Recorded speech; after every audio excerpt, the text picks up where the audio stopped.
Fam, what's up? Good morning to you. How you doing today? Can I get a roll tide inside the comment box? I'm feeling good today. I appreciate you guys being here, and welcome to the show right here on Bama Football on YouTube. 104,000 subscribers. Let me know where you're coming from inside the comment box. I want to give some shout outs. T, can we please get the shout outs up on the board? Because I just want to hype people up today. I'm feeling good. T, can you say what's up? Hello, Undefeated. Feeling good. Let me know where you're coming from inside the comment box. Jeff, always coming through. I have to say to Jeff, he is one of the most loyal fans that we have. We appreciate you, Jeff, and I see that. Honestly, man, respect to you. Clint Eastwood, love it. Love that you're here. I really love the movie, the Mule. Did you see that, T? Oh yeah, that was good. All right, yeah. Good morning, William. What's up, man? I see you from Tupelo. Love Tupelo. Antonio. Yeah, I see you. Keep throwing them up, T. Appreciate you guys. Looks like we're stuck on Jeff, T. All right, cool. All right, what is that? Fruit Thirst? Yeah, what's up? Yeah, I appreciate you, Ricky Smith. Thanks for rolling in. We got Montgomery BB checking in. What's up? Good morning to you. I appreciate you being here. Jim Thorpe, PA. Yeah, I love it, man. What's up, Marvin? Good to see you. Monroe, Louisiana. Appreciate you being here. Nice avatar with the fuel. I'm feeling filled up today. Go ahead. Keep it going. All right. Greetings from Jay Townsend in Round Rock, Texas. I appreciate you, man. Thank you so much for being here. Justice T is like, is this live? Yeah, you know this live coming to you. Jay, what's up? Good morning to you. Thanks for being a fan funder right here on Bama Football on YouTube. Chris, what's up? Good beard, man. Beard recognized beard. Beard life is a different life. Clarksville, Tennessee, where you at? Jordan, 69 coming in. What's up, man? Appreciate you being a fan funder as well. Clayton is there. What's up, man? Yeah, I appreciate you being here, man. Or Shayton. Chad. We're gonna butcher him. What's up, man? See you. Good morning, man. All right, keep it coming. Charles, what's up, man? Good morning to the Bama faithful right here on Bama Football on YouTube. All right, Justin T, what's up, man? Coming to you from Oxford. I got you. Don't worry about that. I got you. Haleyville, Jay, good morning to you. From Pinson, Alabama. Fred, what's up, man? Good morning to you. Keep it coming, T. All right. Juby with 86, what's up, man? Silicaga, where you at? What's up? Shanisha, I see you. Good morning to you. Feeling good. Feeling right on this beautiful Thursday, February 15th, 2024. Loving the roll tide. I love starting out with Freddie Roach up here. All right, cool. I appreciate you guys checking in. What's up, everybody? My name is Kyle Henderson of Bama Football on YouTube. I appreciate you guys rocking with us this morning right here on Bama Football on YouTube. I see you outside in the Philippines, Tuscaloosa, and T-Town, all the way up to Virginia, to Talladega, to Huntsville. Where you at? We got fans in different area codes, right? Yeah, all right. I appreciate you guys. All right. Welcome to the show. My name is Kyle Henderson. I have T, our producer in-house. She already said hello to the Undefeated on the show today. We're talking about the coaches that were promoted. We got the NFL Combine taking place later on this month. That'll be on February 26th when the NFL Combine kicks off at Lucas Oil Stadium up in Indianapolis. What's up, Go? I see you inside the comment box. Cynthia, thanks for the call yesterday from Sarah Land, home of Ryan Williams. What's up, Chris? Good morning to you. I appreciate you. I'm not far from Silicaga in Oxford. I see you, Jeff. Yeah, I appreciate you, man. LaGrange, GA, represent, man. All right, Go. I see you from the ATL. We're also going to talk about, the NFL Combine. Alabama has a lengthy list that is going to the NFL Combine, so we're going to talk about that as well. We also are going to talk about Alabama basketball. And literally, I cannot wait to see this team play on Saturday because of the fact that they're going to be rocking the Block A. The Block A is coming back. Let's just call it what it is. Alabama wants to switch their logos. And I'm fine with that. I love the script A, and maybe have some alternates, whatever. But the Block A, the old school, is coming out on Saturday. You can follow me on Twitter, as you can see down there. If you zoom in, Bama on, it's just Bama YouTube on Twitter. I don't tweet my life away, but I do tweet kind of notifications about when the show is starting, and I do have some impactful tweets. Only things that kind of pop up to me. And then I want to talk about point 4 is like, what is the biggest challenge for Coach Kalen DeBoer going into this season, right? I think there's a lot of challenges that he is going to have to take on. But look, when you're a man, when you're a woman, and you are in this type of position, there's going to be a lot of challenges that come with it. Now, there's two things that we can go. I'm going to go off a little bit here. Is like we can face challenges. We can get excited about challenges. We can wake up and seize the day, or we can be afraid of challenges, and we can be critical of people that are facing challenges because we are too scared to face them ourselves, right? So I think with Coach Kalen DeBoer coming in, I want to talk about the biggest challenges for Coach KD going into this season. I appreciate you guys being here. As always, run the thumbs up on all these videos, and I appreciate you guys rocking with the rest of our staff scheduled today. We probably need to get that a little bit bigger, T, in the bottom right. But, Is This Live with Kyle right here at 8 a.m. and then 9, you got the Round the Table Sports with Ty Hayes. At 10 a.m., you have the Merrill Report with Jake Merrill. And then 11 a.m., you got the Smook Scoop. We'll probably go on maintenance at that point in time and then pick up at 6 p.m. with Jarek, Coach Sean, and then the Smook Scoop to close out on this beautiful February 15th. Hope you had a great time on, yesterday. Okay. Music, little lie. I'm sorry. I'm kind of pumped up this morning. Yeah, turn down the music a little bit. Turn down for what? I was pumped up. I don't know. I was feeling it. All right. Got the music turned down a little bit. I got my workout in this morning. So T, I'm on fire. I'm just feeling it. I love it. No, and that's the thing. Like I definitely want to give you guys some positive energy to go into your day. So hopefully, some of my goals, honestly, with the morning show, is to kind of give the energy, kind of give that positive way and manifest that onto you. Honestly, I'm serious. I'm everybody's not a morning person. I get it. I am. I'm super fired up for the mornings, T. You are. You definitely are. And I really am not a natural morning person, but I'm coming around a little bit. Yeah. Doing a really great job.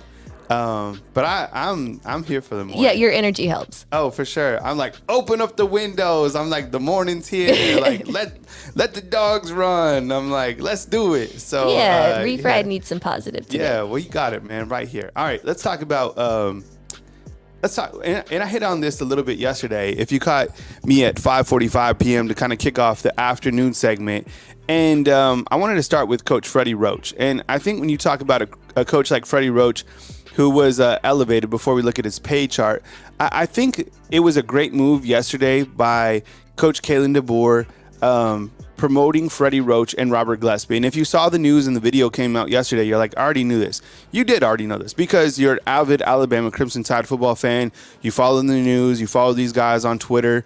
You have your recruiting sites that you're subscribed to. So you're informed. But yesterday, they made it official. And let me just kind of walk you through the official titles real quick. And titles are associated with pay. So currently, Freddie Roach, actually before this, he was just the defensive line coach. Now he's a defensive line coach, and he will be tacked on as the associate head coach here at the University of Alabama. So when you look at Coach Freddie Roach and what he's been paid at Alabama, I don't think a lot of people realize this, but you can look this up. This is public knowledge. Freddie Roach gets paid, right? The last couple years, when he was at Ole Miss, he was making $500,000. Came over here back to Bama, and he's making $700,000 as a defensive line coach in 2020. Then he got a slight promotion to $720,000 in 2021, and $750,000 last season under Coach Saban as a D-line coach. Now with his new title, which will be associate head coach, defensive line coach, you got to think he's up to what, 900 T, right? Yeah, that's what I would guess. Yeah, you got to think he's up to 900 for sure. So good for him. And I like this move right here by Kalen DeBoer to take care of the two coaches that were from Nick Saban's ecosystem, right? Guys that have been with Alabama, guys that have a strong connection to the players. Because I think from a chess move in re-recruiting the players, and we know this, there's another transfer portal window that is on the horizon, and that is on April 15th. So this is a great time to make sure that you have coaches that are here helping to re-recruit these players. Look, this is our vision. Coach Kellen DeBoer is coming in with a new vision, but you still have some guys who have, some of that Coach Saban in them. And I think, plain and simple, these are the guys that have a strong connection with the players overall. And I really like that about them. And I think they've done a really good job on their recruiting trail as well, Freddie Roach and Robert Gillespie. So Freddie Roach elevated, and his new title will be Associate Head Football Coach here at the University of Alabama under Coach Kalen DeBoer, which I think was a really good move. Let's talk about Robert Gillespie for a little bit. So Robert Gillespie, he's coached some really talented running backs since arriving from North Carolina. He had some very talented running backs at North Carolina, and before that, he was at Tennessee where he did work with the running backs. Personally, I think Robert Gillespie is a little bit underrated, to be honest, and it's good to see him get a promotion as well. You look at the running backs that he's coached up over the last couple of years. Brian Robinson, who's playing with the Commanders. What's up, Kim? I see you inside the comment box. You look to Jahmyr Gibbs, who was a first-round pick. You look to Najee Harris. I mean, these type of running backs were under Robert Gillespie. And I think Jace McClellan, depending on where he's drafted, I mean, he's going to be drafted in the NFL. He will be another running back, that has shined for Robert Gillespie. Plus, Roy Dell Williams as well.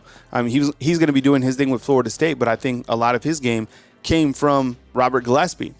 And you look at the current running backs that Alabama has on the roster, this could be, in total, I think one of the better running back rooms that he's had. Jan Miller, Justice Haynes, Richard Young, Daniel Hill, Kevin Riley. All those guys are going to be able to get coached up by Robert Gillespie this coming season, and excited about it. So let's kind of look at what he was paid these last couple years, and I would suspect that he's probably moving up to maybe $700,000 as well. I mean, coaches get paid here 100%. Oh yeah, he's going to be making what would you? His new title is assistant head coach. He was making $625 last year. What do you think? I mean, It's at least $750. Yeah. We saw him the other night. Yeah. Chuck's. Yeah, mm-hmm. He was posted up. And he was like, these coaches are like super. He had two phones. It was during recruiting, so he wasn't sitting down and enjoying his sushi. He didn't even look up. He was on his two phones, and he was recruiting, and he was getting some sushi, and then he was gonna get out of there. So Jarvis is saying 800. That could definitely be it for Coach Robert Gillespie. So, so Roach, assistant head coach or assistant coach. Okay, I'm going to write this down, T, so people can see it. And then will you post this on the banner? Mm-hmm. Okay, so the titles for the two coaches, and this is from the University of Alabama. It says that Roach will be an associate head coach. Freddie Roach, associate head coach / defensive line coach. And then it says Robert Gillespie will be running backs coach / assistant head coach. And I'm going to read the actual email one more time for the University of Alabama that they sent out to me yesterday. I get the official releases from University of Alabama just to make sure. So it says, Roach adds associate head coach to his duties, and it says Gillespie will serve as the Tide's assistant head coach. So those are the two titles. And defensive line. Yes. So those are the titles. And we're going to look at the titles, or we're going to look at all the coaches next.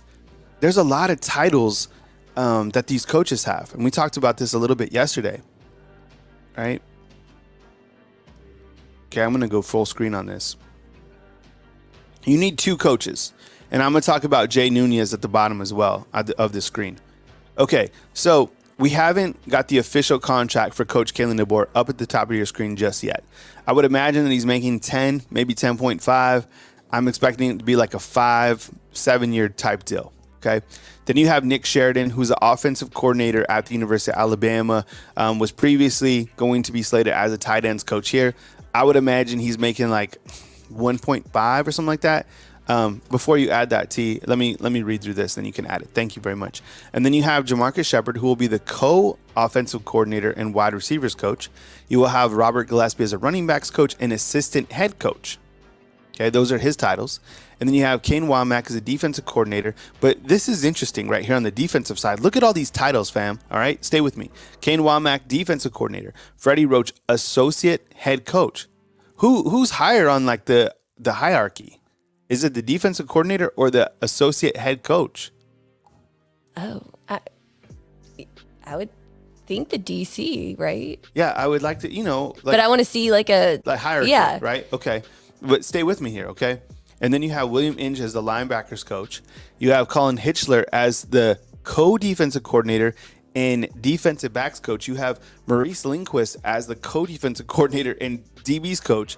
And then special teams coach will be Jay Nunez, who will not be on the field. So Alabama can still add 2 coaches. But who's higher on the totem pole? It doesn't even matter between, like, I don't know, Freddie Roach, Colin Hitchler, and Maurice Lindquist. Yeah, because does assistant head coach mean like assistant to the DC OC, or does it mean like assistant to Kalen DeBoer? I don't know. Right? I don't know. It's just interesting to look at. I think it's more than anything, it's just titles. Yeah, it's just titles, right? Yeah, it's for a raise. Right. For sure, 100%. Okay, so this is interesting. So Jay Nunez, when he coached at Oklahoma, and he's at the bottom, he's going to be the special teams coach from what I understand, but he's not going to be on the field during game days. So that will allow for Alabama to still add 2 full-time coaches. So I this is how, they do it. And you're like, what? Shouldn't the special teams coach be there on game day? I get it. I don't know. Maybe, I'm sure there's, some explanation, or we'll ask Coach Kalen DeBoer about this, but it looks like he's going to be the special teams coach during the week. And then on game days, he'll be like, I don't know, up in the box as like support staff. So that'll mean that Alabama has 2 coaches that they still need to hire. Whether that's like a tight ends coach, offensive line coach, I guess that's how it's going to be. I don't know. Moonrock is asking kind of the same question that we're asking.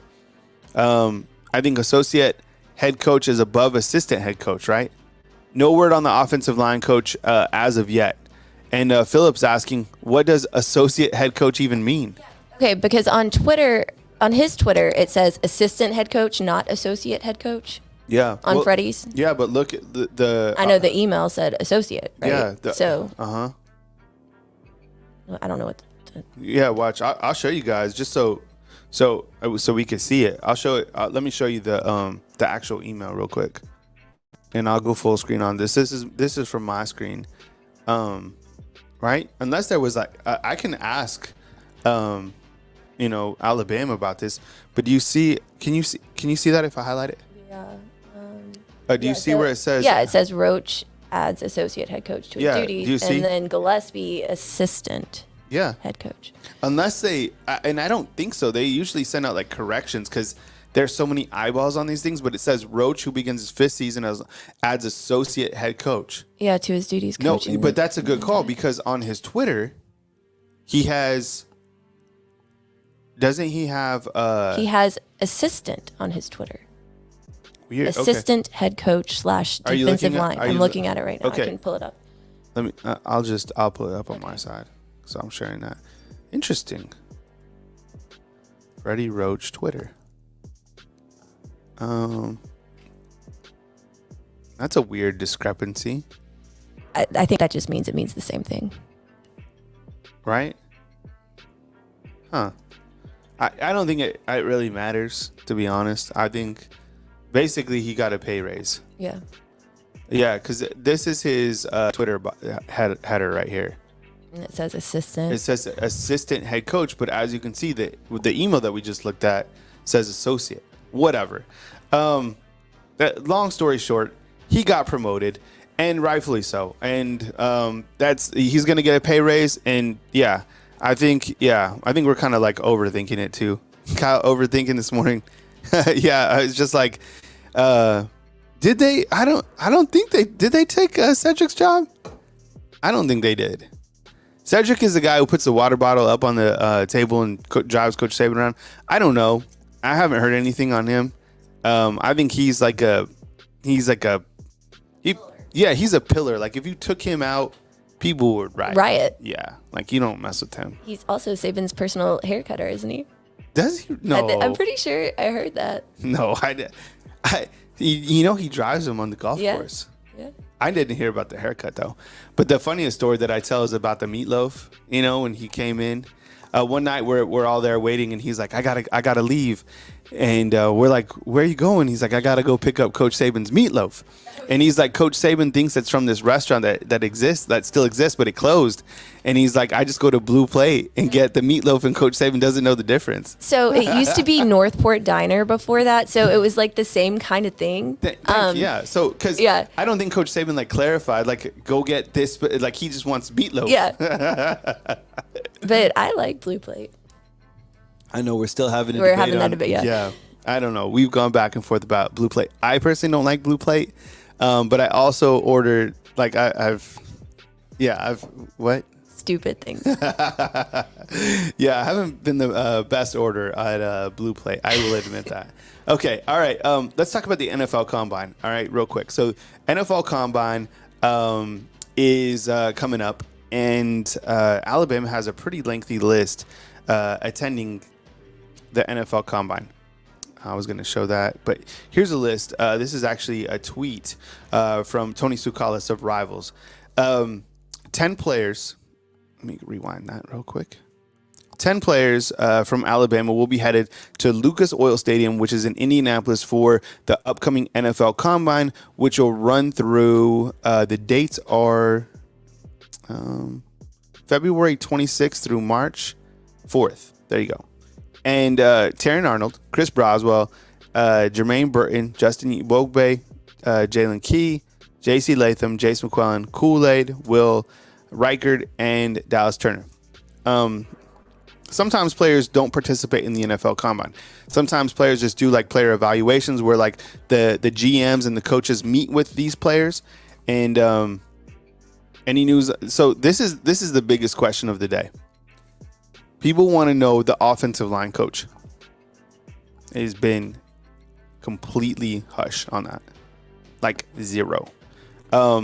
People have been talking about Bill Durkin from Liberty, and we will continue to chase that down. But Nuggets, in terms of like where they're going, very critical, probably like the most critical part of your team. Bigger loss losing Scott Huff than Grubb. Yeah, it's been like zero. So we'll keep you posted on that, Jeff. And like as soon as there's like a major update, we'll roll with that. A couple days ago, we like put together a hot board, but yeah, what you got, T? Just laughing at what Moonrocker was saying. Yeah. But here for the NFL Combine, I was kind of looking at this overall, and sometimes players actually participate in the Combine. Sometimes just players do like the evaluations, whatever it is. I don't know what Will Reichard's going to do at the NFL Combine. I mean, the guy can kick from wherever you want him to kick. I don't think he's going to run like a 40-yard dash. I mean, what would Will? Does he need to run? I guess he does. Like if he had to chase someone down or something like that. I don't know. I don't think they're going to be worried about his 40 time. But I think one of the guys who would certainly shine at the NFL Combine, if he does participate in all the drills, is Chris Broswell. I'm glad Will Reichard got invited too. I feel like he's. Yeah, I mean, what do kickers do? Yeah, no, kickers don't run. See, that's what I'm saying. Like, he's not. What is he gonna do? I just kick. I get it. But yeah, he's there to kick. But like specialists, like I think this is what I think will happen with Will Reichard. He'll meet with the coaches, shake hands. They'll probably do some measurements, things like that. The thing about Will Reichard is he's so mature and he's so articulate. He's going to shoot up just because of the person that he is, on top of the fact that he's the all-time leader in college football history in terms of points. So I think that Will Reichard shines in like the interview portion.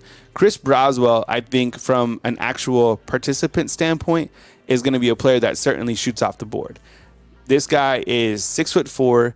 He is 60 pounds, and he clocks out at 21 miles an hour. So in terms of like what he has, because I think we all know that Tannen's going to be first round, Kool-Aid's going to be first round, Dallas Turner's going to be first round. And I think Chris Broswell kind of sitting on the top. Oh, J.C. Latham is going to be first round. And I think Chris Broswell's kind of sitting on that back between first and second round type money. And I think Chris Broswell will definitely showcase his ability overall and shoot up. So if he's going to be drafted in the first round, it's going to be based off his ability. Yeah, and like JC, like Jay was saying, please hit the thumbs up, fam. We appreciate you guys being here. 200 in here and 67 likes. Yeah, it just takes 1 second to hit that thumbs up. And if you want to become, a fan funder, just hit the hyperlink above this video. We appreciate you guys becoming fan funders. Tom did it this morning. We appreciate you, Tom. Thank you so much. And there was another one up at the top that I forgot to get to. See if I can scroll to it. Another fan funder up in the house. Oh, it's Bruce. What's up, Bruce? We hit that at the same time. Bruce, I appreciate you. Thank you so much. What's that? I ain't see that. No way. BB, thank you so much. Just gifted 10 Bama football fan memberships right here on Bama Football on YouTube, which is amazing. So what that does is that gives you a taste of becoming a fan funder on Bama Football on YouTube. And when you're a Bama fan funder, you get different perks. Become use the emojis. You get exclusive videos. We've been doing some whiteboard work behind the scenes as premium videos with Coach Smook, and pretty soon you got Coach Sean on the board, which is going to be really exciting. You also have a different type of nuggets that we bring. So definitely check out becoming a fan funder. You can scan that QR code, or you can hit the hyperlink above this video to become a fan funder right here at Bama Football on YouTube. Did you know you can't receive a gifted membership if you haven't clicked in to accept? Yes. So you need to set your settings in YouTube to allow for gifts to be given to you. How do you do that? I didn't even know you had to do that. Okay. All right. For the next 30 minutes, I'm going to open up the call-in line. So call-in line is now open if you want to call in and chat with me. I got a couple other things that I got to run through. But yeah, we appreciate you, BB. Thank you so much for getting to us right here on Bama Football on YouTube. Really appreciate you. Go ahead, T. So you can just click on the gift that BB gave up here that it says 10 gifts, and you should see an option that says like allow gifts. So like inside the chat, they can do this. Okay. All right. Say that one more time, T. So you can click on the gift that BB just gave, where you see the green box that says 10 gifts, and you should see an option that says like something like allow gifts, and you just click that, and then you can be gifted a membership. Okay, cool. And that membership obviously isn't for the length of like your existence here on Bama Football on YouTube. So it will encourage you to, become a fan funder on your own for only $2.99. Literally, you support us here on Bama Football on YouTube. So we appreciate you guys. You got a month free, I think. Okay. Alabama basketball is taking on Texas A&M. Okay. So this game, I just went full screen on whole screen. This particular game is taking place this Saturday here at Coleman Coliseum. And the biggest thing about this game is, Alabama's number 15. I think they have some pretty good momentum going into this game. But people are absolutely fired up because of the fact that Alabama's still up top of the SEC standings with a 9-2 record. And as you can see, they're 17-7 overall. But this Saturday, these jerseys that they're wearing are absolutely fire. And they're bringing out the Block A. Okay, the Block A is coming out. Look at that. Those are so clean, honestly. Those are clean, 100%. I love that. The Block A.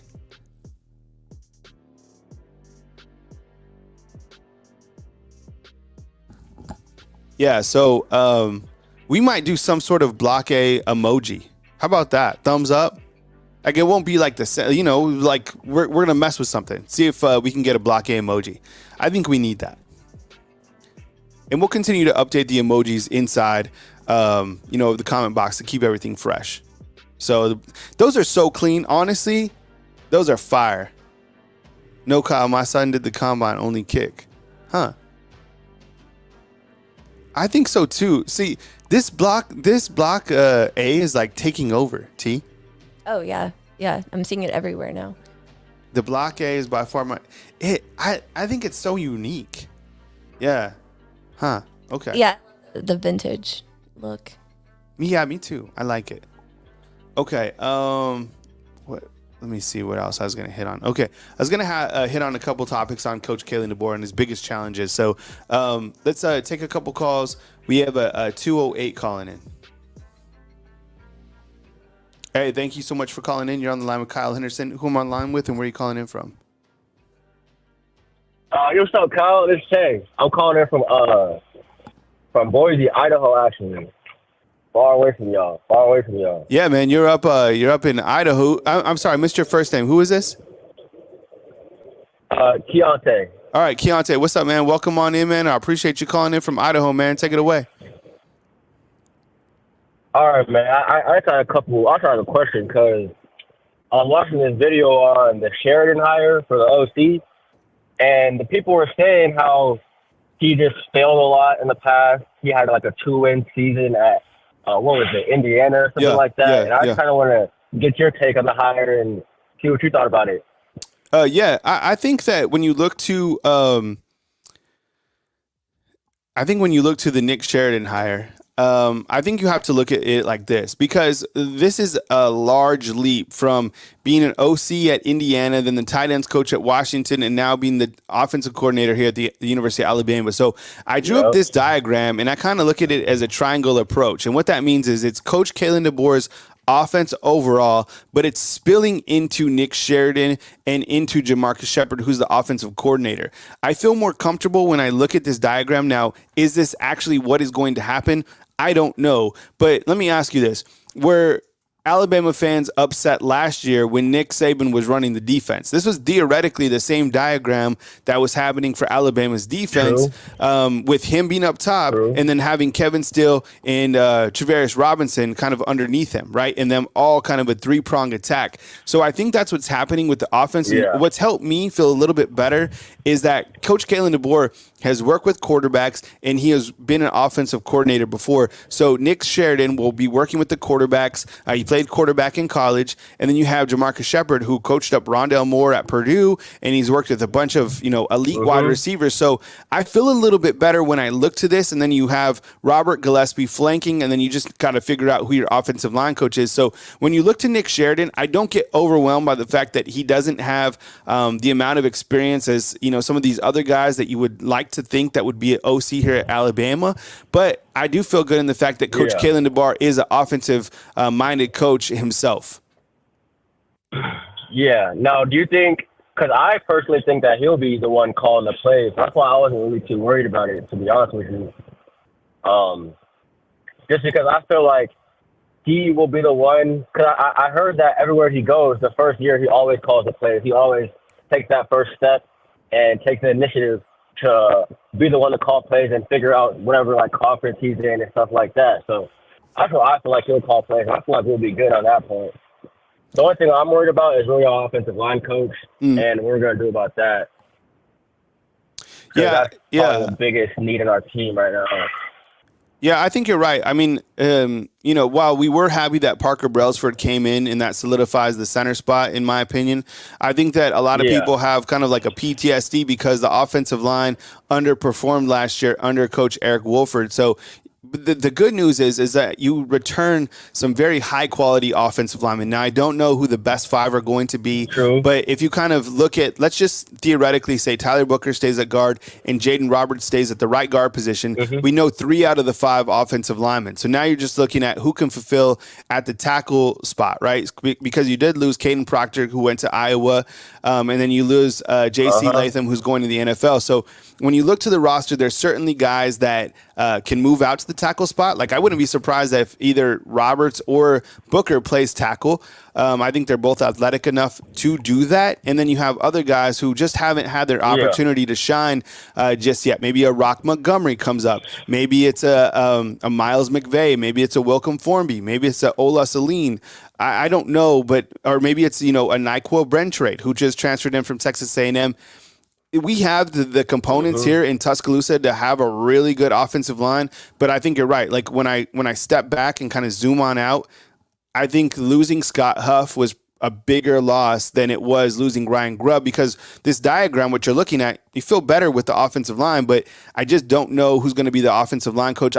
It would be great if you got, a Matt Luke from Clemson, but I think timing just won't work out. And I don't know if Bill Durkin is a real possibility from Liberty. I just don't know, but I think it's certainly something that we're all kind of scraping for, because it is such a monumental piece of this coaching staff.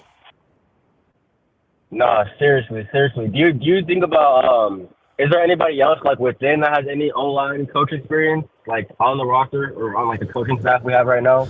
That's a good question. I have a graph kind of built out that looks at kind of all of the past, what they have coached in the past, and not to my knowledge, to be honest. That's a really good question. Yeah. There might be some support staff guys that have a little bit of offensive line experience, but when you look, I mean, DeBoer doesn't, Sheridan doesn't, Jamarcus Shepard doesn't, Gillespie doesn't. So, in my opinion, you need, I guess, a tight ends coach to come in, and you need an offensive line coach, and that's kind of where things stand right now in terms of the coaching targets going into the fourth quarter program, going into spring football.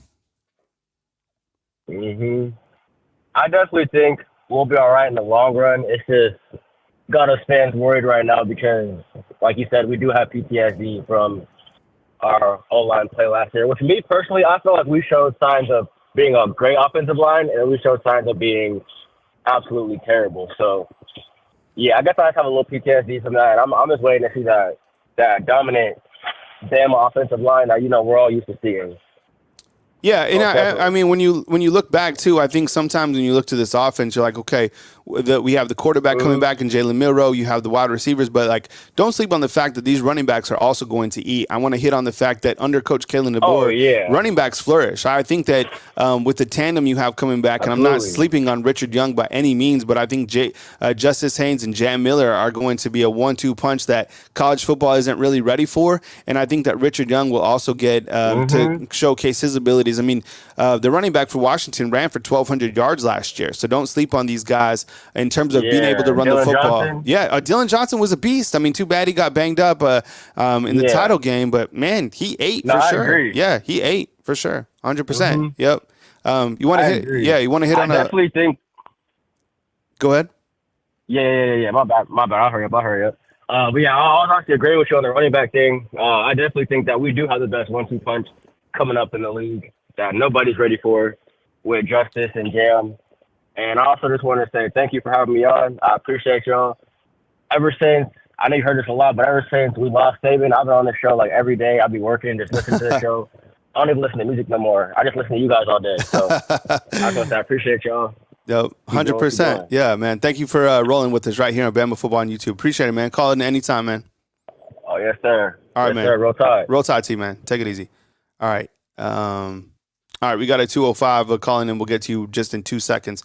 Kyle Henderson at Bama Football on YouTube. I appreciate you guys joining with me right here on Bama Football on YouTube. Coming up at 9 a.m., you got Ty Hayes from Around the Table Sports, and then you got the Merrill Report with Jake Merrill, followed up by Coach Smook, and then we hit a maintenance mode going into our back end, and we'll fire it up again. So be sure and hit the notification button so you are notified every single time we drop a video or we go live right here on Bama Football on YouTube. I appreciate you guys being here and joining us. So definitely run the thumbs up on all these videos, and I appreciate you guys, honestly, more than you know. We've had a monster, last, 45 days or whatever it's been, and we want to keep on pressing, even in February. We want to keep on going into March really strong. So we have another caller calling in, and this is a 205. We'll take it right now. Hey, what's going on? You're on line with Kyle Henderson. Who am I on line with, and where are you calling in from? This is Tony from Leeds, Alabama. Hey, what's up, man? I appreciate you calling in. You say Tony? Tommy, you know me. I'm Toby's friend. Yeah, what's up, Tommy? How's Toby doing, man? Toby hanging in there? Man, I ain't heard from him, man. I talk to him every now and then. I want to talk about that basketball game Saturday, man. Yeah. It's going to be intense. Yeah. Coleman. The new uniforms look. Hey, I'm going to have to give me one of them jerseys, man. Hell yeah, those jerseys are are lit, and I like the block A. It looks like those are going to be on the shorts. I haven't seen if they're going to be up on the top, but yeah, I love the fact that they're bringing in that block A. I think fans are going to be so excited to not only rock that A, but also this team playing at home. They are very difficult to beat. Playing on the road, period, in the SEC is ultra challenging. But this team at home is 11-1 on the season, and you look to their road game, record. They're 4-3. Neutral sites 2-3, which kind of makes you nervous when you think about the March Madness bracket. But Saturday for this game, people should be absolutely dialed in. Texas A&M 15-9 on the season and 4-4 on the road. What else you got, Tommy? Man, I can't believe they lost to Vanderbilt A&M, bro. That was a shocker. Right? Yeah. Yeah, absolutely. I just want to call in and tell you roll tide and happy Valentine's Day yesterday, man. Yeah, thanks, man. Did you? Yeah, it was a nice day overall, and the weather was good.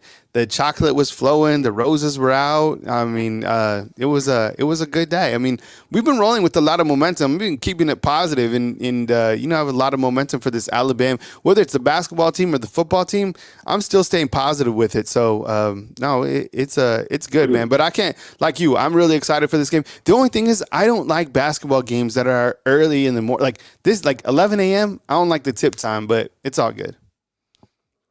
I take it that way, man. I just want to beat them and get them out of the gym early. Yep, get back to hanging out, throwing something on the grill in the evening time. No, I get you.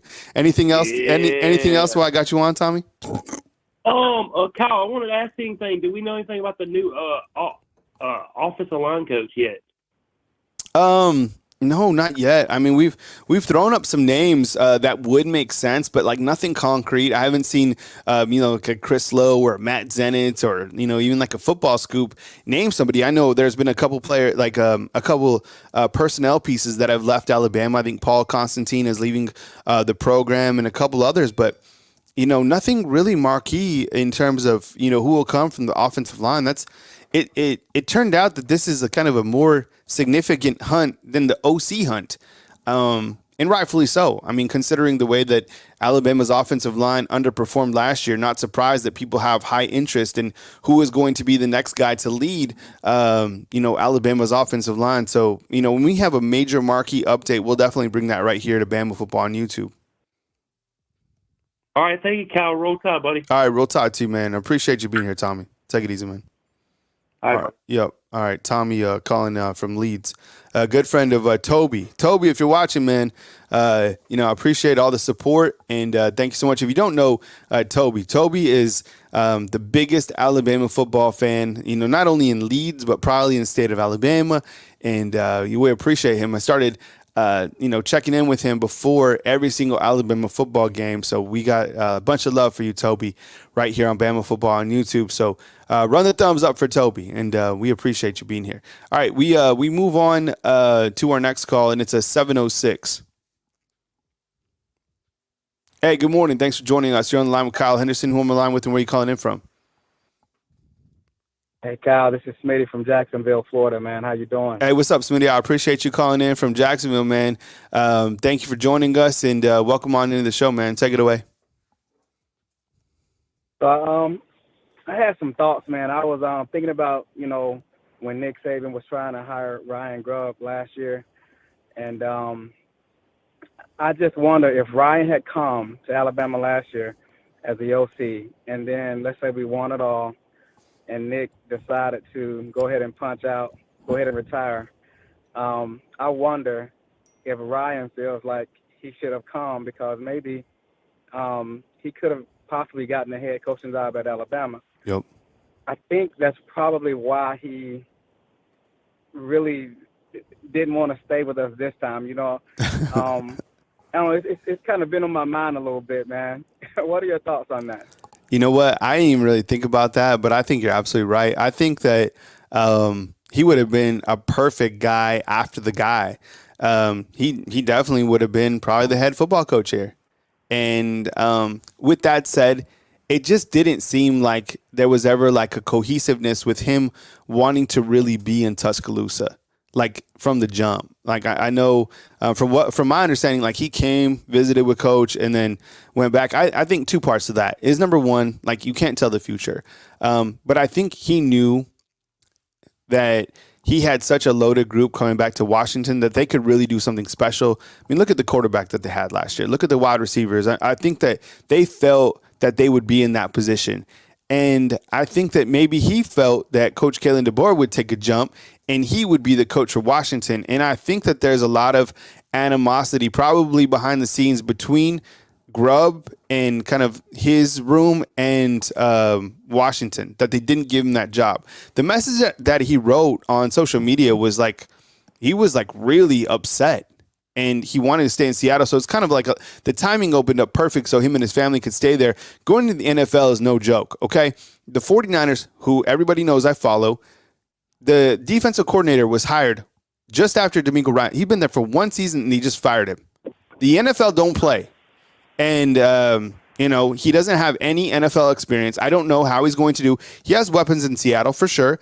And, it'll be interesting to see what he does going forward. But, that ship sailed, and you look to the guys that Alabama has on the staff. And like I was saying earlier to our caller from Idaho, is I feel that with Coach Kalen DeBoer being the offensive mastermind and having, been worked with quarterbacks, and Nick Sheridan worked with quarterbacks and been an offensive coordinator before, I feel a little bit better about that. And then you have Jamarcus Shepard there as wide receivers coach. So sleeping easy on that, just trying to give an update, like an educated update on the offensive line coaching search has been difficult because of this point in time. Like a lot of spots are already closed up. I'm sure it might be even challenging for Coach Kalen DeBoer right now in terms of figuring out who would make sense at this point in time, considering we're almost to spring football.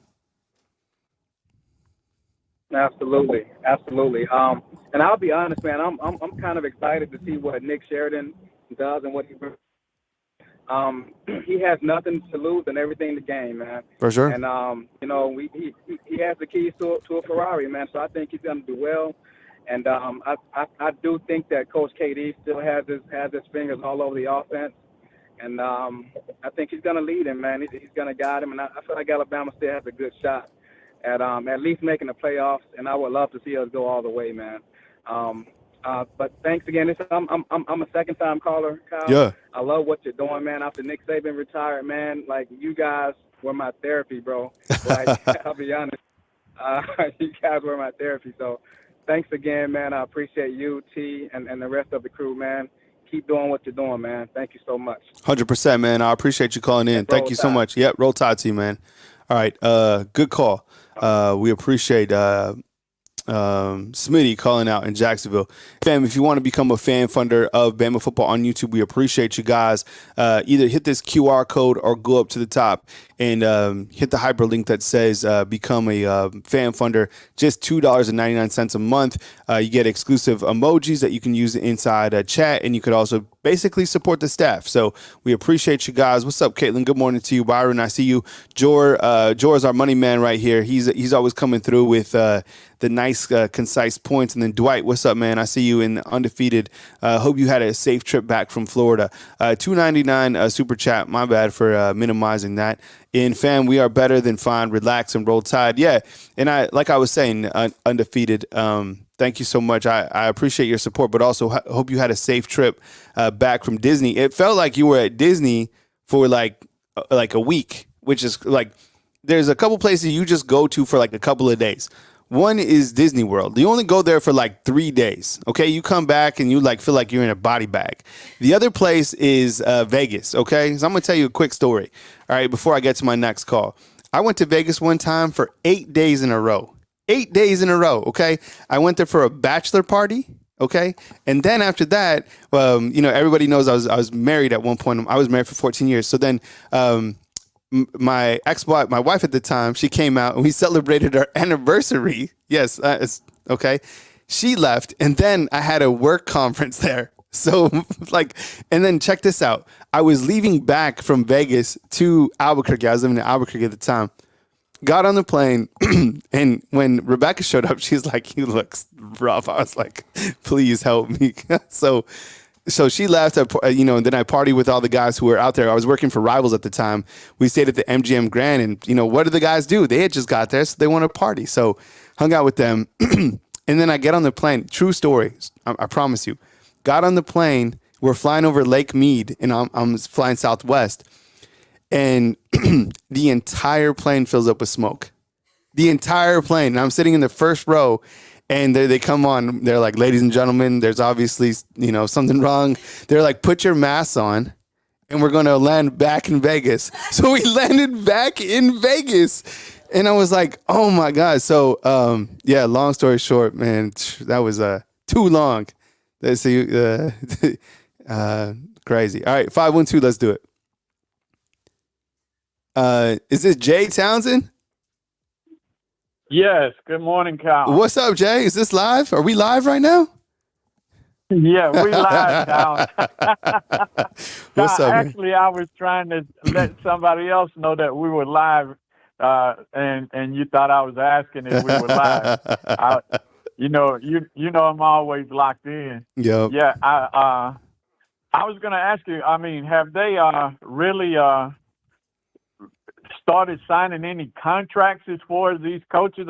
I saw you earlier. I was watching. I was listening to you even when I took my daughter to school. Yep. And you were talking about the different positions that these coaches are slotted to take. When are they going to start signing some contracts so we know that these guys going to stay? Yeah, no, I think that's a good point. And one thing that I was even talking with T about yesterday, I think that this is kind of just the beginning of an avalanche of news. I think with them making it official with Robert Gillespie and Freddie Roach, I think more news is going to come in terms of contracts being signed. I think once they get that offensive coordinator in, I would suspect that we start to hear things maybe next week. I don't know. I'm staying locked in because I think contracts are going to be, if they're not signed like already today, like news is going to happen fast. I don't know when that'll be, but when that'll happen, it'll just kind of be a rush of news. So I think the fact that they got Robert Gillespie and Freddie Roach and made announcements about that means that more news is coming. Now at the bottom of that email, it says that it still has to be approved by the board of trustees, which I think those things are going to fly through with flying colors. But just kind of waiting for a couple more things. But I think that it's just a matter of time until we have kind of a sea of news in terms of like actual contracts and breakdowns. And when that happens, we will go full court press and we will have all that information right here on Bama Football on YouTube. So I'm with you. I'm waiting for those, but I think it's sooner than later. Yeah. Reason I asked that is because yesterday I read something, and I forgot the individual's name, but we picked up another individual that I think is going to go on the offensive side, if I'm not mistaken. And that kind of gave me a little bit of concern about Shepard. Okay, well, if this guy's coming in to be on the offensive side of the ball, mm-hmm. and we still haven't heard anything about LaMarcus Shepard getting a contract, is that any indication that he may be leaving? What do you think about that? Did you hear about that? Yeah, I think, from what I gather, it seems like Shepard is in, and I haven't really seen too much out there to kind of make me feel that he would be leaving. I never felt good about Grubb, never. I didn't. Jamarcus Shepard, I feel good with. So I'm feeling positive about that. I think losing Shep would be a blow. But until I see something else out there, I feel good about him staying at this point in time. Yeah, I read something yesterday, too, about an individual that knew Coach KD personally, and mm-hmm. he's talking about his personality is always even keel. You know what I'm saying? No matter what the situation is, yeah, he's always calm. You know what I'm saying? Mm-hmm. And I'm really liking what he's doing as far as these hiring, because he's continuously adding individuals to his staff that's going to help not only develop players, but helping recruiting players all across the United States. Now we're getting ready to dip in some pools that we did dip in, but not very much when you talk about out west and like that. But he's getting people with ties everywhere. which is a great thing. You know what I'm saying? Yep. I think we're in very good shape as far as that. And I'm concerned about the offensive line coach.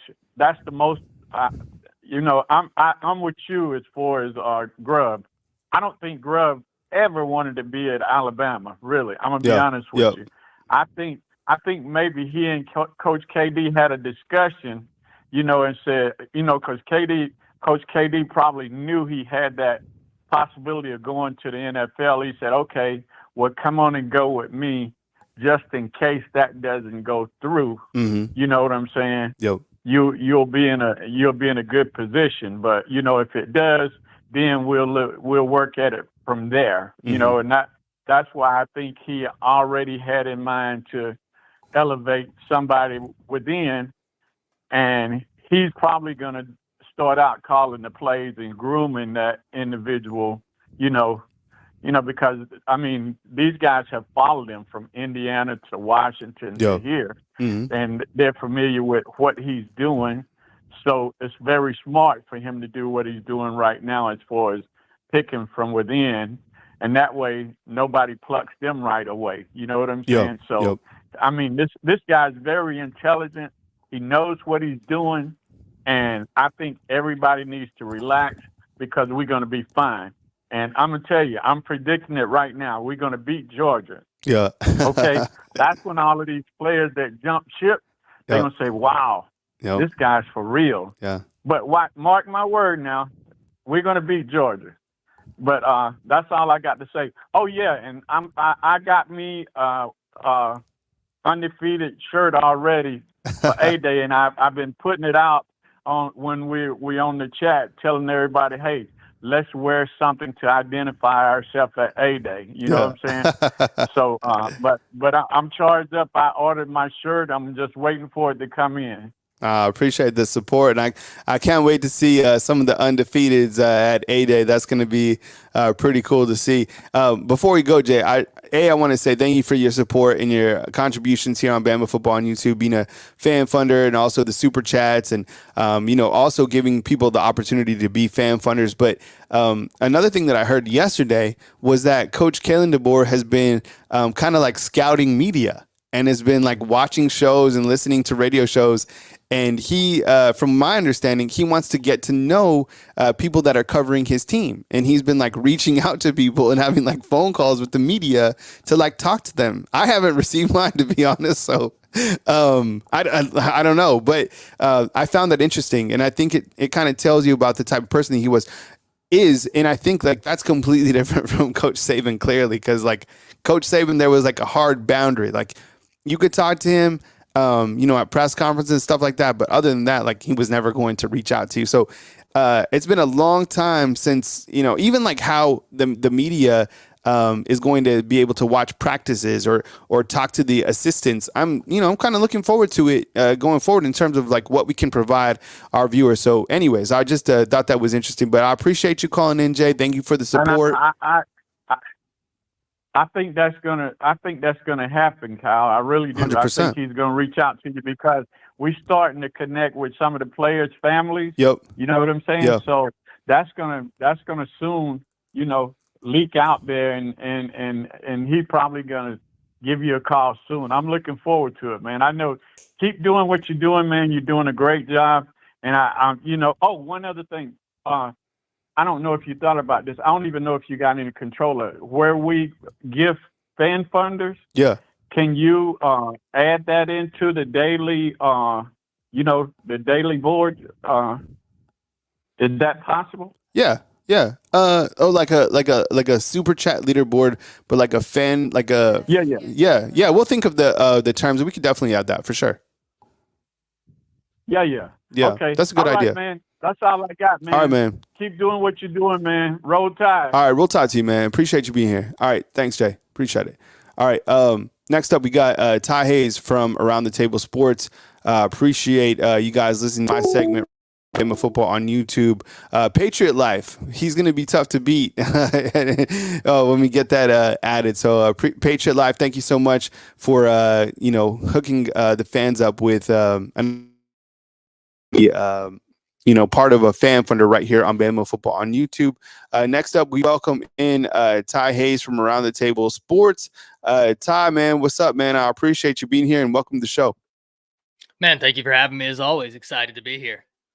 Yeah, and thank you so much, Patriot Life, giving everybody the opportunity to get become a fan funder. We appreciate you guys. You guys are going crazy. I love the New Mexico State. What's up, Nicole? Nicole, she's undefeated inside the chat too. Hilarious. Yeah, so the points that I was hitting on today, I was talking about the NFL Combine, this basketball game coming up. I feel that Chris Braz could certainly shine in the NFL Combine.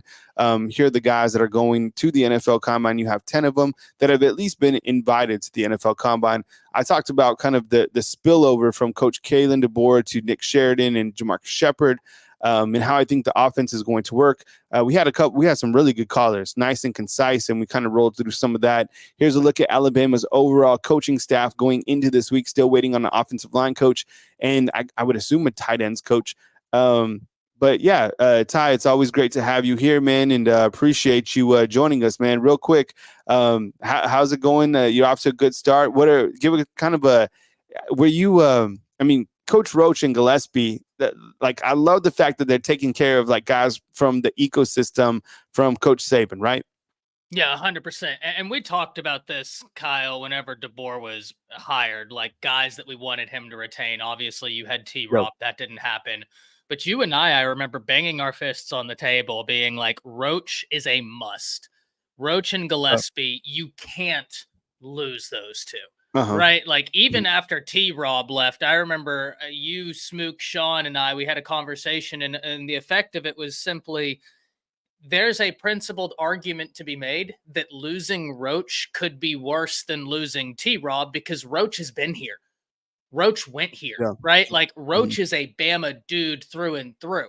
And so keeping him is going to be massive to the heartbeat of this program and helping Kalen DeBoer identify that heartbeat, identify what makes Alabama special, because he has someone that's not only been there, he's lived it.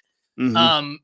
I don't think there's words for how big keeping Freddie Roach was. And then on the offensive side of the ball, Gillespie has done a phenomenal job in recruiting. I mean, we have to think back. I know everybody talks about Jam Miller. Everybody talks about Justice Haynes, deservedly so. Richard Young was the number one running back in that class. And the one time we kind of saw him, he slipped through a hole and showed a level of burst that I was like, oh, I knew you were quick. Mm-hmm. I knew you, but that guy's got the ability, man. Richard Young is a very talented back. Gillespie signed 2 5-star running backs last year. Yeah. Yep. That's insane. Right? To really think about. So Gillespie has some ties in the state of Florida. We know that's important to keep. No, I'm going to go into further detail, but these two right here, massive to be able to retain. No doubt about it. Yeah, absolutely, man. Well, excited to hear your segment. I'm going to turn the keys over to you, fam. Please support Ty like you guys would support me. With that said, Around the Table Sports with Ty, definitely follow his YouTube channel as well. But Around the Table with Ty Hayes right here covering Alabama football starts right now. Welcome in on this Thursday morning. All right, welcome in on this Thursday morning. We have a lot to talk about. The lovely Cowboy. Yeah, every now and then. Shane, happy to see you. Dr. 334, Jor. Nicole, Patriot Life, Jared, Cynthia, Undefeated, Rocket Town, Marquetta, Todd. Happy you're all in here. Matt Farms, Wade's World. So we got a lot to talk about. As you can see, we started jumping into the first topic, and that's Roach and Gillespie promotions. We're going to really dive into why these two are so big. We're also going to talk about some sophomore stars. We need to talk about some guys, now sophomores, that could really help Alabama in their pursuit of showing everybody that the standard hasn't gone anywhere. After that, we're going to take a look around the nation, because just this morning, major news has broke involved in college football coaching. A topic that we've been talking about, not only on my segment, but on everybody else's segments.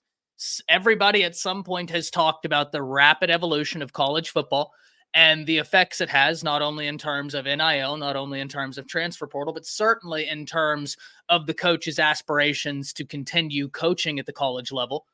We just saw a coach today go from a head coach to a position coach, not even a coordinator.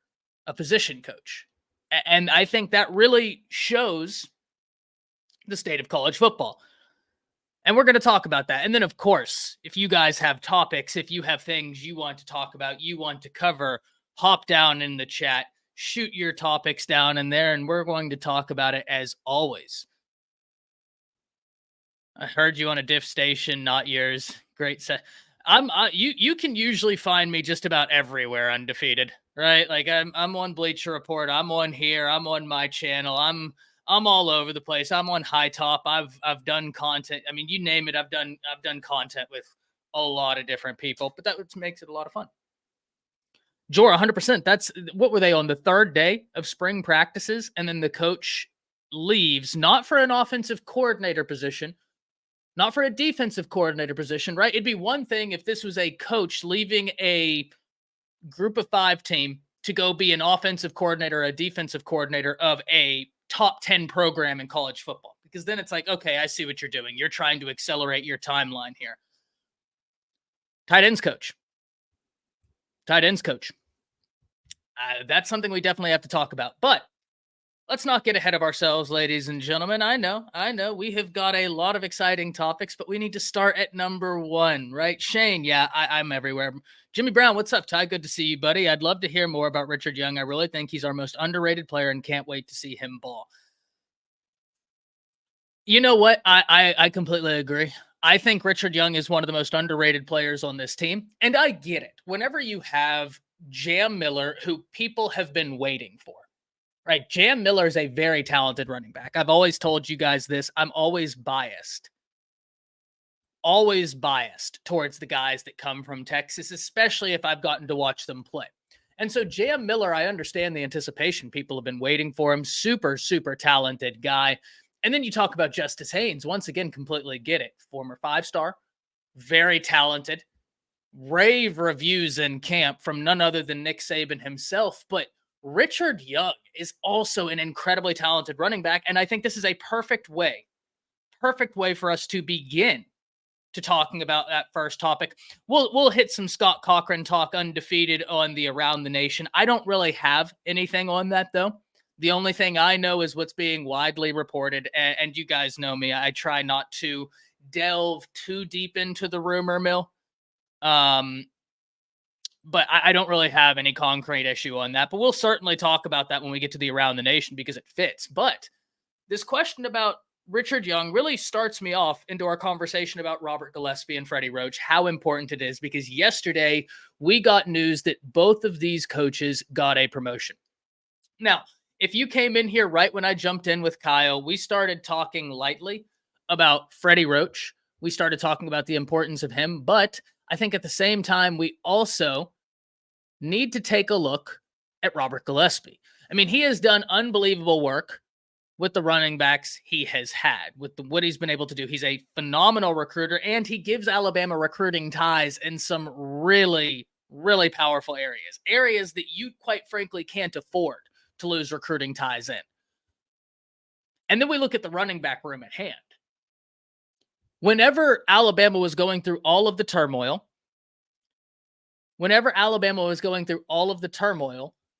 there was a lot of questions. Will Justice Haynes be a part of the guys that transfer? And understandably, those questions, I get it, right? His dad played for Georgia. He's from Georgia. Huge win for Alabama, but that's why retaining Gillespie was so key. And then you get in a Kalen DeBoer, and if you're Justice Haynes, you're like, okay, well, I keep my running back coach. Yeah, Nick Saban's not here anymore, and that really sucks, but Nick Saban's a defensive guy. The defensive backs are more affected by that than I am. Justice Haynes gets to look at the situation and say, I get to retain Gillespie, and now we have an offensive-minded head coach coming in here who, no disrespect to Bill O'Brien or Tommy Rees, his offenses are better.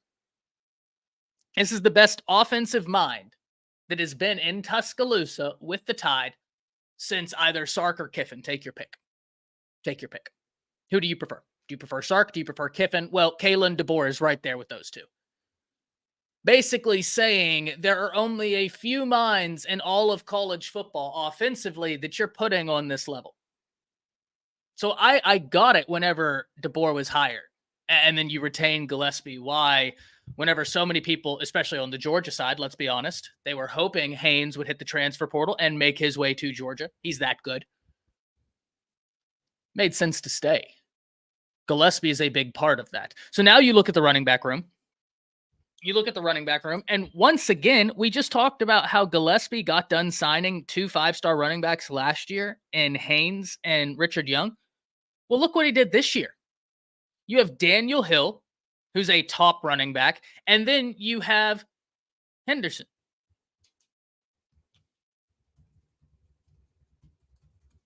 Or Kevin Riley. I'm sorry, Kevin Riley.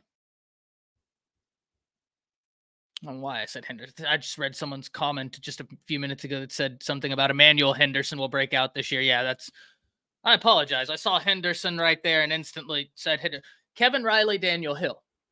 Those are 2 top running backs. This guy can recruit his tail off. He can absolutely recruit his tail off. Keeping Gillespie is key. But then we turn the page. Because one of the things I just said that I want you all to remember is that if you were a Justice Haynes, no matter what happened at the end of the day, you did know one thing. Even if worst case scenario came to be that Gillespie was not retained, you have an offensive-minded coach coming in here, in DeBoer, whose running back at Washington put up 1,200 yards. Was a massive piece of that offense. You know that the running game is going to be a catalyst of this offense that really allows them more fluidity, more flexibility, and more versatility. But what about the defensive side of the ball? Because it's easier, and we talked about this with Grubb, it's easier for me to look at Ryan Grubb leaving to the NFL and not being worried about it when I'm like, well, we have Kalen DeBoer. It's his offense. He's a brilliant offensive play caller. So, that's still in Tuscaloosa. I'm good. Defensively, I think there is a real principled argument to be made that after Saban retired, the most important figure to keep on the defensive side of the ball wasn't T-Rob. I think that there is a real principled argument that it was Freddie Roach. And listen, I'd love to kept T-Rob. You can actually go back and see the video. All right, it's still up. It's still up. You know that I wanted T-Rob to stay in Tuscaloosa. But that being said, I think there is a principled argument to be made that Freddie Roach was the most key retention on the defensive side that you could have had. He's an Alabama guy through and through. He has done phenomenal work coaching for the Tide, recruiting for the Tide. He has been a top 10 recruiter in the past. Robert Gillespie has been a top 10 recruiter in the past. Keeping him was massive. Absolutely massive. And I think it's going to pave the way for Alabama to really hit the ground running. Now, yesterday, there was a report that came out from a Bama writer, and I apologize it because I don't remember his name off the top of my head, but the effect of the report was that several prospects, I apologize, in the class of 2025 had removed Alabama from their top list once Saban retired. And they said, yeah, we're going to look elsewhere for now. And that may be the case for some of these guys, but other of these guys, once they start seeing what DeBoer is about, they'll open back up. They'll begin the process again, and Alabama will be squarely in the mix.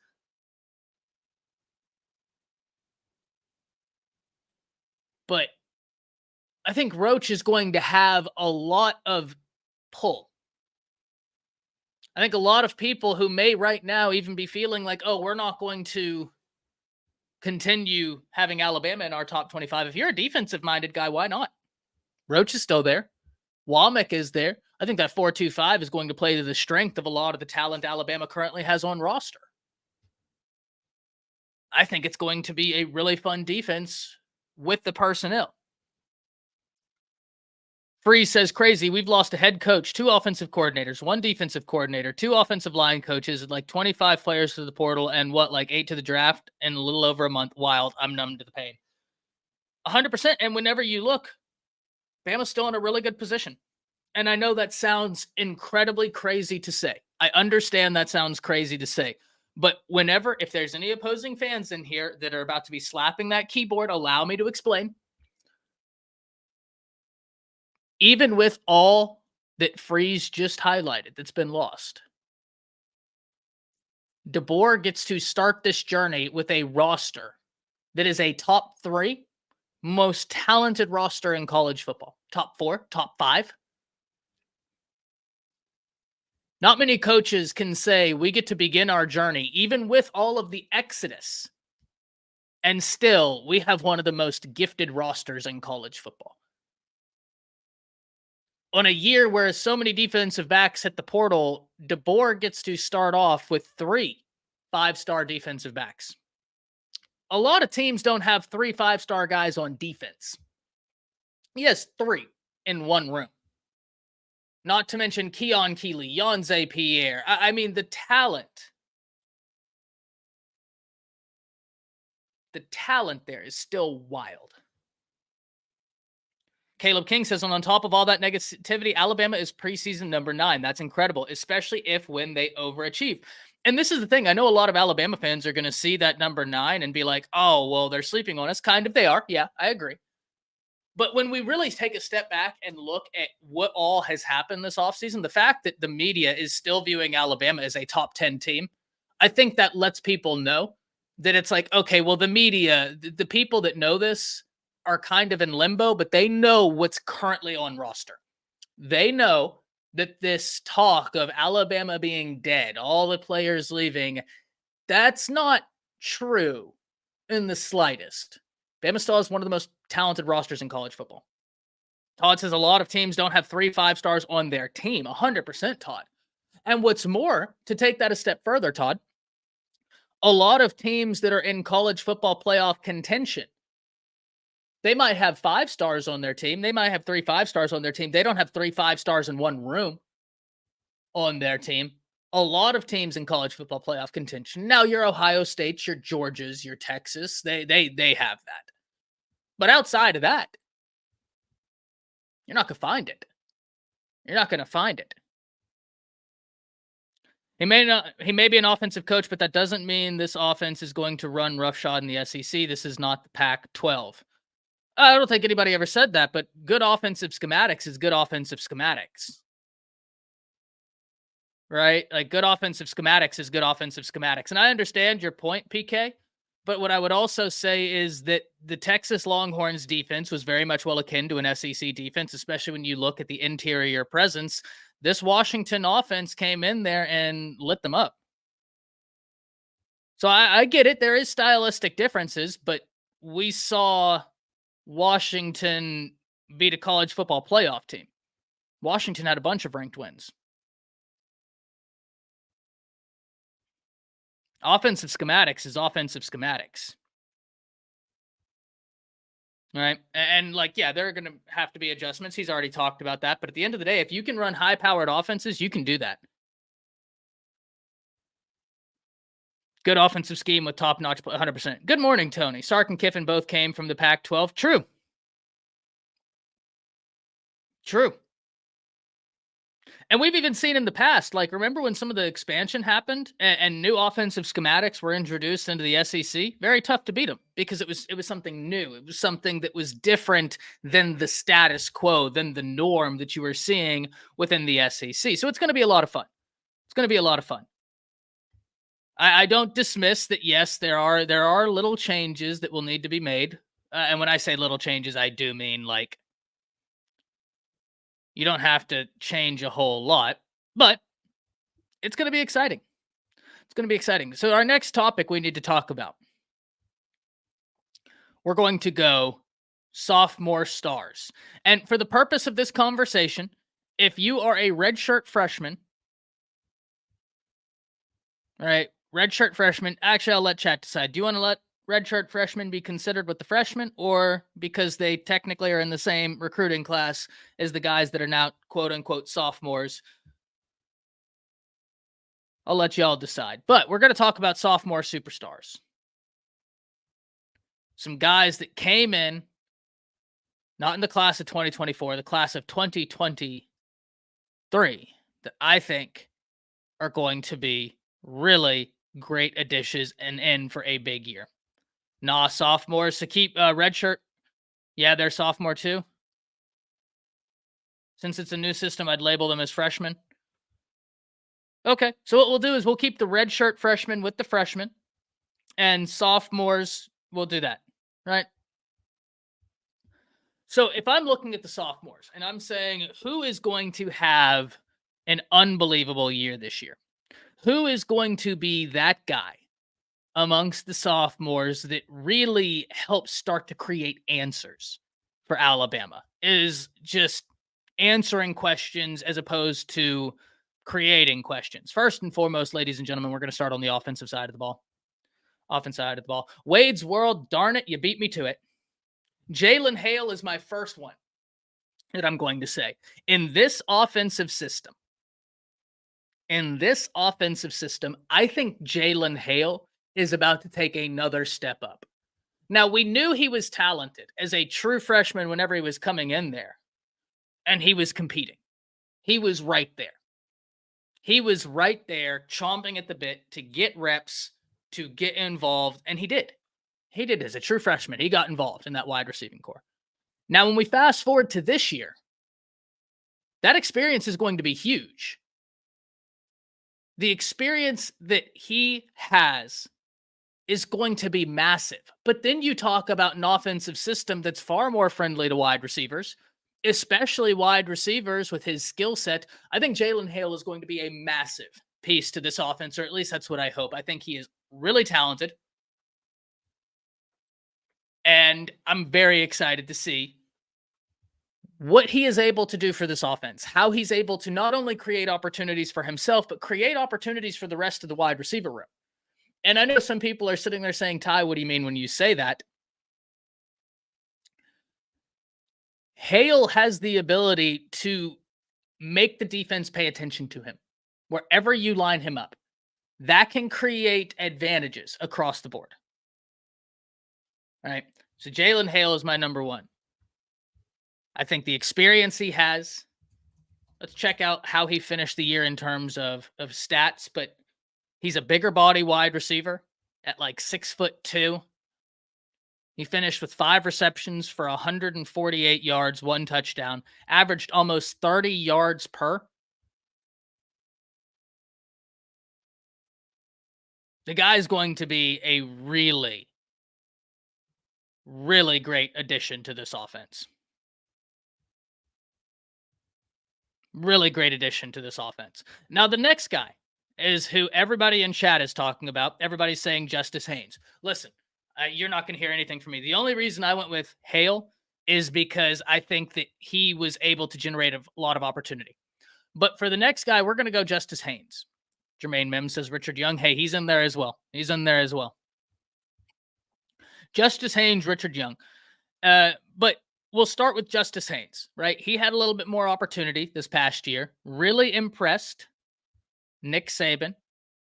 Impressed the coaching staff last year. And I think in this offense, he is poised to take off. He's got all the ability you could want. Very hard runner.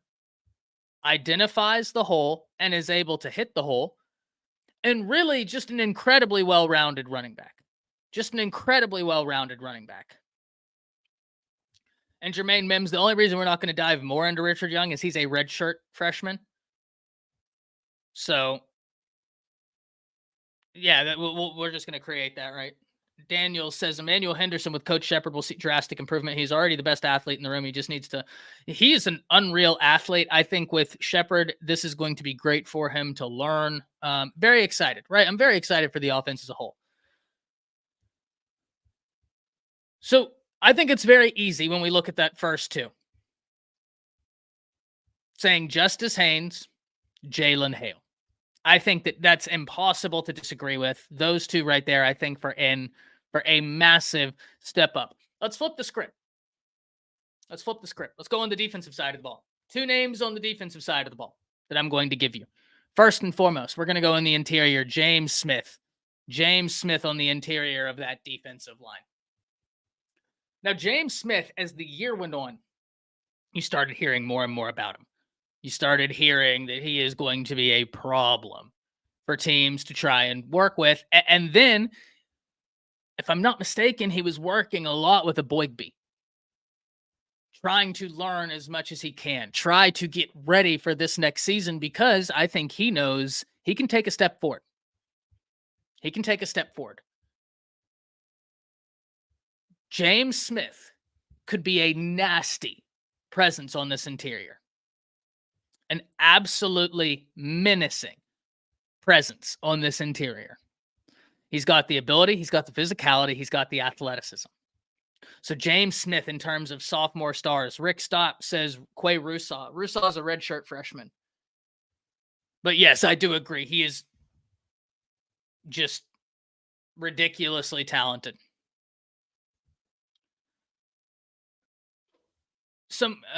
Who said this earlier? Was it Wade? Now reflecting, Saban left at the right time. LOL, he still could have given us one last run, I feel, though. You know, Wade, I said this the other day that in hindsight, and I know this isn't going to be a popular take, but there's no good time for Saban to leave Alabama. As Alabama fans, like, there's never going to be a good time for us. But when we look at this, he left right when there were so many changes in college football. You had the expanded playoffs. If there was ever a time for Saban to retire and for Alabama to start the next chapter, it was whenever college football as a whole was starting a new chapter. And I do think that timing is good. Not saying it's good that he retired. Like I said, there's never a good timing for Saban to retire, but if he must, I think when it happened makes a lot of sense, right? I think when it happened makes a lot of sense.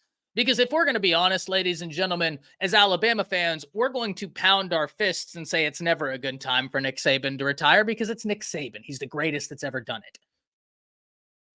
There's never a good time for us. But if we must look at this holistically, it came at the right time.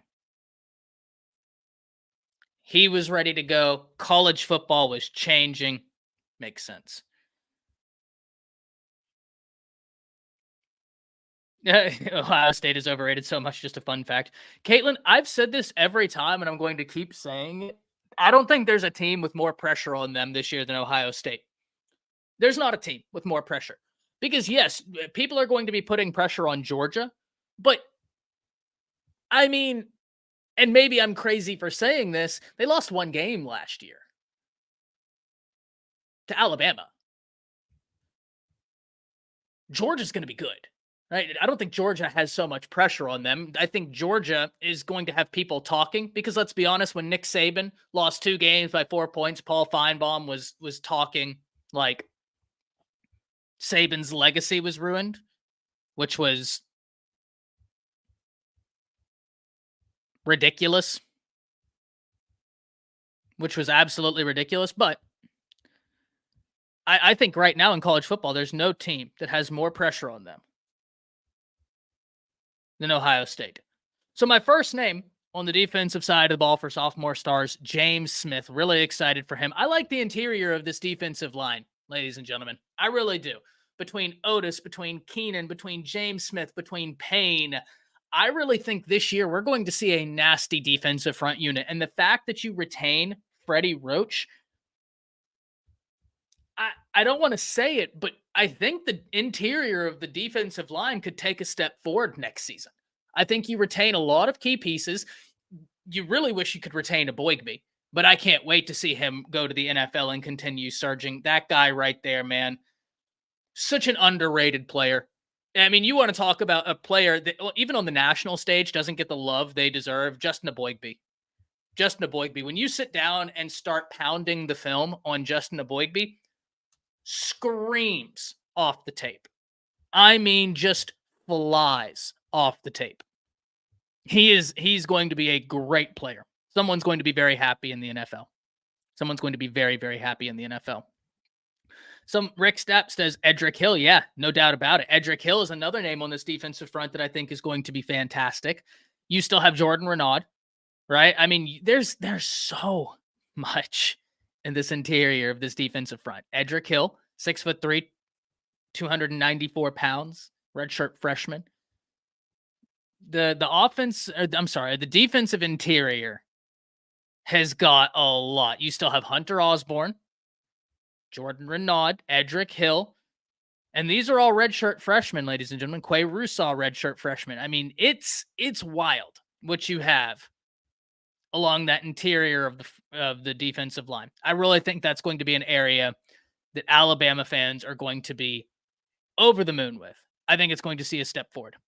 Now, my second name on defense that we're going to talk about is Tony Mitchell. Tony Mitchell, ladies and gentlemen. Tony Mitchell is going to be a really interesting player to watch. He's got the prototypical size you want at the defensive back position. He's got the athleticism. He's been there for a year.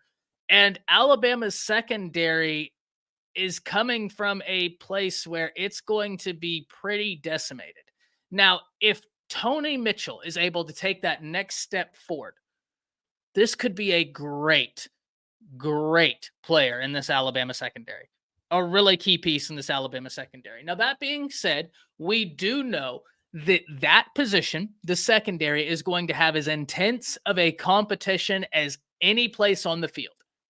And I don't know that anybody is just guaranteed much of a starting spot, right? Outside of Malachi Moore and probably Devontae Smith, I don't think anybody else is really guaranteed a spot. And really, Malachi Moore is the only guy in that secondary that it's like, day dot, you are going to be on the field. Your experience is too much. You play too many positions that are massive in terms of being able to help this secondary, in terms of being able to get them up to speed. Right. Rick Stapp says Jaleel Hurley, he's a redshirt freshman. Mincy, hey, listen, if we were talking about true freshman, Tink, I am as high on Mincy as any true freshman we have on the defensive side. Like, I think Mbakwe and Mincy, plus Zabian Brown, Woodyard, Red Morgan, Drake Kirkpatrick Jr., that secondary haul is just wild. So I gave you 2 on offense. I gave you 2 on defense that are sophomores that I'm watching. Now, the secondary, once again, whenever we talk about Tony Mitchell, he's been in the system for a year. He was coached by Nick Saban a year. He found himself in the doghouse, but he grinded his way out of it. I have a lot of respect for that, right? Everybody makes mistakes, some mistakes worse than others, but at the end of the day, it's how you respond to adversity that I'm really interested in, and he's responded to adversity, right? He's put his head down, he's worked, and he's a very talented player. I think he has the opportunity to be a big piece of this Alabama secondary. And it's going to be very fun to see the defensive side of the ball come together. On the offensive side of the ball, I think it's much easier to look at both of the names we talked about.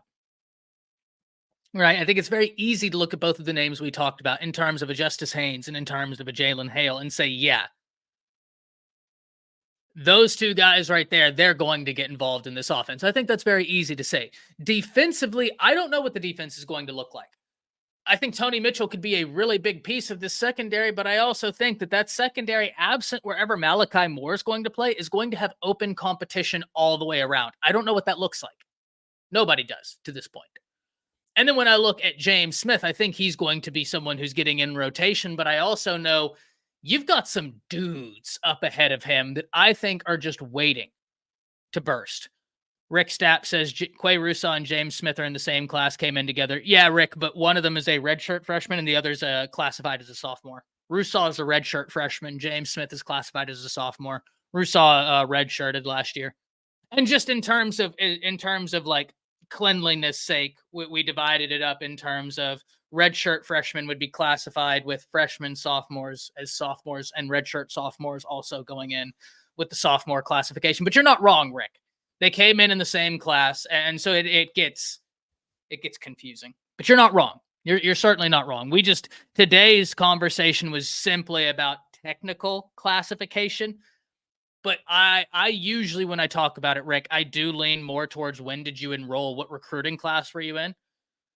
Because of that. I don't even want to think about doing taxes, guys. Let's talk about something happy. Let's talk about doing something happy, not taxes. That sucks. That really sucks.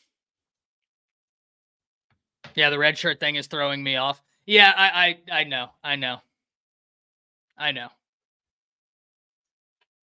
Ty, did you see Cott's interview on the Bama Standard? I did.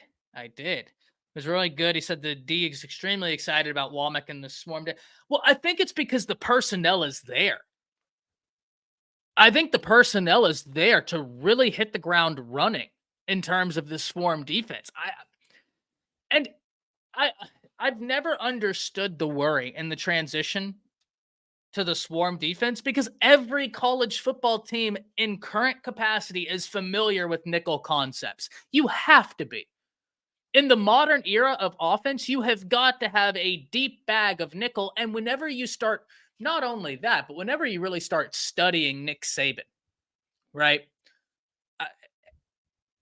Whenever you really start studying Saban, when he was back at Ohio State, like when he was way back in the gap, he was talking about like, oh, nickel is going to be the thing.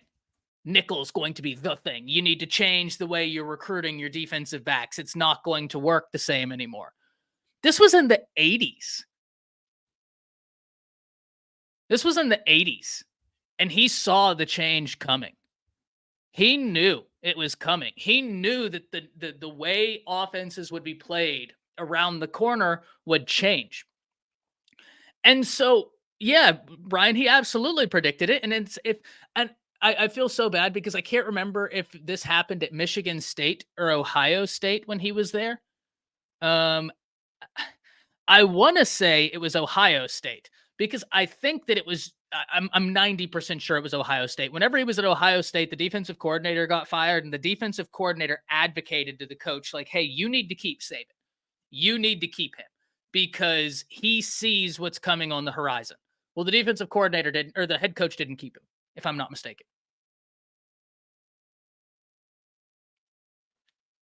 All right. And so he was way ahead.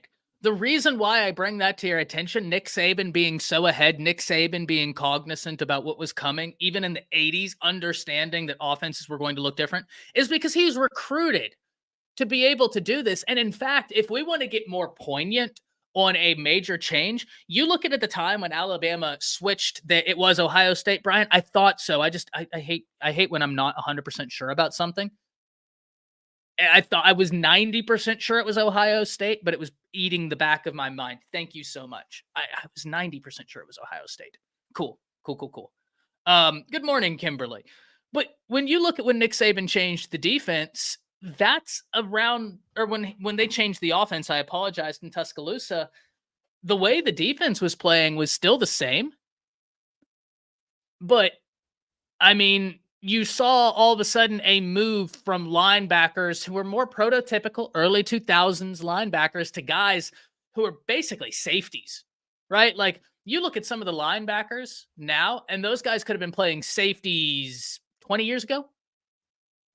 I mean, the game has just changed. AJ Williams says, your opinion, does this defense have the potential to be the best in the SEC? I don't know about year one, AJ. But here's what I will say. I think this defense is going to shock people. This defense is going to shock people. And the only reason I say I don't know about year one is because year one's going to be a learning year. But I will say I think they are going to be among the top defenses in the SEC. Womack had great numbers. I think, Jay, I'm going to be a little bit more bold. I think it could be year two. I think we could see them really pushing and I don't know. Well, Rick, I will say the defense is actually statistically ranked in terms of scoring defense. If I'm not mistaken, the best scoring defense Bama had was under Pruitt. No, that's not right. I think that 2011 defense has them beat. I think the 2011 defense might actually have that Pruitt defense beat by 1.2 points per game. So I think I'm wrong there, actually. Todd, interesting story.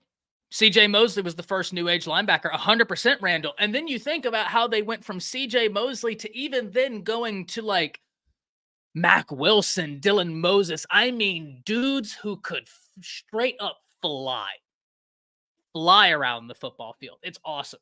It's awesome. Todd, cool story. My former roommate. All right, my former roommate was actually the best man in my wedding. Played for Pete Golding before Pete Golding got to Alabama. And so I always was kind of stuck in between a rock and a hard place because I didn't like what I was seeing at Alabama from Pete Golding. But man, you talk to people who played for him, they loved him. Like my roommate would say, as a coach, as a person, they loved him. Absolutely loved him. He was good in recruiting. Mac Wilson committed assault on the field on a regular. 100% he did. 100% he did. Christian Harris was a defense. Exactly my point, Jor, right? Like you look at some of these new age linebackers, and this isn't just at Alabama. This isn't just at Alabama. I brought it up because do you know how rare it is to have someone like Nick Saban who is so brilliant in terms of getting their own defense, but he's also willing to adapt. He's also willing to change it, to mess with it so that it fits the time. Gary Patterson. So I'm also very blessed because I had both of my former roommates played college football. All right. One of them played for Pete Golding. The other one actually played for another smaller school here in Texas, but whenever he was going through his process, he camped out at Clemson. He was all Clemson. But he ended up coming to be closer to home. But then one of my other really good friends played safety for Gary Patterson, Denzel Johnson. Great safety for Gary Patterson. My God. But that's, in hearing Denzel talk about it, Gary Patterson was a defensive wizard, like a defensive guru at making schemes, the way he formulated his nickel. But the thing is he didn't want to change. Right? So Nick Saban is one of the few legendary coaches that actually brought something to the table in terms of they brought their scheme to the table. And even though he may not have made wholesale changes to his scheme, he was flexible enough to make it work. The Real Dynasty says I would love to have Patterson as a defensive. I'll tell you what, man. My favorite thing in the world, the Real Dynasty, is whenever I get to sit down with Denzel and he breaks down film, because you already know a defensive back, a safety, for my football guys and gals out there. Oh no, Randall, I'm not bragging on the results on the field. I'm just saying in terms of like building relationships. And my former roommate said it. He's like, this isn't working at Alabama. It needs to end. But he's like, but he is the players love him. So yeah, it is what it is, right? But the thing I love Dynasty is whenever I get to sit down with Denzel, first off, he played safety for Gary Patterson. For my football guys and gals, you know what that means. You know what that means. You got to be smart.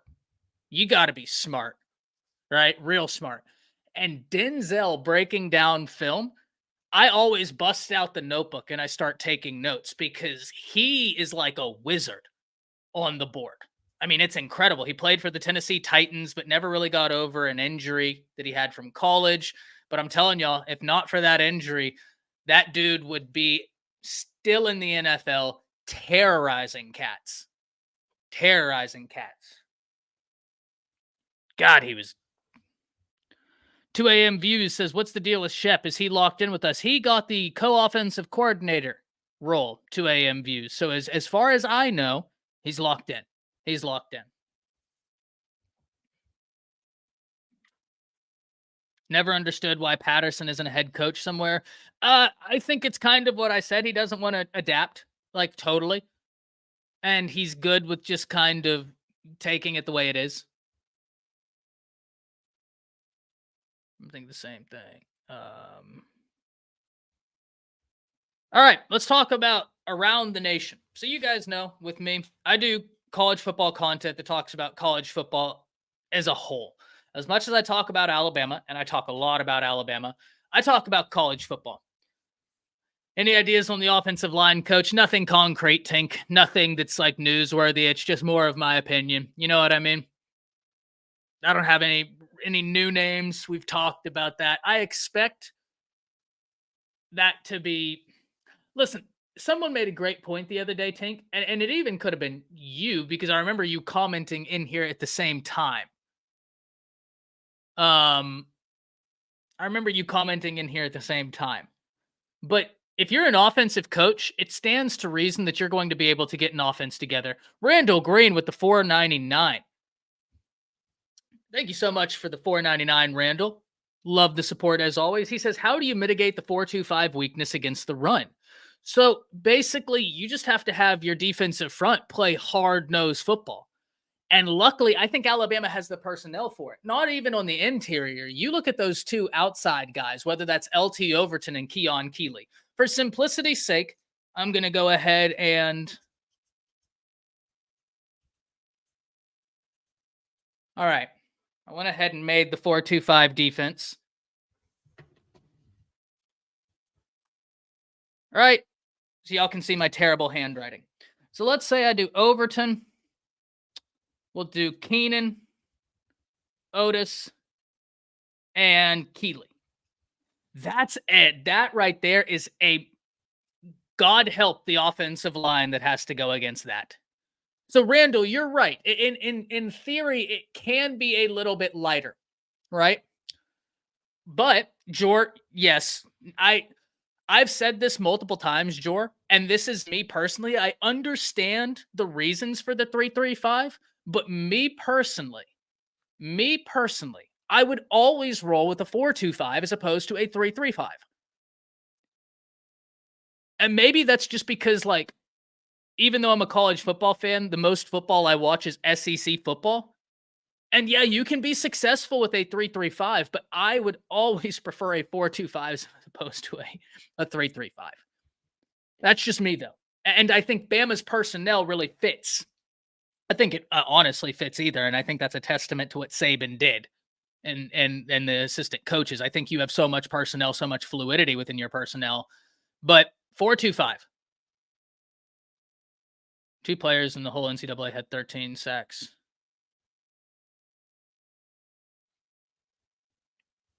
In the whole, can you say that again, Coin God? We ran a 3-3-5 a lot when we lost to Tennessee. It was gross. We ran some despicable things, Jor. Absolutely despicable.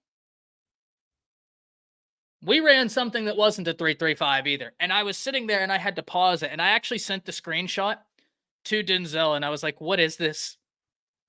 What am I looking at? He didn't have an answer for me. And so, you know. Oh, that was for Tink. My apologies, Coin God. My apologies.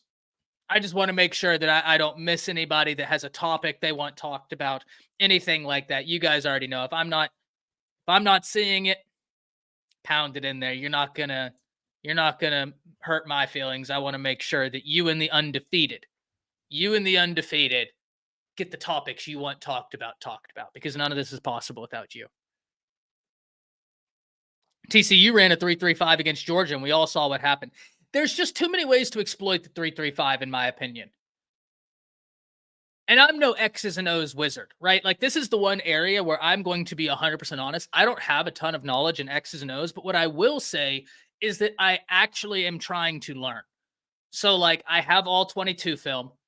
I don't comment on it a lot because, like, I don't feel like I'm necessarily overly qualified to talk about it, but I watch a lot of film.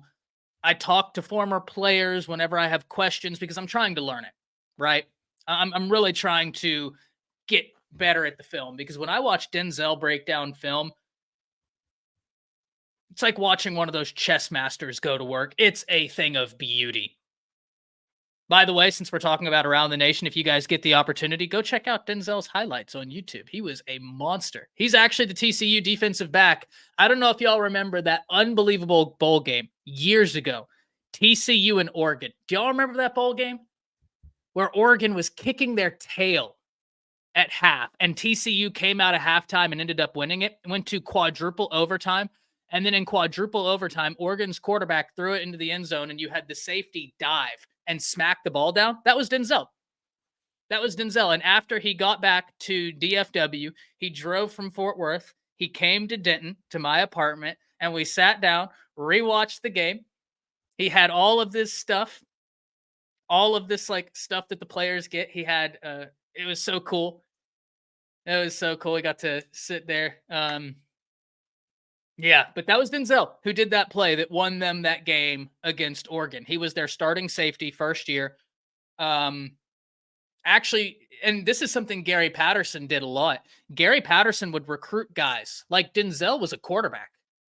And then he was like to Denzel, he's like, I don't know whether we want to have you put on weight and play linebacker or play defensive back. Now, it come to find out, Denzel is a prototypical nickel, right? Or it's like he is able to play in the box at the rate of a linebacker, but you're not going to diminish any coverage ability, right? I mean, he's going to be able to cover.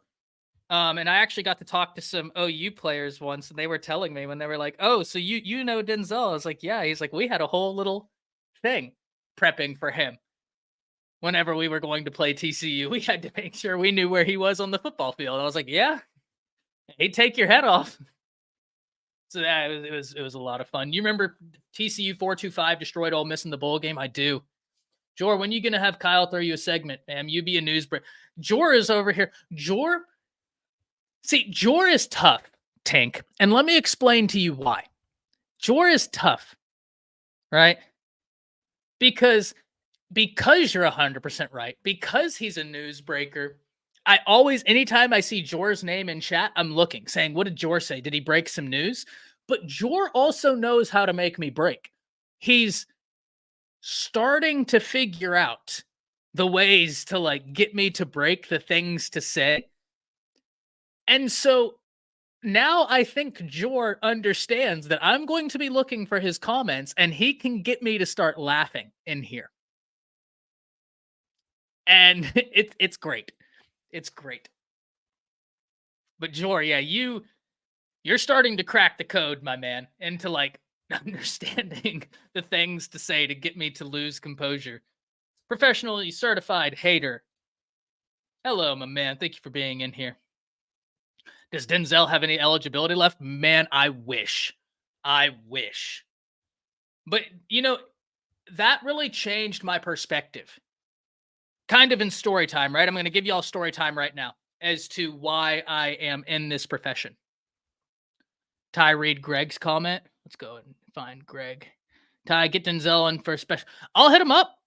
If Kyle's down with it. I'll hit him up. We can have him watch some swarm defense stuff, talk about it.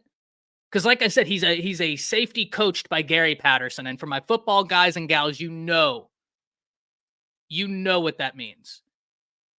Ty, I told Jor the same thing Tuesday. He brushed it off. Jor is awesome. Jor's breaking news in here, and he's also breaking me in here. That's dedication. I love it. You guys are the best. So let me give you all a little story as to why I'm actually in this field. Because as most of you know, I was in the legal field. I was all set to go to law school, but I was working in a law firm.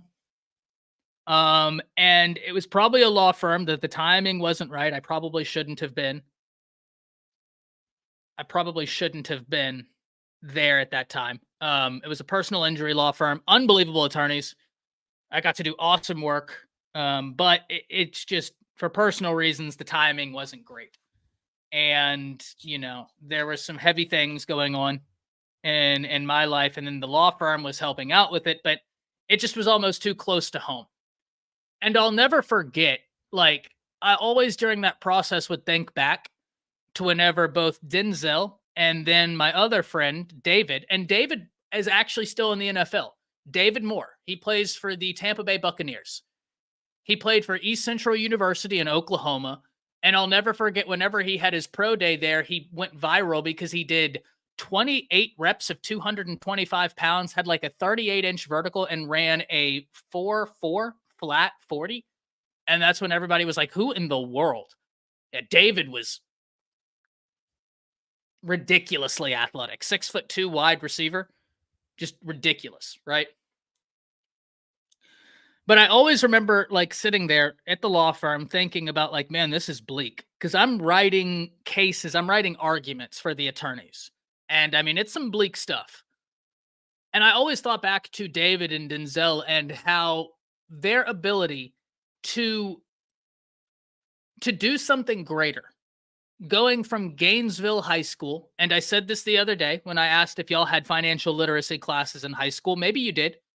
We didn't have that where I was at because Gainesville, love the town, but it doesn't have a bunch of money. There's not a lot of opportunity in Gainesville. You have one major place that employs people, and they constantly lay people off all the time. So you just don't have a lot of economic opportunity there.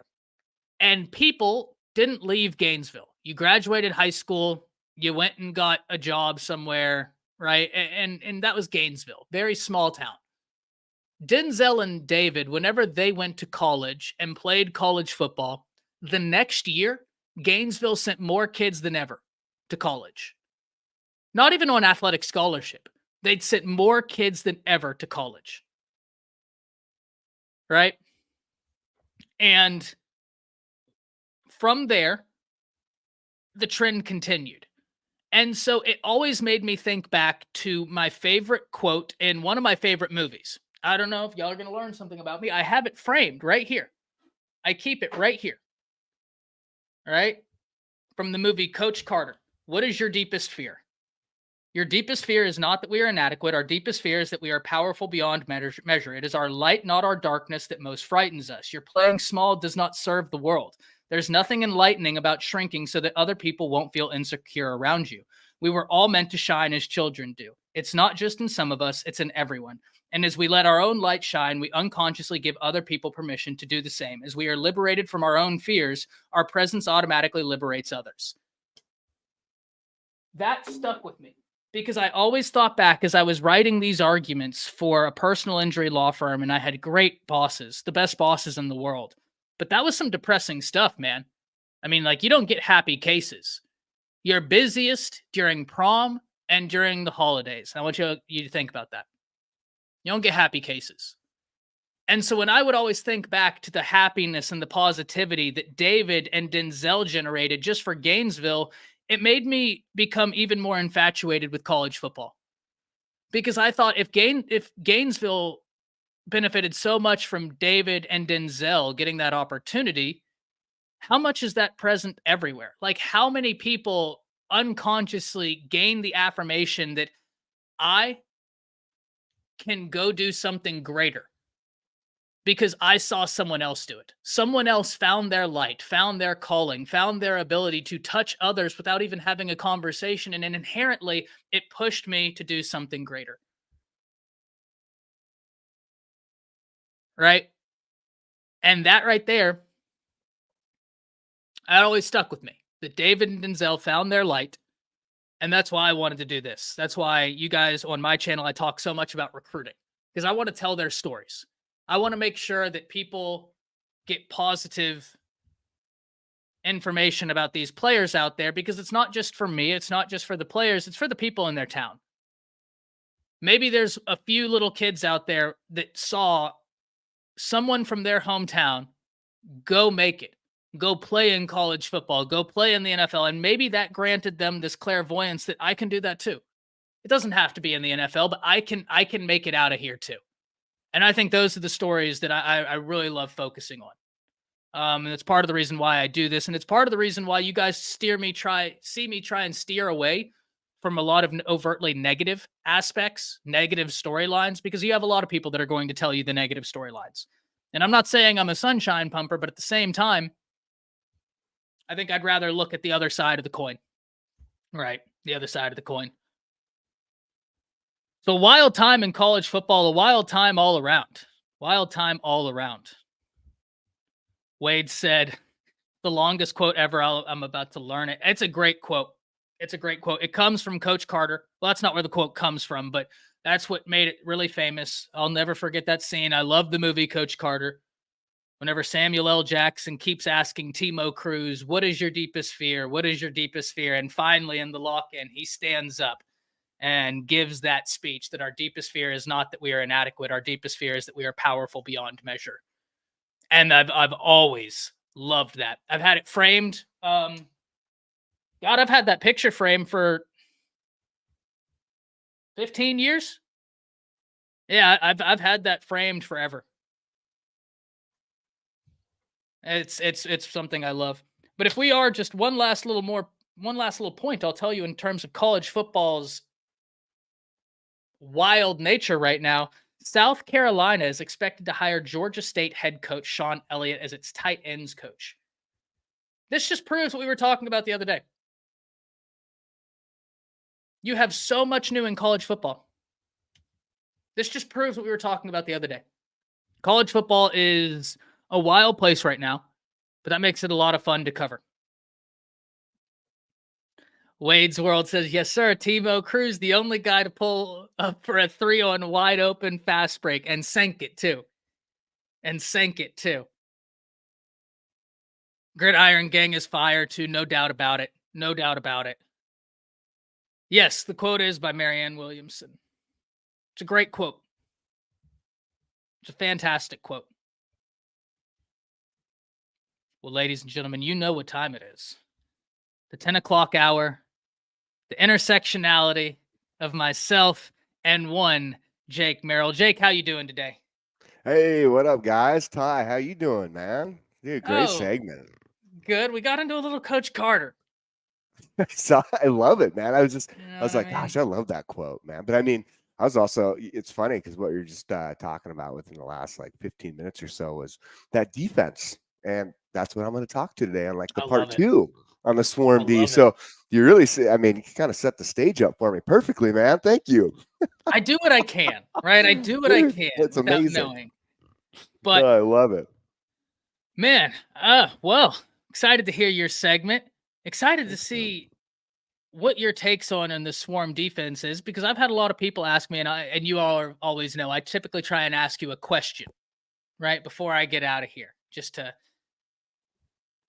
I think that the personnel is here right now for Alabama to be successful on defense. Yes, the secondary has to grow, understood. But am I misplaced in thinking that? Am I misplaced in looking at the personnel here and saying Saban recruited guys that have incredible versatility and flexibility in terms of the schematics they can play in? Am I being a bit of a sunshine pumper there, or is that rooted in reality? No, I think you're spot on, to be honest with you. I mean, I think it's Randall Green right away with the super chat and the fan fun. Hey, man, I really appreciate you, man. 199, Jake in the house. I appreciate you, Randall. That means a ton. That's the way to start the day right there. I hope everybody's ready for that. But no, I think you're spot on. Tell you the truth is I think, I think these guys match up perfectly with what he did recruit, especially in the secondary. We're going to continue to talk about that because it will be a center, like a focus piece with this defense just being maybe how young it is. And maybe a lot of people are worried about the depth there. But he brought that, Saban had that gift that he gave to DeBoer, which is this recruiting class, truthfully. And again, it comes back into these players. I mean, you said something earlier. How good will this defense be? Right. You know what I'm saying? Like, how good is it going to be? Could it be the number one defense? Year one, is it going to be that? I think you're spot on. I think year one, there's going to be some hiccups here and there. I mean, if you're installing a new defense, granted, it's not that complicated to install, but like with Womack in the way he goes about things, there are some complexities to it. It's easier for the players to understand, right? But I think you look at year two, when these guys have some time under their belt, I will say this: they're going to be stacked. Number one, I don't know if there's going to be a lot of teams who can throw the ball on these guys. Like, if you think about this, if you're a recruit, like for this 2025, 2026, okay, you're a recruit, you played defensive line, you want to come here. If you played defensive back, you want to come here. And the reason is because in this defense, right, as a defensive back, you excel. You get to showcase your talent in every single aspect. So if you want to go pro, you get to show yourself in the zone coverages. You get to show yourself in man coverages. You get to show how you can really come up and attack the run, but also how you can play this assist role, right? Or you can play on an island, and you get to showcase a full range of talent that allows you to play very freely because there's not as much complexity to it, right? It's not Nick Saban's pass defense. It was different than everybody else's, right? But then this defensive line, man, that's where you're going to eat, right? Because this defense is made to get pressure.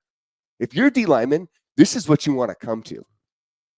This is where you want to be all day because you're gonna show just how big badass you are, man. And that's probably why those comments were made in that article. And who was that again? Who made those comments? I can't remember. I don't know. Recently? I know Jakeem Stewart, the number 1 player in the class of 2026, was talking about how he was really impressed with the Alabama visit. Mm-hmm. And they were like, oh, well, what'd you think of DeBoer? And he's like, no, I mean, it was fantastic. It was they're up there. And he just released a top 15. And I understand people are going to roll. He's a class of 2026. So if a guy that's that far out wants to release a top 15, have at it. Right? Like you're what, going into your junior year, you're a sophomore right now. Yeah, release your top 15, man. Enjoy the process. Have fun. I know. Yeah. So we're gonna see. Can't wait to hear about that. But to your point, I don't think college football fans outside of Alabama realized how complex the defense Bama was running was. Not at all, man. And I'm gonna tell you what, like, you know, for somebody who's played defense and in my past, I'll tell you this: when you get a defensive playbook that is as thick or thicker than the Bible, with installations after that every single week. Now once you get it down, it's a little easier. But I'll tell you what, for a young guy, even a guy with a little bit of experience, it can be tough. You have to think a little more. And when you got to think, you don't get to play freely. You don't get to react, right? And you slow down. Hence why this defense is made to be fast. That's what it means, fast, right? So you don't think as much and you just play. So, and that defense was really hard, and those coverages are very difficult. And you'll hear that from just about everybody. You know, there's some guys who say, hey, there's some football IQ guys who came in who are really smart. They picked it up right away, but for the most part, if you listen to Saban's guys who played under him for defensive back, they say it was difficult to pick up. Well, the last thing I'll tell you is, like, I knew it was complicated whenever I had one of my good friends. I don't know if you heard this. He was coached by Gary Patterson. He played safety for Gary Patterson, Denzel Johnson. And I'm sure you know what that means, right? Like the defense, he's a wizard, Gary Patterson, in terms of and he was telling me, he's like, the originator.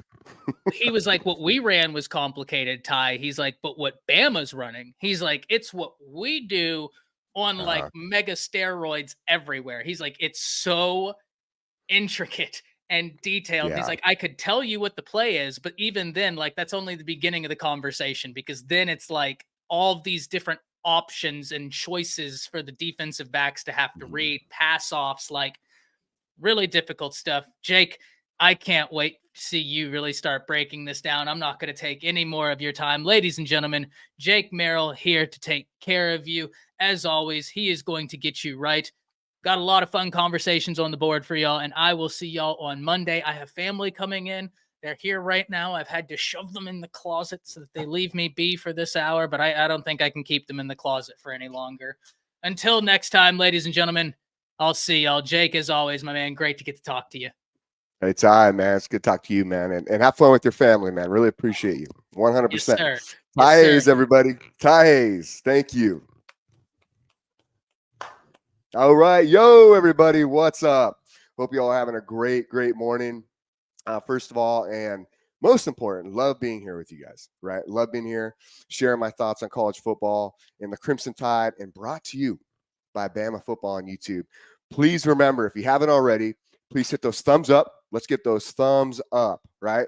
Hit them up, subscribe, and share with all those other great people you know.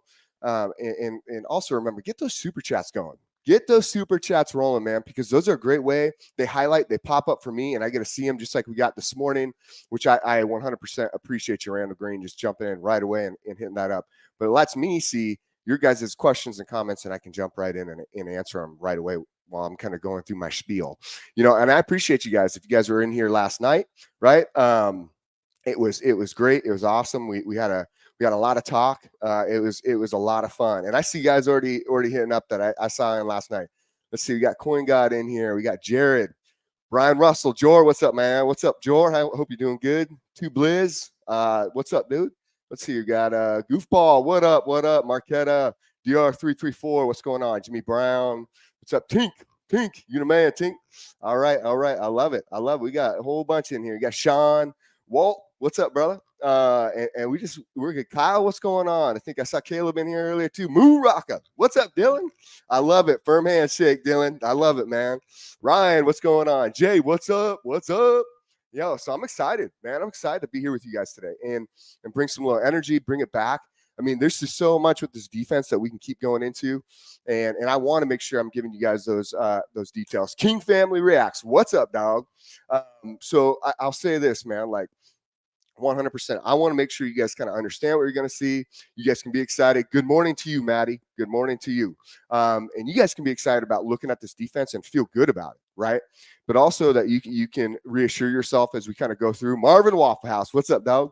That as you're watching this through the season as it plays out and you're kind of hearing what's going on, you have a better understanding of what you're watching and what you're hearing, and maybe you can kind of put it through your mind and see that picture. That's how I do things, right? Once I have an understanding and I can see it, I can picture it in my mind and then walk it through, and it makes me feel better about what's going on. So Mike G and Anthony Colt, what's going on?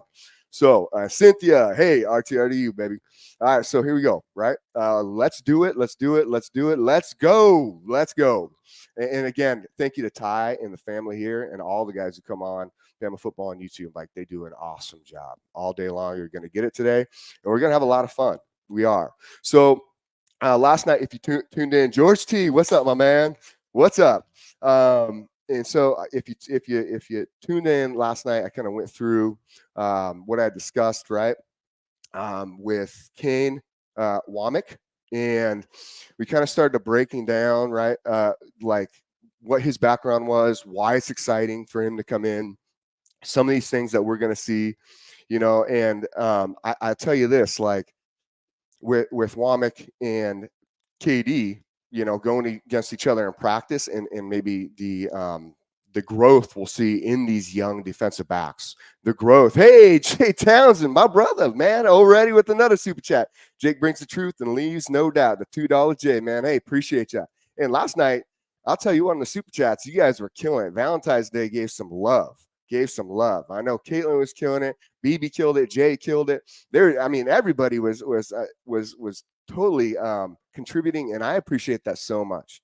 Like, it means a ton for me. It helps support the channel. It helps support the team, and we can just keep bringing you guys like great content. And I know you guys love it. That's why we said give those thumbs up, subscribe, like it, become a fan funder, keep going. Moon Rocka, I love it, man. So, here we go. Like, we want to keep getting into it. And not only and Cynthia, you make a good point. Womack is going to be great, not only the X's and O's, but recruiting is going to be huge as well. He's an excellent recruiter. And I'm gonna touch on this, right? Think about this for 1 second, okay? KD is a relationships guy, and that's something that we all are going to see as it continues to roll, and he gets further into this season and the next few seasons, hopefully, right? And what I'm saying by that is he's going to bring in guys who are very similar, probably in communication style, personality, and core beliefs to him. All right. But also, with that being said, what comes with that is you have a really good foundation for, I guess, communication style to relate to these guys. Okay. And Al Sanders, what's up, man? I see you got a long quote in here, or a long chat. Saban's preparation for our players got them ready for the league. According to a lot of former players, going to the league is one of the key reasons players come to Bama. 100%. Like, that you make a really good point on that. And Saban did get them prepared, but I also think, like, you can play when you can showcase your talents, right? That also is what's going to get you to the league. I mean, yeah, preparation is good, but you got to get to the league first. So think about that too. I mean, you're going to prepare, you're going to learn. There's guys all over this program who have been to the league. Like Clinton is here. All right. Like Clinton Dix is here. Like is here, and he's going to do an awesome job of also talking those guys up. A lot of people forget he plays a role behind the scenes. Okay. And he does an excellent job. And that role is where I talked about also yesterday was with like kind of Morgan or Morgan Wallen, Courtney Morgan.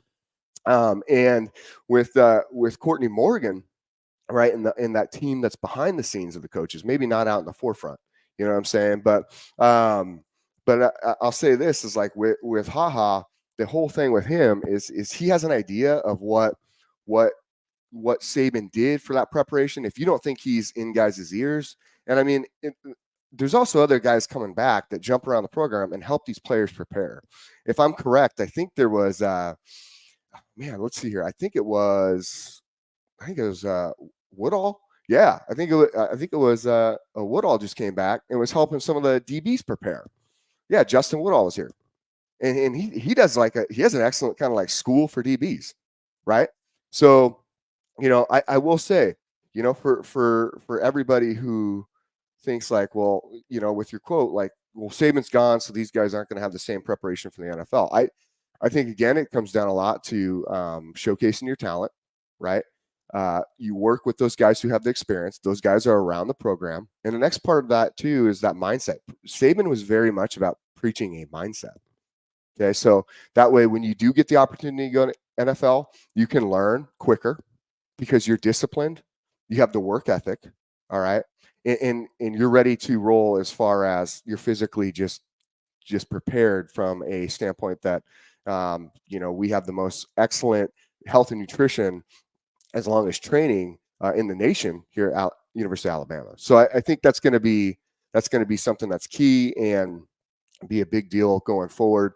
And yes, maybe you won't have the same sort of Saban effect, but I don't think the drop off is as dramatic as everybody is thinking.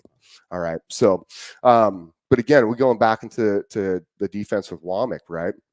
And talking about like his SEC ties, his connection with being even a GA under Hugh Freeze, like or watching his dad run this defense. And Ty brought up some really good points of Gary Patterson. And I'll tell you what, like Gary Patterson, for those who don't know, 3 years in a row, as I said kind of yesterday, he had the number one defense. I don't think anyone else has done that in NCAA football. Like he had the number one defense 3 years in a row, in 5 years total during this coaching.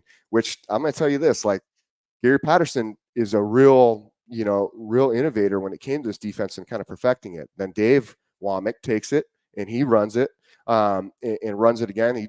Ole Miss at one point has the number one defense. He uses it for Georgia Tech when they win the ACC title, right? And then at the same time, you watch and see that that Kane grows up doing this. And so we touched on all those things. Okay. We touched on all those things last night and yesterday. And there was a lot of good stuff that came out of that to help you guys kind of understand, like, hey, this guy's an X's and O's guy, right? So we also kind of got a little bit into the basics. I explained some of the positions and the names, such as the bandit.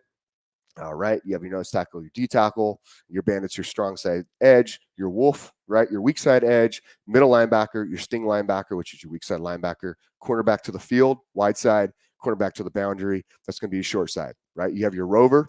That's going to be your strong safety. They call them a rover because they can move. And the next part is that you get your free safety, your natural free safety. That's going to be your single safety, your single high safety. And then you got your husky. That's your safety linebacker hybrid. All right. So here we go. We're going to jump into this some more. So understanding the basics of the 4-2-5, right? We went over it a little bit last night. I realized also last night that I didn't get to go into quite as much detail as I would have liked. And we're going to keep going through.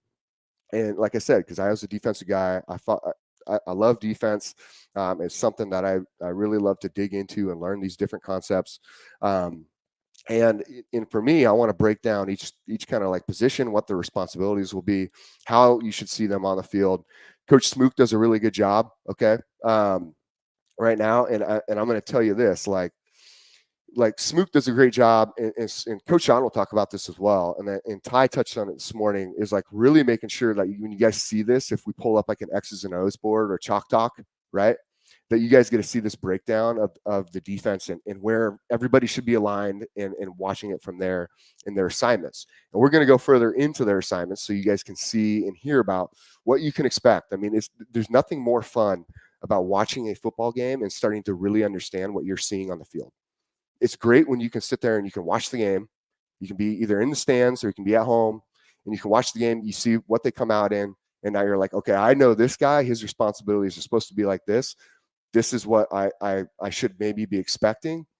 If something happens, I can already start to pick out like, oh man, this was messed up. Will he fix it or will he not fix it? How do they adjust? Okay. So it's fun, man. Like it is fun. And DR334, I'm telling you all, these trolls on a timed schedule. Man, I love it. Maybe just on my segment. I don't know. We'll see. All night, dude. All night. I heard they were giving a hard time to Coach Smook too, man. Coach Smook was lighting them up, man. So don't be coming in here doing that stuff, man. Like we're just here to talk some football. We're just here to give some love and be pumped up and be excited for the season. So for you guys' opinions on this or your guys' thoughts on these, and just so you guys can think about this. So the 4-2-5, right? It's a scheme. We talked about it last night, but it's the defense. It gives the defense the ability to align. You can match up well against spread formations. It allows it to kind of maintain like the team maintain like a box integrity by keeping like a numbers advantage inside the box. Okay. And then on top of that, it allows that numbers advantage to also have like be there at the point of attack. Okay. It's really flexible. It's easy to understand, which I was just kind of discussing.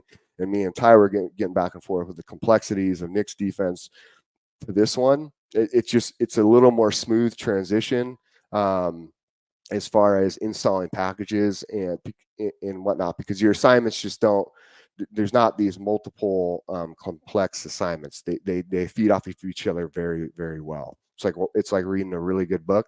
In each chapter, you understand how it's flowing really good. So, and then on top of that, it's the personnel has that kind of a friendly approach to defending like multiple looks on offense, right? I think on that, your scheme enables like defenses effectively to pressure quarterback. Again, you have a really strong presence because of all the guys in the box for defending the run game. You create confusion with the minds of offense coordinators and quarterbacks just because you have this kind of multi ability to create looks out of a base formation. Okay. You will shift guys, you will move them. It's not like they just come out and line up the same way every time, but at the same time, because of its ability to hide so much, it will create confusion very quickly. I discussed this last night. Quarterbacks walk up to the line, they get a read. And once they get a read, you're seeing this a lot in college football now, is before they'll snap the ball, they'll look over, right? They'll check the sidelines, see if there's any changes in the play call based on the cards that are being held up, all right? Or any other signs that are given, and see if the change will be needed from the sidelines. And then from there, they'll run the play. Okay. Is there no more gap integrity in the 4-2? Is there no more? Shane Brown asked this. Is there no more gap integrity in the 4-2-5? No, I mean there is. It's a single gap scheme, right? Everybody's responsible for a single gap. There used to be, so under Saban's, right? That was a two. You had to plug two gaps. That's very difficult. This is different. So, which again allows players to play a little more freely, a little more. How do you say it? With a little more chaos. Put it that way. Like they can bring way more chaos instead of being more hesitant and trying to get reads. They can play based on their assignment directly into that role and then play with chaos, which we're about to see. And there's nothing like a good defense playing with chaos. Like, I mean, you get to absolutely demolish people when you get to play at that level, and now you get to do it with Alabama talent. I mean, that's insane. Again, like the scheme enables like defensives with this too. really to effectively pressure the quarterback. You really got to make sure that your presence with the run game, all right, the presence with the run game is there. Like, you got to stop that run game because of the way the box is stacked. Okay, so the numbers game in the box, because football is a numbers game for the most part, right? Like when you're talking from that standpoint, you look at this and you say, okay, you got offense, they line up in these sort of formations, or they're showing this sort of look, and then your defense based on these numbers. How do you compare if they were to run? How do you compare based on the pass, right? And so after that, right, you create that confusion again in the minds of the coordinators and the quarterbacks, and then it's just because of what's hidden, you have a really great ability to generate turnovers and takeaways, right? And also eliminate like big plays. That's another a big part of this. Like it utilizes like 4 down linemen. The two are unique, right? Because they're almost like this hybrid. Okay, like your 2 edges. So you're bandit and you're a wolf. They're almost this hybrid type of player, not like a true D end, but their job really is that containment and to bring that pressure. Okay, that wolf position, as I said last night, has to be very fundamentally strong because you are on the weak side, and that weak side tends to be some weaknesses on that weak side, which I'll discuss here shortly. But you also have your 2 inside linebackers, which is your sting and your middle linebackers. Sting's going to play that weak side. You got your cornerbacks, you got your free safety, then you got your rover. Let's see here, and then you have your hybrid player and your husky. So let's see. I will say this too, is that one of the strengths is you do have like 5 DBs on the field, so there's a lot of speed on the field, and then rather than having like a conventional 4 that are only there for when you're in a 4-3 or a 3-4 alignments, now you have 5 DBs on the field, and it allows you to really break down these teams who are more so coming out in a spread formation rather than these condensed formations that you're seeing, these dual tight ends, or a tighter formation that's made more for power, right? So it allows you to match up on speed really well. Hence why it's so important to have in the SEC, right? And excuse me while I have to grab some water every single time, man. I got to make sure I keep hydrated.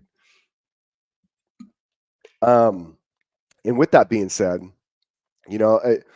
it's with the pressure on the QB because of the different stunts and twists you can run out of this.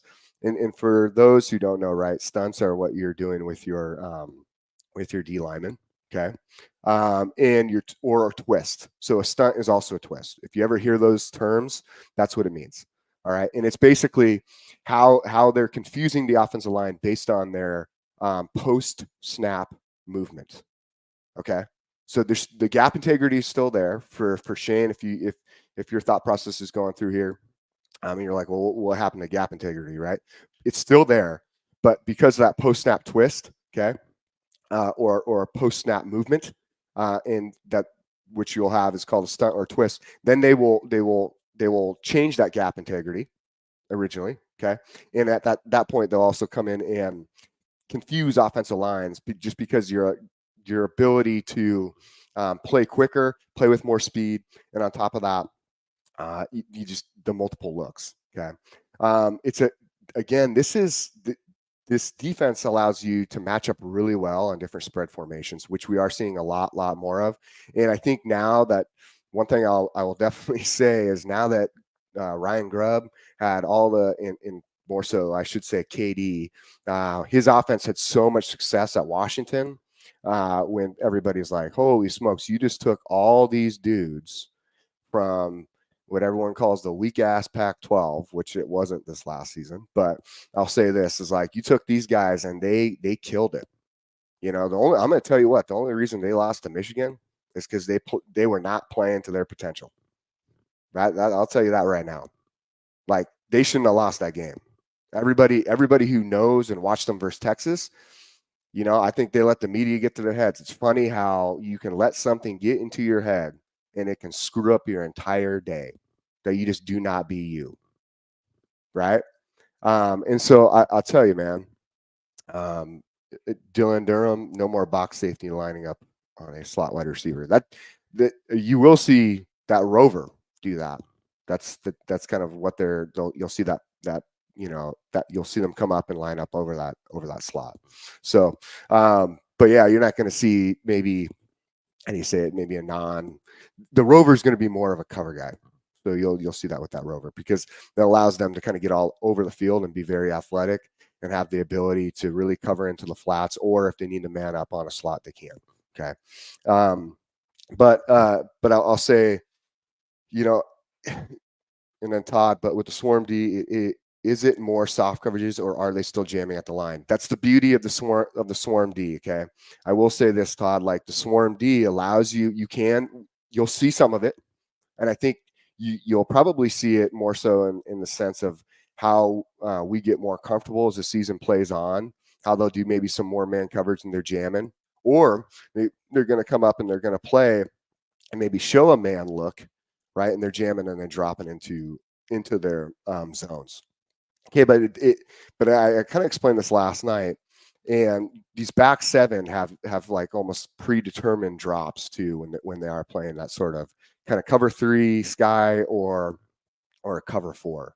Those predetermined drops, they allow them to drop into positions where you truly can make plays from the defensive back standpoint anywhere on the field. All right. Or make plays against any of the passing patterns on the field.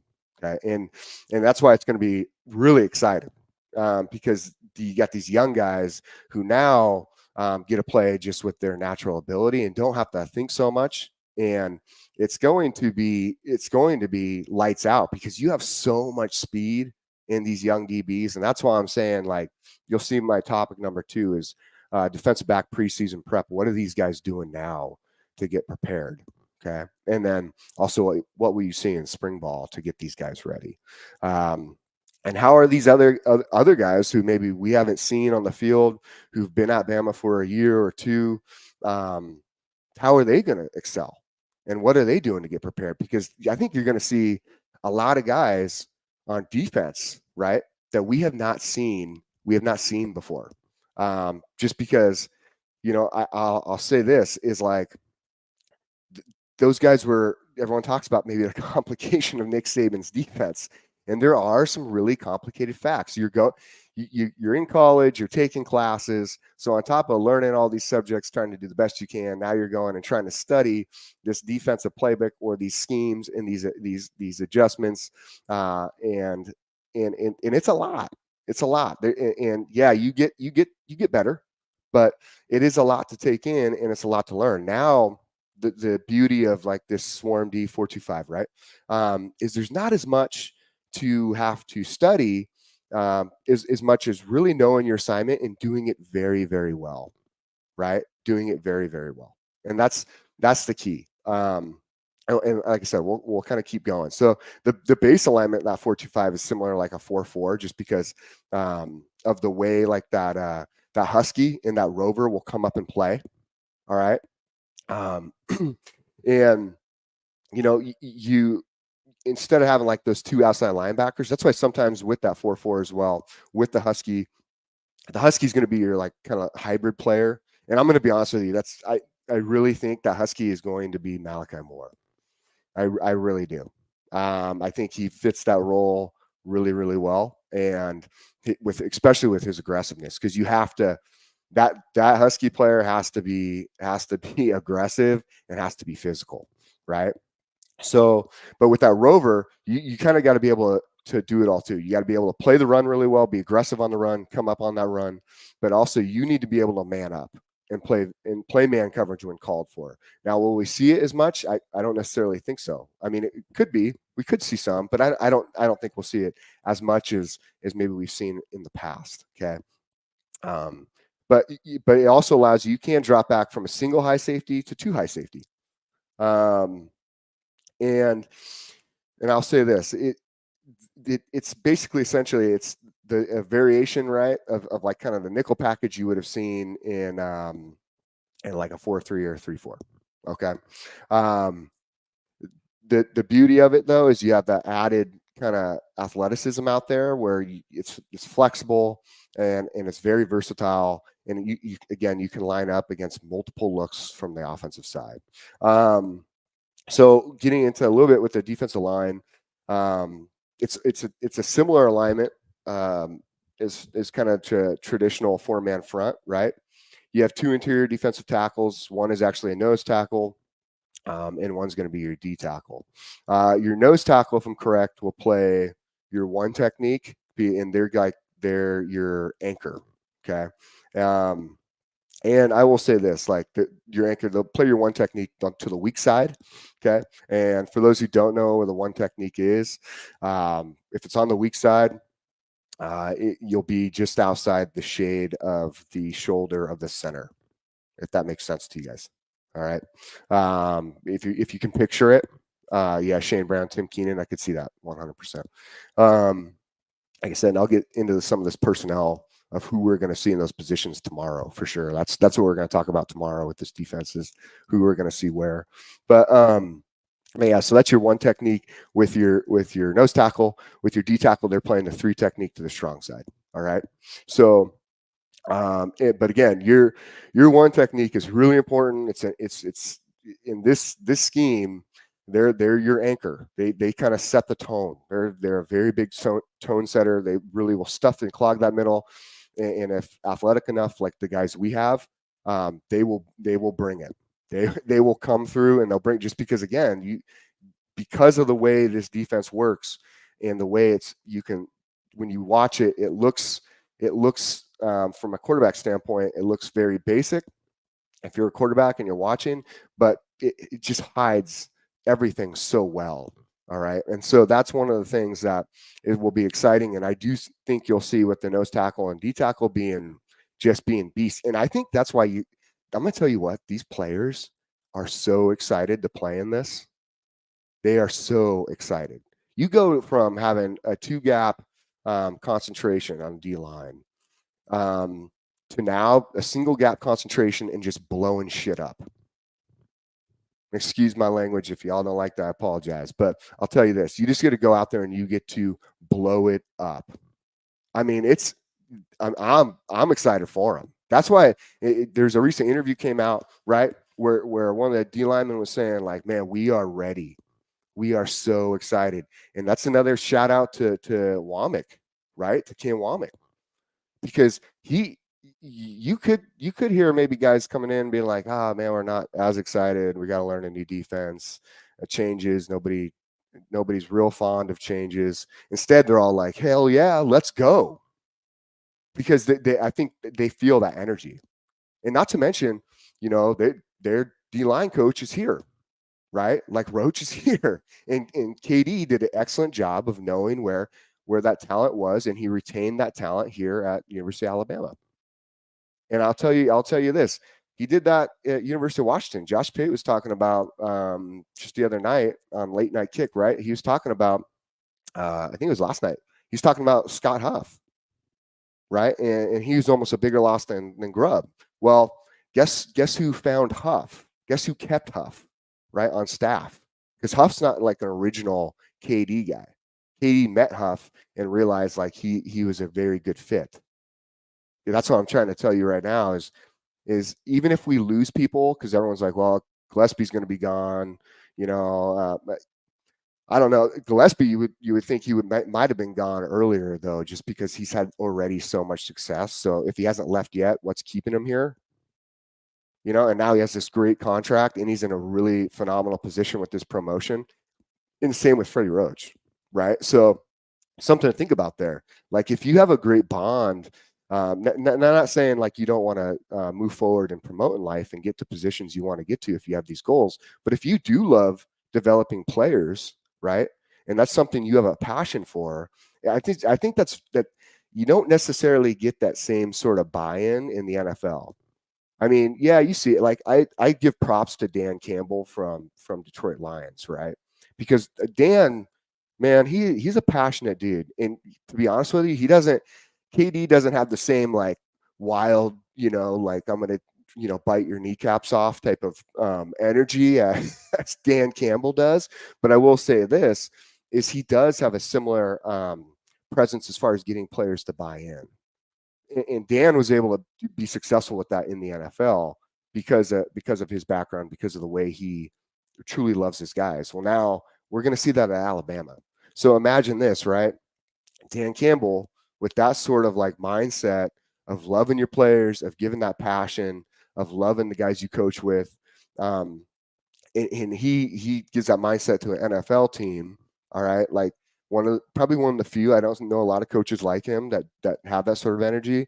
Well, then you have KD giving that same sort of mindset, that same sort of passion here at Alabama. And that NFL team, man, Detroit, it's not like they were like some studly team the last, 10 years. But I will say this, man, Dan Campbell turned it around. Well, KD doesn't have to come in here and turn a whole lot around. He just has to implement his kind of his processes and his structure that has been successful in every step of the way from the day one he stepped on a coaching field when he went undefeated his very first season ever coaching football. It's straight up like high school for those who don't know. All right. Like undefeated right away. And then after that, you look at his record and it speaks for itself. He's for all the programs he's been at, right? You look at his record speaks for itself. Now he's bringing that to Alabama. Who in their right mind would ever argue that he's not going to be successful? That just doesn't happen. Winners win.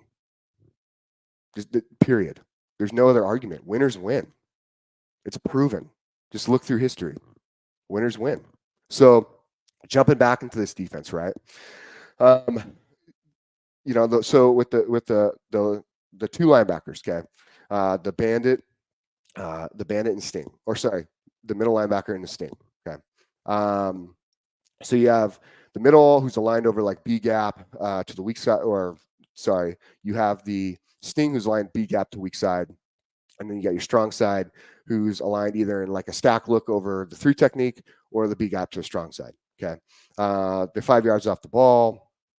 Usually like they kind of outside shade of the guard. All right. So, and then depending on like your base alignment and the coverages, you could have like a single safety, 2 high safety, play a deep middle, and then your rover, right, can play either the strong side or play the weak. It just depends on what type of look they're showing, and the offense is coming out in, and where you want maybe. How do you say it? More speed to power.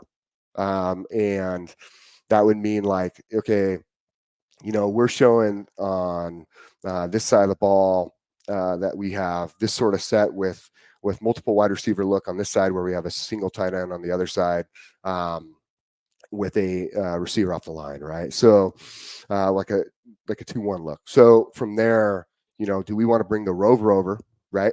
To play more on that speed side where we have a multi-receiver look, okay? Or do we want to keep our Husky there? And are we just going to maybe run a zone out of this because we're assuming based on these things that they've done, this is the type of play they're going to run. And so those are kind of those questions that they'll start to ask, right? And that's why your rover is called a rover, because they can literally, right, like rotate around based on what kind of look they want to give the offense, and also from a standpoint of where do they want to play to their advantage. All right. And the other beautiful thing too is like with the rover, they can align with the slot. They can play, to the pass like strength side again, or they can play off the edge, which is really, again, why I said you with your rover, you want them to be physical, but also have the ability to cover really well. And because they can come up, like, let's say you have more of like a tight set, right? They can come up and play off of the edge, whether it's the bandit or the wolf. Your rover can come up and kind of feel that and play off of that edge and just add to an additional layer or an additional width of making sure that you seal your edge. So they might not take advantage of like that weak side. All right. So with cornerback alignment too, like on that one, it's based on obviously coverage and call. Your cornerbacks, you have one who plays boundary and one who plays field. All right. And your safety, if you play like a 2 high safety, you can play the same way as well. Brian Russell, appreciate you, man. We got a chalk talk with Jake in the future, man. I love that. We got to change all these Husky names in the D. Hey, Brad, there's nothing wrong with that, man. There's nothing wrong. It's all good. It's all good. It's just that traditional way of doing it. I know now there's a bunch of different names that people use in the 425. Hey man, I'm good with it. I don't mind it. Huskies won, dude. Let's go. Oh well. You know what I'm saying? Let's bring that same winner's mindset and still demolish people now through this swarm D. You know, like I would love to see Huskies offense this year, like maybe I would say times 2 or 3 with Alabama's ability and their players on offense with a mean, scary defense where people like truly don't want to play them. And I think that's what you're going to get at. I'll tell you that right now. Like that defense, I would love to watch them. I would love to watch both sides of the ball just tee off on people. Like and truly, there's something to be said where you can just be like, you know what, man, hey, we're gonna mentally defeat you. Like when we walk out here, Moonrock, the Husky term is kind of funny because our coach was just a Husky last month. It actually, I mean, it is. It's ironic, isn't it? It is super funny. But man, I can't wait for them to. There's one thing to say about like physically rocking somebody. There's something to say about like mentally defeating somebody. Like when you mentally defeat somebody, like you're like, sorry, man, like you're just not going to win. I'll tell you this. That sends a shockwave to other teams. You know what I'm saying? That's scary. And Linda Dury, how can you find merch? Are we talking Bama football on YouTube merch? Under there, if you select the symbol, when you go and into it, there's a when you originally pops up, there's kind of like little tabs where you can see that says merch. We can get in there, but man, I'll tell you what, like I'm excited. I'm excited to watch this, and I am excited to see these guys just eat, man, on both sides of the ball. But like I said, I want to keep going. I want to keep going because I know we every single time I do this, there's so much details I want to give you guys, but I only have like an hour, so it's hard to get into everything. And now I only got like 15 minutes, so I'm gonna try to get through as quick as I can. Bear with me, y'all. Bear with me. So it's a 4-2-5, a bend don't break approach, right? Limit scoring. It emphasizes stopping the run. All right, because that is the key when you want to stop an offense, right? You have to stop the run first. Okay. It also eliminates big play, and it forces offense to have to execute on long drives in order to score. You know, and Tink, I'll get to you with that in a minute. I'm going to keep that question. Tink asked me, Haha said Mincy could be a day one starter. What do you think? I will get into that. I have a lot of good stuff on Mincy. I watched his film and did a breakdown myself. And I'm very much, I've done some player development, so I can tell you right now, like there's certain things I look for, and how I would coach it. And I love Mincy. I like what I see. I have some ideas for him, man. I have honestly each of these new DBs. I did a breakdown with them, and I'll talk about that. Probably try to maybe do that tomorrow for you guys, but if not tomorrow, within the next few days. So, but jump back into it, right? So forcing offenses, right, execute long drives to score.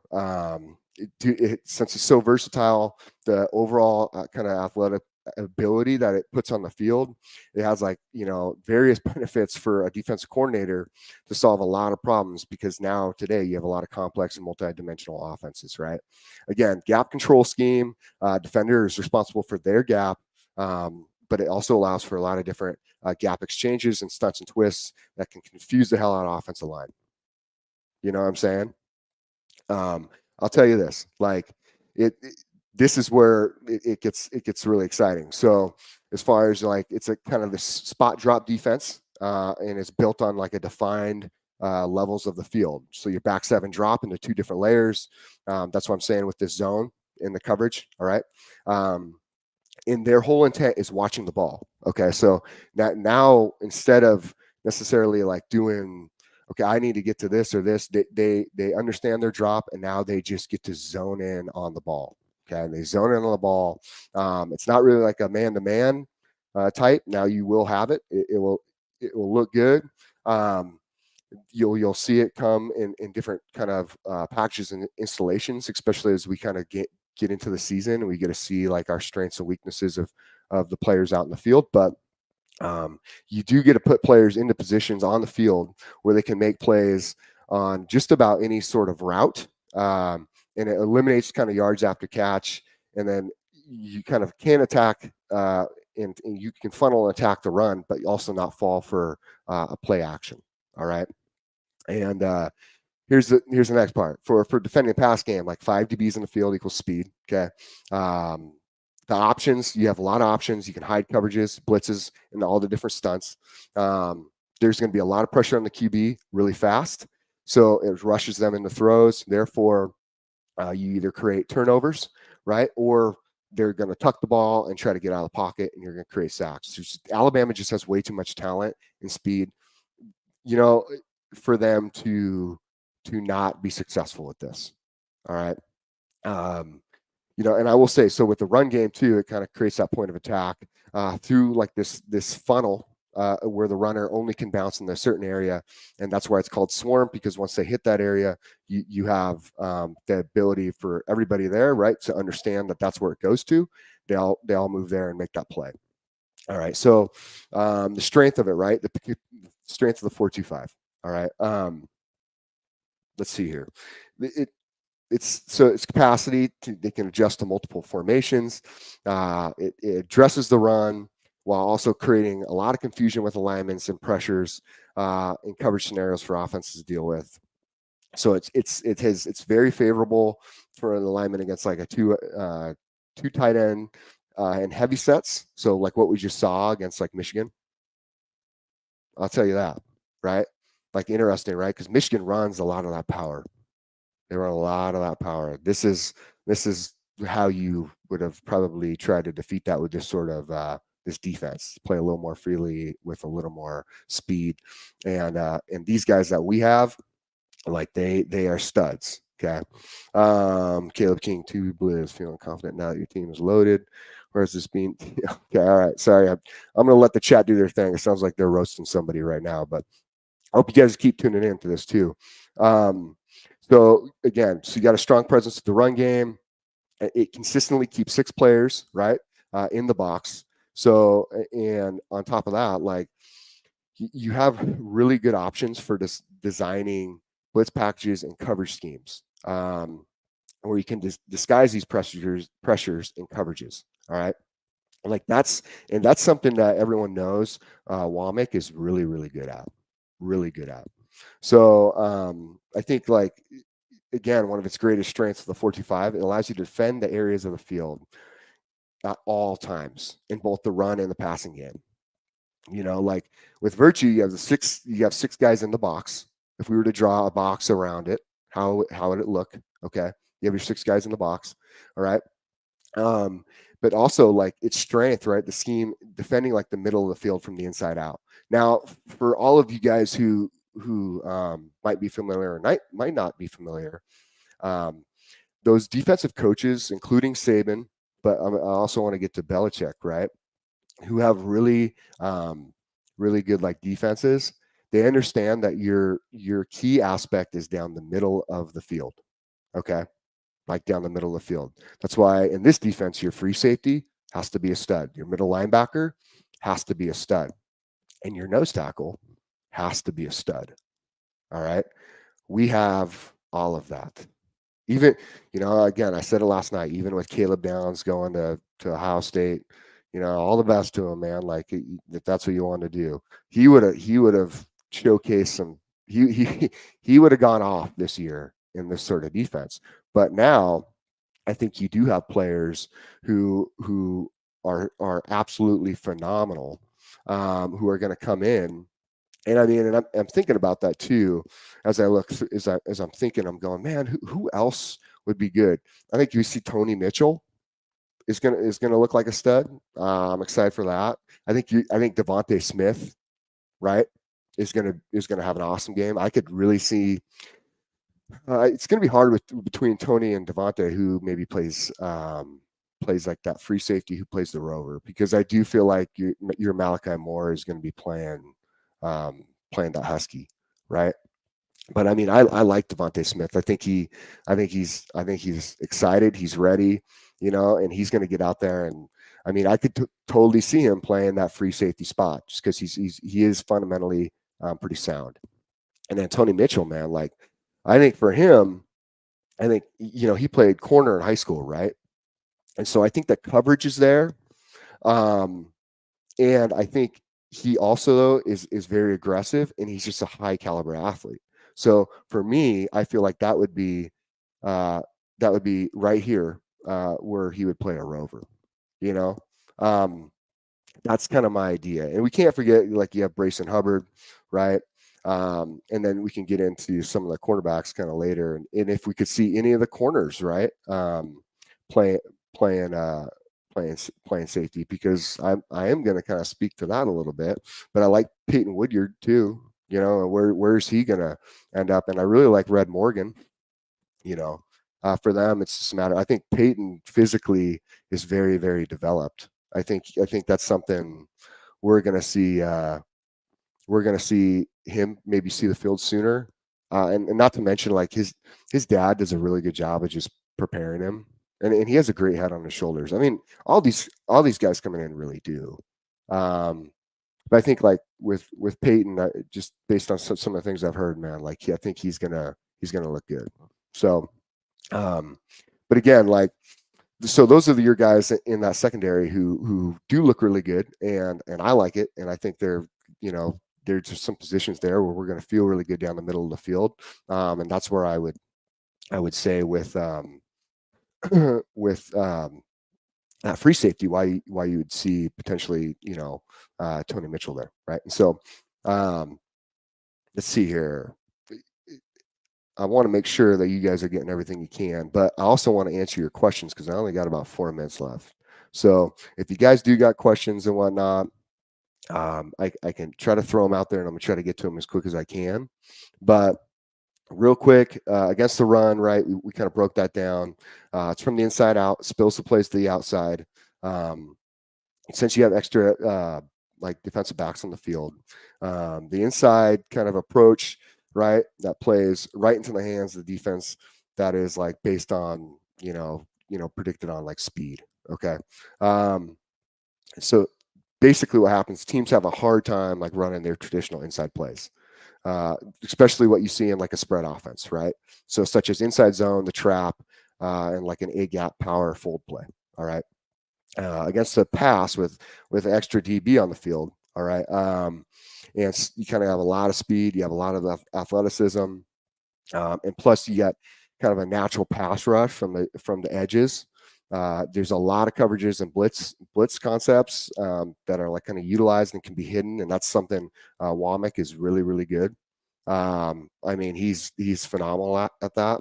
And then Cynthia Merrill, what do you think of Damani Jackson? Will he have a possibility start? I do. I think Damani's going to start at one of the cornerback positions. I think you're going to see a lot of people gave him a hard time because at USC, they just didn't feel like he was that good and that he was getting smoked. Well, USC's defense in general just wasn't that good. Like they were bad. And that was one of the first times I'd seen that. But I will say for him, he got tested with fire, man. He got tested with fire. He learned a lot, and now he's going to come into this position, this with growth and understand, this like kind of thought process. And I think you're going to see him really excel. Moonrocka, can you tell how does this scheme work against pick plays and any other Saban beaters you might want to add in, i.e. like back shoulders? Well, the beauty of it, right, is because of the way, especially let's say so those pick plays are really set up right to create space. You saw that Washington does a really good job last year. They did a really, really good job in like the end zone of that.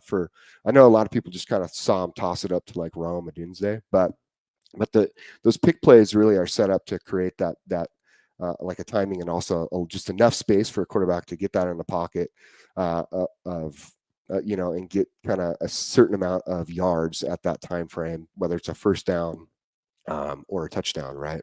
And so I do think that with this defense, the way these drops are, and because of the way that they hide the coverage really well, so you won't actually know what coverage they're going to run originally. Like you'll get a base look if you're a quarterback, but when you walk out, you're not actually going to know. So these pick plays are actually going to be really hard to run for a wide receiver, because if your quarterback doesn't pick it up, your wide receiver, who is running the pick route, right, is not necessarily going to be able to know exactly where to go and if they even get in the right position. So it's going to kind of maybe throw some of those plays off. As far as that back shoulder throw, that's where the beauty is of like kind of these drops that I was talking about, like this layered system.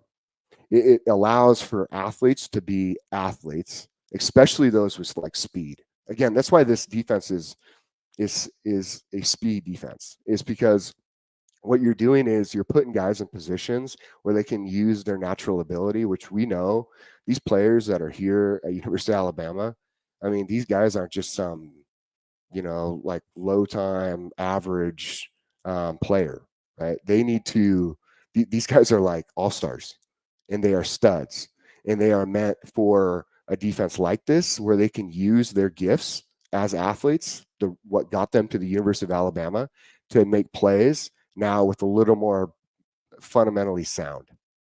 And that's the beauty of what we'll see. So that's why I'm saying, again, fundamentals will be important. You're still going to have to read things and see things and use your eyes, right? And use your knowledge and kind of get some repetitions in to understand when you see certain things, what's going to happen next, right? But I will tell you that the way it's set up for these guys and their drops and their coverages, and as that layered kind of system works, it makes it a lot harder for a quarterback to put the ball where they need to put it. Because again, like I'm saying, especially with those like back shoulder throws that you're talking about, Moon Rocka, like this, any other Saban beaters you might want to add, especially with those types of throws, those are very much like on the individual, whether that's the cornerback or the safety, to make a play and to be, I guess, to just be very,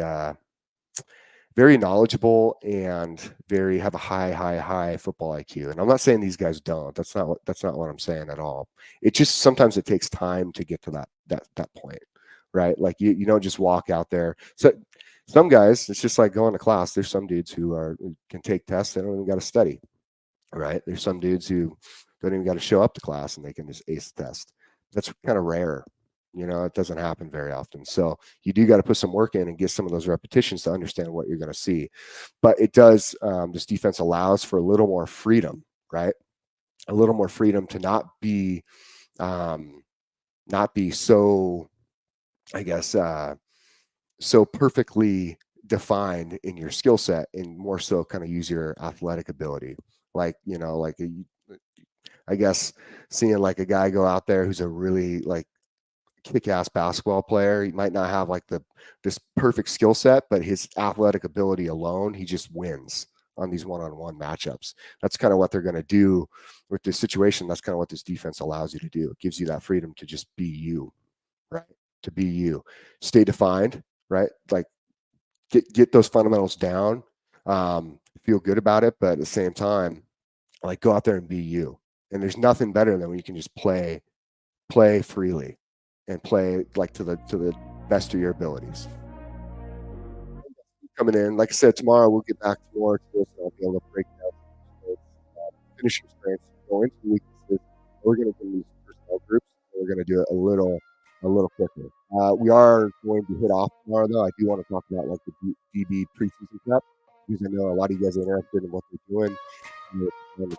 We're going to. I am going to get on tonight, I think, potentially 6 p.m. Central Time or 7 p.m. Central Time. We'll see.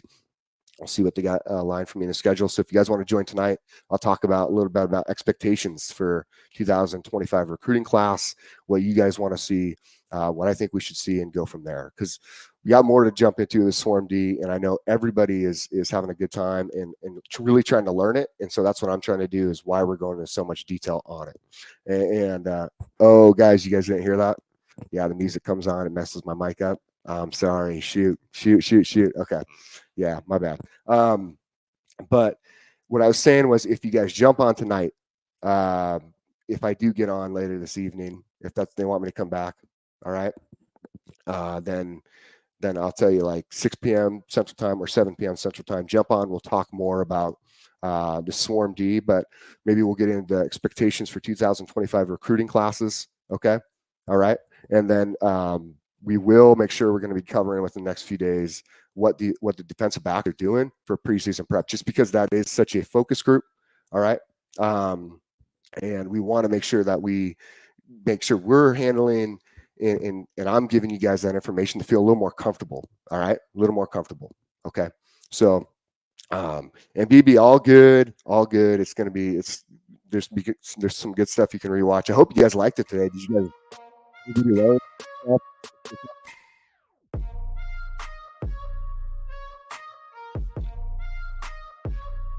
Yeah, just let me know. Good, man. Good, Todd. I'm glad you liked it. Shane Brown, thanks, man. Tink, love it, brother. Love it. Marquetta. Yeah, man, I know I saw it the other day. Yeah, Rich B, I got you, man. Jimmy Brown, appreciate you. Moonrock, appreciate you, man. Gang. Roll. What up? What's good, Jake? What up? Coach Smook, everybody. Coach Smook. Good, man, bro? Bragging on you all the time, brother. You on that Swarm D again? What now? You still on that Swarm D? Talking about that Swarm defense? Dude, there's just so much. Like I've really tried to make sure like I'm covering every little aspect and make sure people understand like the strengths and weaknesses and like maybe what they can see. Like you've done a great job of like, I was just talking about you a little earlier. If you caught it, man, was I was talking about the way you play out like the X's and O's. So you can show everybody how it breaks out and what it looks like. It does good. It does good for visual people that don't understand football terminology. Because I know me, you, Sean, Jay, Ty, we can get on here, Kyle, and a lot of people in the chat that around football, we can use terminology and stuff and just be flowing all night. But it's a challenge for me to talk it in elementary terms now. You get what I'm saying? So that's why you hear a lot of and this and that, because I like to try to break it down. So all the fans watching, when they turn on the game Saturdays and they start seeing things, they be like, oh, I remember Coach Smook and Jake and those guys talking about how the defensive line is going to be doing power stunts and gators and Texas stunts. Like, oh, this is why we got a lot of sacks this year, because they're playing football. They're free to be one-on-one demons like they came out of high school being. So I mean, it's time to bring chaos, man. Like, I was saying, goofball, appreciate that, man. Appreciate that. Seems like trolls tend to show up during your time for whatever reason. I had some trolls in here, man, but I'm gonna be honest, I wasn't even paying attention to them. I was trying to just get information out. I think trolls show up, man, just because they want to hear what's going on, and it's funny when it's very interesting, right? When you have something that people want, right? Okay, and that they start to get almost like jealous of in a way. Yeah. Right? Like that's when you see like naysayers. Okay, that's when we can all say, man, lank to y'all, dude. Listen, not only that, Jake, it's like when the Saban news happened. Yeah, we had, I think, the second day on this channel. Mind you, this is Saban confirmed retired. The second day after that. Yeah. And a lot of people in here, all the undefeated, I'm pretty sure the members, they were here when we had 14,000 people watching us live, bro. 14,000 people watching this network live, trying to figure out what's going on with Alabama. And you see the numbers are back down, you know what I'm saying, back to regular scheduled program. But anytime a move gets ready to happen or there's buzz on the street, people coming back, they trying to figure out what's true and what's not, so they can try to find another angle to, I guess, cope with the fact that Alabama isn't going nowhere, and to cope with the fact that Alabama went out and actually hired a head coach who is putting the fear, who was already putting fear into the rest of college football at Washington in the Pac-12. Yeah. Now you giving him the keys to Alabama and what Alabama brings in naturally with talented. Oh my God. Whoa. It's scary. I'd be scared too. If I was Josh Heupel over at Tennessee, and one day Coach Saban gets retired. He retires, and then 3 days later, we got Kalen DeBoer coming in here. Why? Why even stay in the SEC? I'm about to go to the NFL too. Well, you know, it's an interesting one too, man. It's like, it's funny when you see like these trolls pop in and they want to talk about like Texas. They want to talk like last night when I was on 6, there's someone from Oregon in there. And I go, well, you're showing up here for what? Dude, you got beat 3 times by KD. In a 3 bad times way. in Texas? Dude, Texas, you got in 2 bowl games. You had a chance to go national championship. You got beat. And Hey, it wasn't even a game. You know Until what's the end. crazy? Texas fans come in here with a level of most Texas fans. They come in here with a level of respect because They do. Texas They do. beat us. You know what I'm saying? Yeah. They got that one up on us. That's all they're 100. going. But I haven't seen they a do. Texas fan yet say Bama is done. The dynasty is over. You're done. Coach Saban's going. You're done. Like I haven't seen any Texas fans say. Well, not any ones that talk football. Trolls are going to ride whatever. But real fans, we don't. You know they welcome here. But y'all trolls, y'all already know. Jake might have been nice about it, but Coach Smoot, y'all see this ugly dude right here? This dude about to get on. Get him, bro. You get him. Between you and Coach Sean, man, you guys get them. See, ready to go. You said something because I think as this network continues to grow, hopefully we can migrate into the early morning show. You know, whoever listens to early morning radio, just imagine personalities like Jake, myself, Sean, Coach Jay, just early morning football talk radio show style. Man, that'll be crazy. Ty coming on. Oh my God. Get the pre all day coverage in the morning while you're getting ready for work, on the way to work, you know, drinking coffee, eating your oatmeal and all this. Just imagine that vibe where it doesn't have to be so much dissected and I guess topic oriented. You get what I'm saying? So I can't wait for it to continue to grow. Yep. I mean, I love that, man. That's what a good team does. And hey, Dexter, appreciate you, man. But I mean, that's what a good team does, right? Is like, you're just able to feed off of each other. And that's, I mean, I love kind of interacting like when I can with you and Ty and Coach Sean, and Coach Jay and Kyle too, when I get those chances. So, I mean, I'm excited. I love it. I know it's going somewhere because when people come in here, man, and they want to talk, that's how you know you're doing something right. Yeah. So guess what? Link to y'all, man. Link. Let's go. That's all I got to say to them. That's right. You know, it get fun sometimes. It get fun sometimes entertaining them, but at the end of the day, I can't. An Auburn fan can't say nothing to me. A Tennessee fan can't. No SEC fan right now can talk trash to me because Coach Saban left us off with on a great note. On a great note, so we can at least keep the leg up. The leg up on the SEC. Now, Texas got one up on us. Michigan got one up on us. But other than that, Florida State can't say nothing to me. Florida fans, Georgia fans definitely can't say nothing to me because y'all had David Pollock convinced that y'all were the new kings, and he said that junk to the GOAT face. And you see what happened to David Pollock. Shouts out to him. You know, he doing great things with his ministry work, but stop talking college football. You look, David Pollock, you found your calling. And college football ain't it. College football. You know, did you see that on Twitter today? I gave him a shout out for that today too. Yeah. Man. It was solid, about, man. Follow your way. Like God's going to show you the way, right? And like he found his calling. And God showed him the way. Hey, good for him, man. It's not talking trash about Alabama though. Facts. That is not your blessing. That is not your grace, son. Be who God called you to be. That's not talk about Alabama football. Talk about everybody else. Just not Alabama. That's it. That's right, man. Yeah, that's hilarious, dude. But I'll let you get into it, man. I know it's going to be a great show. I hope you all had a great time with me, but enjoy Coach Smoot. I love it, man. Roll Tide, bro. Roll Tide, brother. I appreciate you. For sure, man. And I'll chat soon. For sure, man. All right, brother. Yes, sir. Hey, make sure y'all go follow Jake Merrill on Twitter, man. It's Coach _J MERR, J Murr. That's how you find him, man. It's all caps. I think you have to type it in all caps. Coach is regular, capital C Coach _J MERR. You go check him out. Follow him on Twitter. Let's get his followers up. He's becoming a part of the team. And definitely want to get everybody's followings up. You know, that's part of this industry, what we do, having a good social media following. That's why I'm telling y'all to help your boy get my followers up because I only got 3,000. And people be joking on me. They told me They said I ain't nobody because I only got 3,000 followers. But I don't care. As long as we rolling with the tide, I don't care. I don't need no 20,000, 40,000, 50,000. If I got 40 real Bama fans following me, that's all that matter. Cause guess what? We undefeated, baby. We solid, baby. Run it up in the chat. Y'all know what time it is, baby. Y'all know what time it is. Let's go. I'm gonna turn the beat up some more. Y'all want to bust the speakers real quick?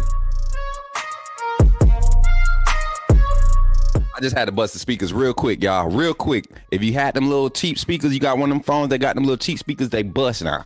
So go get a new phone and charge it to Kyle's tab. Kyle got all the money around here. Y'all charge it to Kyle Henderson's tab, you good. Verizon got a special. They got the Kyle Henderson Bama Football on YouTube special. Y'all go check it out. Promo code BFOY Bama Football on YouTube. Go get you a new phone on Kyle's tab. It won't be free. It's going to be charged to Kyle. He got all the money.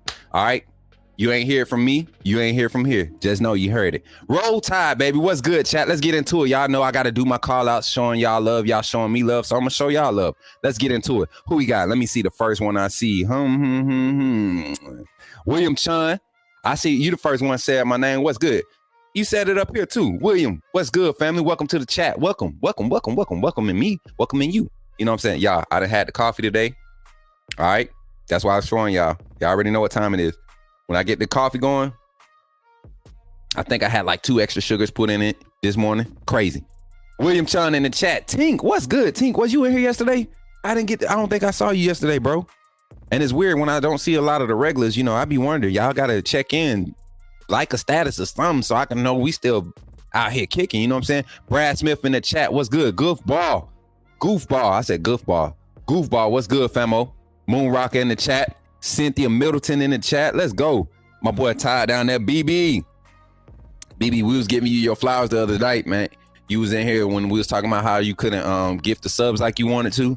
And when you finally was able to do it, you went crazy. We appreciate you, BB. Much love, much love. Jimmy Brown in the chat. What's good?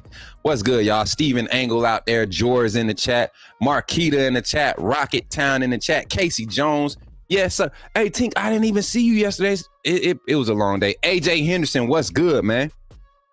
What's good? Another day closer to A-Day. Yes. So, like, this is becoming more realistic as the month of February ends. We're only in the middle of February. That is crazy, right? To be in the middle of February, it seemed like we should have been done with February. The shortest month of the year always take the longest. It is Black History Month. Shouts out to the Black History Month. You know what I'm saying? All the African-American people that have went before us in our history and have played an intricate part in the development of what the United States has become today. We've come a long way from where it started and where it is now. And so for this month to appreciate some of the people who were monumental as far as the change and the evolution of our culture, yes, we have a long way to go, but we've come from a long way. And we get to celebrate that this month and the part that the African-American community, the black community played in the development and the unification of this country.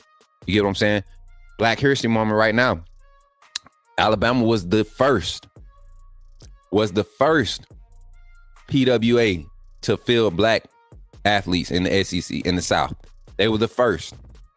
I want y'all to take that with y'all and hold on to that. That's something big to be, you know, that's something to claim.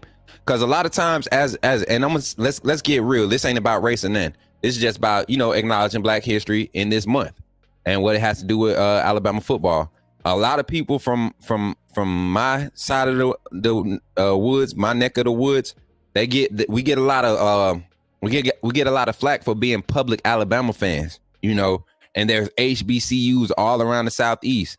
My thing is, I'm a fan. You know what I'm saying? At the end of the day, I'm a fan. I can be fans of multiple teams. I could be fans of, you know, one team, whatever. As a fan, you have that right. Now, as a loyal fan, I'm loyal to Alabama State Hornets. You know, I have family ties there, but I'm also loyal to Alabama because I have family ties there.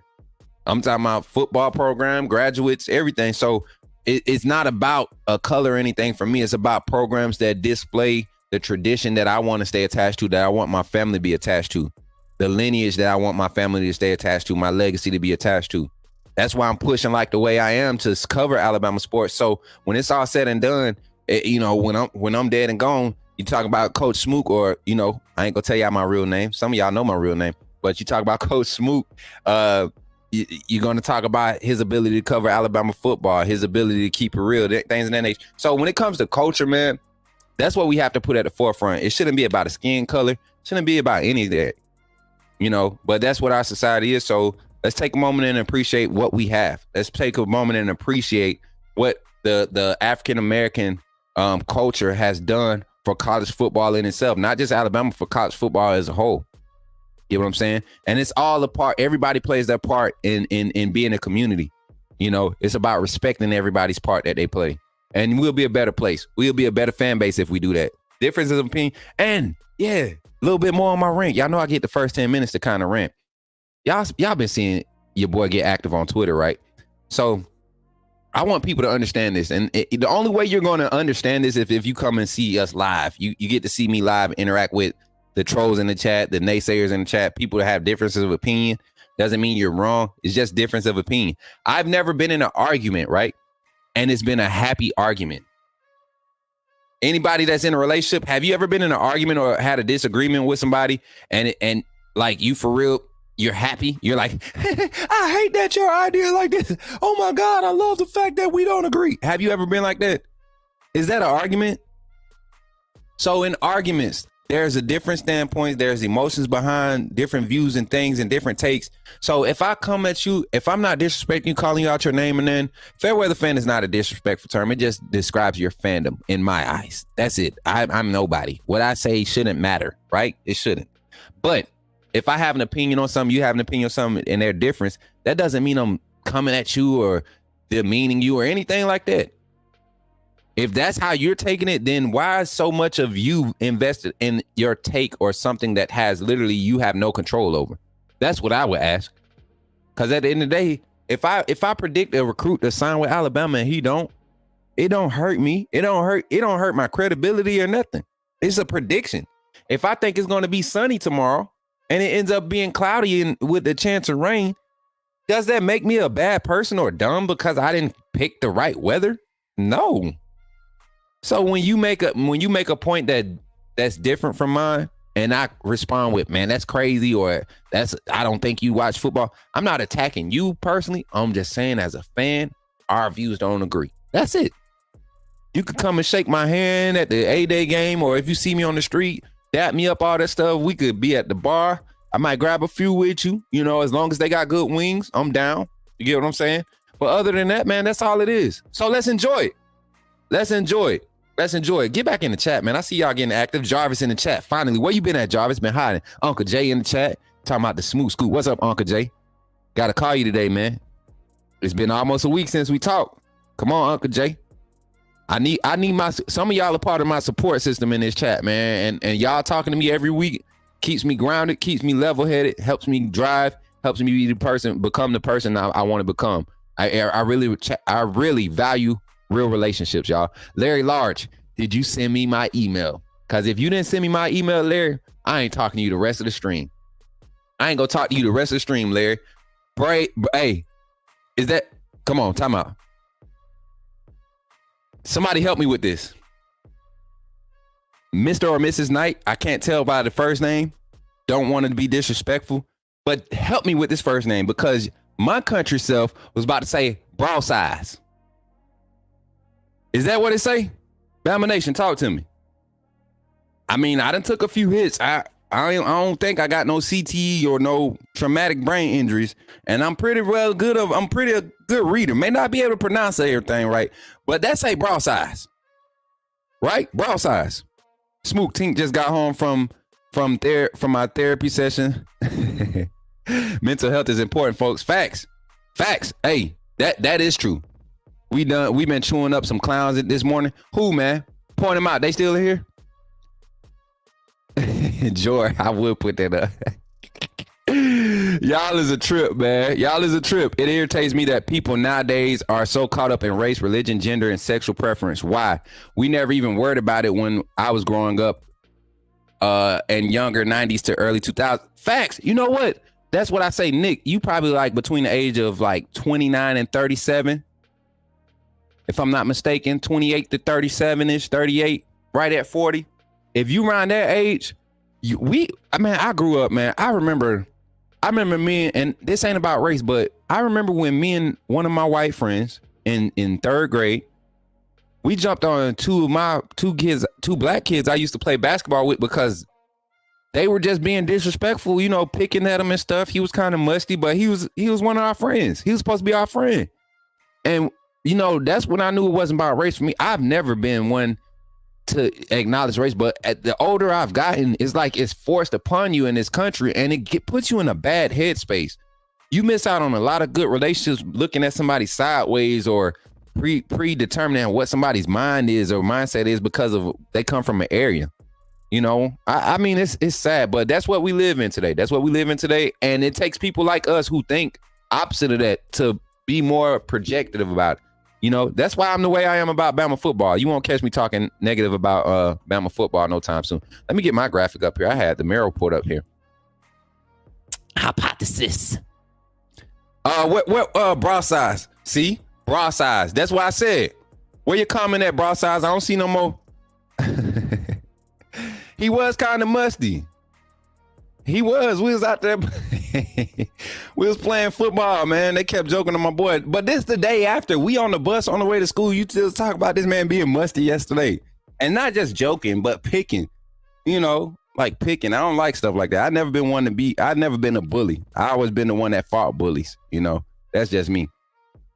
Man, Hattie May, you ain't lying. Let's not talk about that, though. This is Bama football. You know, we are setting some up to have these type of talks, y'all. That's why I'm saying y'all continue to support the channel, continue to become fan funders. Get what I'm saying? And we can have space for those type of conversations. We will create a space on this network for people to come in and we can have that type of dialogue and it not get out of hand in a controlled environment where people have a good understanding of what the whole objective is. And that's to create unity and to create understanding amongst the people that are really lost, man. Our society, our American culture is lost. We have so many different agendas that are at the forefront that don't even matter. How is it that a country goes and takes care of homeless and hungry, needy kids in another country, and your country is like the second or third, has the highest percentage of homeless, foster care. You got kids that are considered starving, you know, that need food, need health care. But we got all this money to put into agendas outside of these state lines. It doesn't make sense to me. But we don't, y'all don't make me get into politics and life and stuff, man. Don't make me get into that. I could talk all day about it because that's the way my mind is right now. I have children. Everybody that's on this panel, we got families to support. So to help us do that, y'all like how I be segueing into stuff. To help us do that, become a fan funder, meaning you will be funding us as a fan. You get what I'm saying? You'll be funding the channel, making sure that the network is taken care of on a daily basis. We're not some big name corporation. Kyle is literally starting this from the ground up. Everything that we do is pure effort, dedication, and passion. You know, the checks that we're cutting are things that we're doing extra on the back end to invest, but you all donating makes it that much easier for us to operate and be here and give you all the content that you're deserving of. And it also gives you access to all the cool stuff we about to start putting out, chat. We about to start putting some of everything out, the exclusive videos. I'm getting plugged in with the recruits now. You know, I'm talking to a lot of 26 recruits, a lot of 27 recruits, a lot of 28 recruits for the years to come. You guys are going to have so much insight on recruits that Alabama is targeting. And I'm not going to be shy about telling y'all what's going on. I feel like this is what we need as a fan base. We don't need no more of that cryptic stuff. None of that finding out here and then this person saying, no, if Coach Smook is bringing it to you, it's real. The decisions might change, but what I'm bringing you is going to be real. I'm telling you, no more speculation. It's going to be verbatim stuff. And we working hard to get to that level, y'all, for y'all, because y'all are doing the things like funding us as fans. You get access to the special emotes. Y'all run them special emotes up. Eric D in the chat. While y'all running up, I'm gonna give y'all some shout outs. Run them special emotes up. Hey, so the plane is headed out somewhere. I don't know. I got a text message about 6 o'clock this morning saying there's some travel plans that have been thrown into the agenda for today. And I don't know where they're going, but I'm pretty sure they're going to look for an offensive line coach. And we got some news about a possible tight end hire that might be happening in the next few days. He said that a private plane was going back and forth from Teton to Sioux Falls. He was wondering if it had to do with Curtis Riggs. Jimmy Brown, I don't know. That's why I was just commenting on. Appreciate y'all running the emotes up. All my fan funders running the emotes up. AJ, what's good, fam? What's good? Marvin Waffle House in the building. Let's go. Road Warrior, what's good? Hey, Jarvis, I'm trying to work. If they going to give me a job title, I'm trying to do the job. I like to grind, man, especially when I'm passionate about something. It's easy to grind when it's something you're passionate about. And I'm passionate about real information when it comes to football, college football, especially when it comes to Alabama. That's what I'm passionate about. I love it. I love it. I love it. MJ, Peculiar Misfit, what's good, family? Caitlin says, Smook, we love you so much. Caitlin, you know what? Smook loves y'all. But especially, Caitlin, I love you. You've been like a steady presence for me on this social media. Like, for real. I appreciate it. I appreciate it. It's easy. Look, listen, and all my ladies in the chat, all my ladies that rock with me on Twitter and all the other sites, you know how much easier it is when you got beautiful women supporting your content and I ain't got my shirt off. I ain't flexing. I ain't got no filters on my face trying to make it look like I got all this smooth skin and this beautiful, lustrous beard. I ain't got no hair piece, none of that stuff. You get what I'm saying? I'm not here for sex appeal. I'm here for content and good connections, networking, community. And for y'all to be receptive of that, of this team and this panel, man, that's big to me. So I appreciate it. Especially the ladies. When the ladies come on yapping about Bama football, yelling about Bama football, Rammer Jammer, Yellow Hammer, I be, that junk turn me up. That junk turn me up. Bama Nation, talk to me. Yeah, Bama Nation, talk to me. You know what? That's going to be my little saying. Bama Nation, talk to me. You get what I'm saying? Bama Nation, I'm going to have Bama Nation, talk to me. You get what I'm saying? Yes, sir. Not only passionate, you have love for the game, Smook. Facts.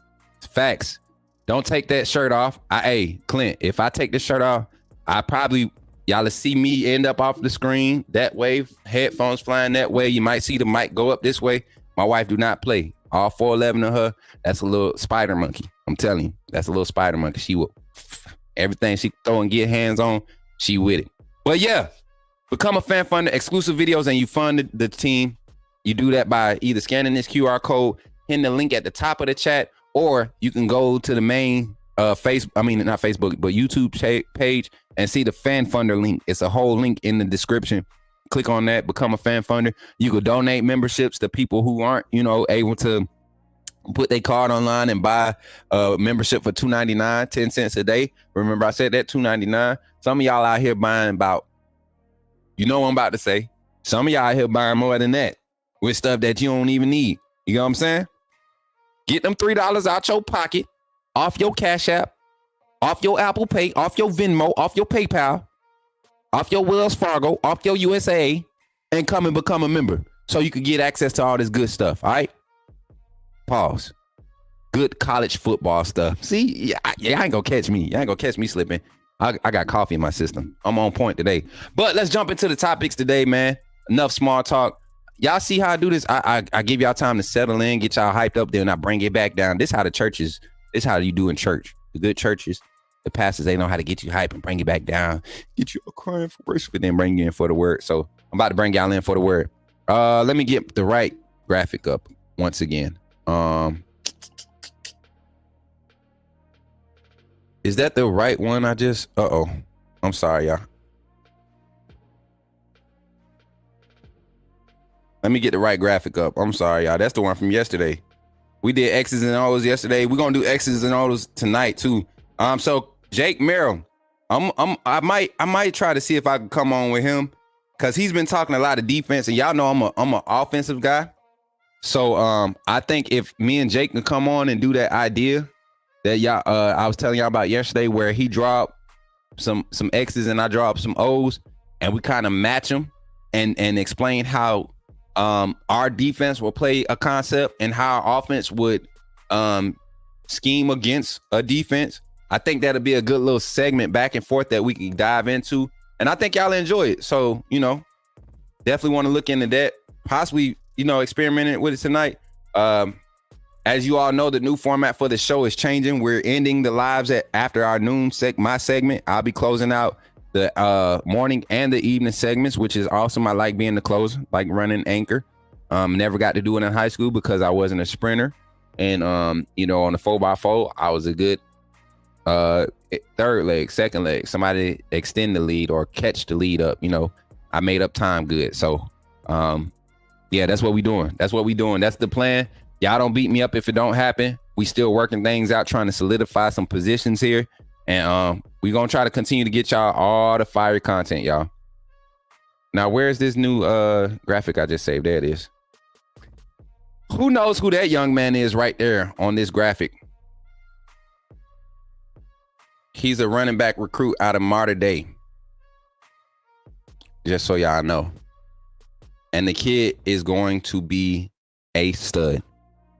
And it's kind of hard to look forward and say something like that, being that we got so much talent at Alabama in the running back room. But his time, he's next. And the thing is, this is a young man that might not be a year 2 starter. He might not be a year 1 starter when he gets on campus. But if he sticks around for that 3rd year, he's only going to need 1 year for him to start.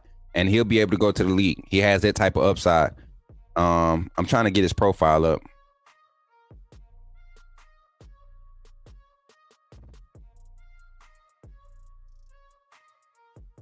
Here we go.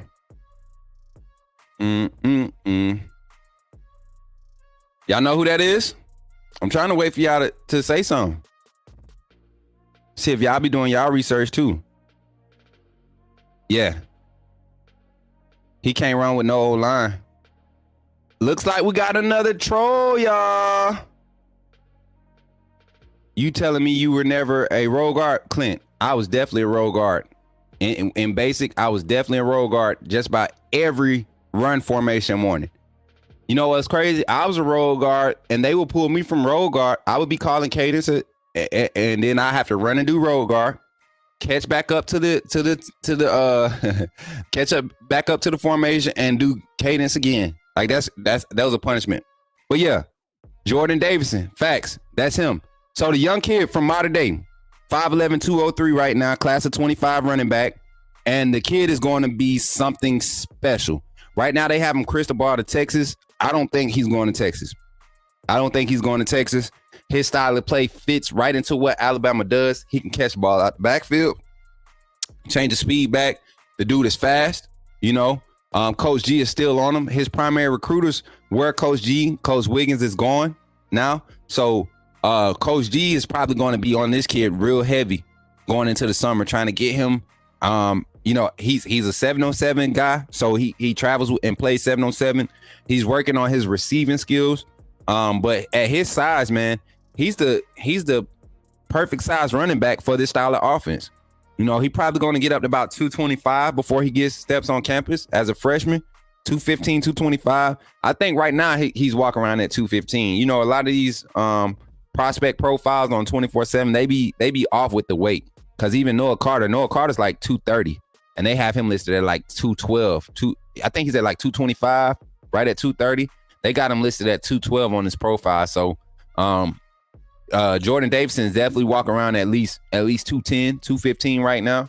So after his senior year, getting on campus at that program, strength conditioning program at Alabama, I think we'll see a lot of growth from him. Another guy that's on our list, y'all, that's a target. He's not in the 25 class, but he's in the 26 class. I just got onto him publicly probably like 3 days ago.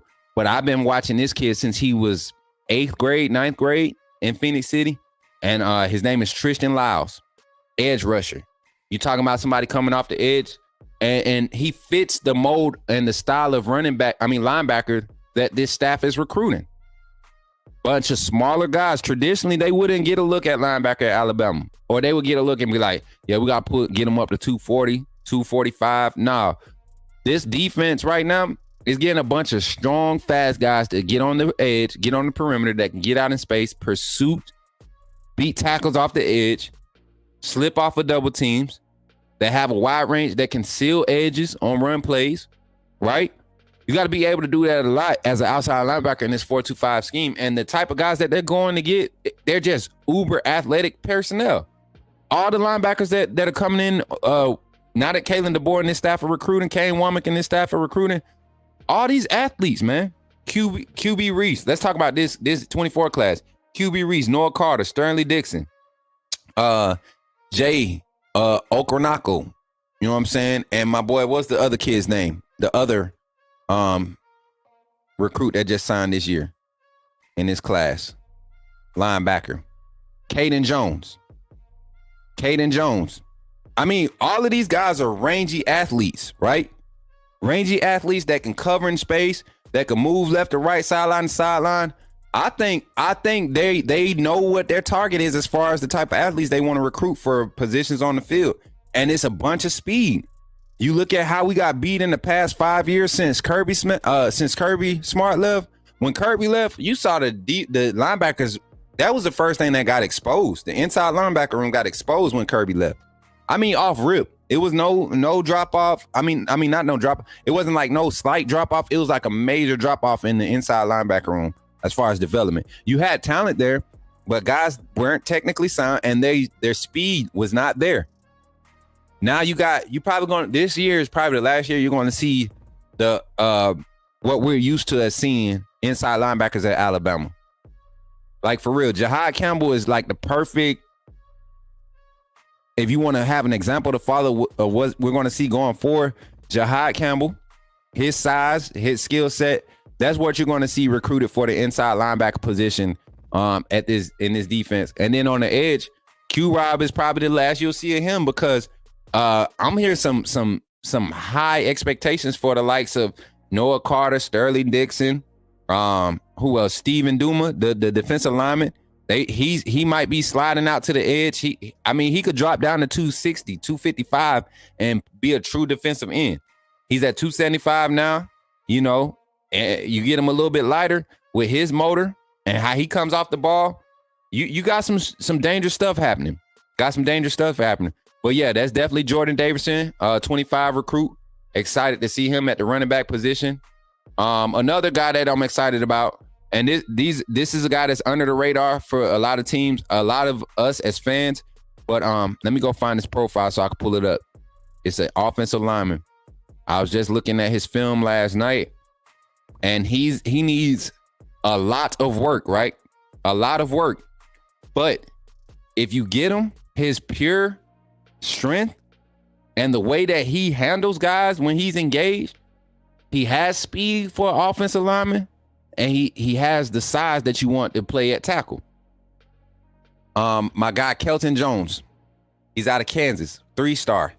A lot of people like 3-star. He doesn't camp a lot. That's something that I'm learning about a lot of these ratings. A lot of these kids that are on a lot of these target boards, a lot of them don't camp a lot these days. A lot of them are spending their times in the off season with specialists, training specialists, people that can coach them up in their position.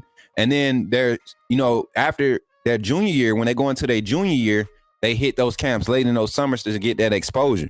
So I would love to see a lot of these prospects. I would love to see Kelton Jones to come camp at Alabama. You get what I'm saying? I think if he comes in camp at Alabama, he's going to really improve his stock.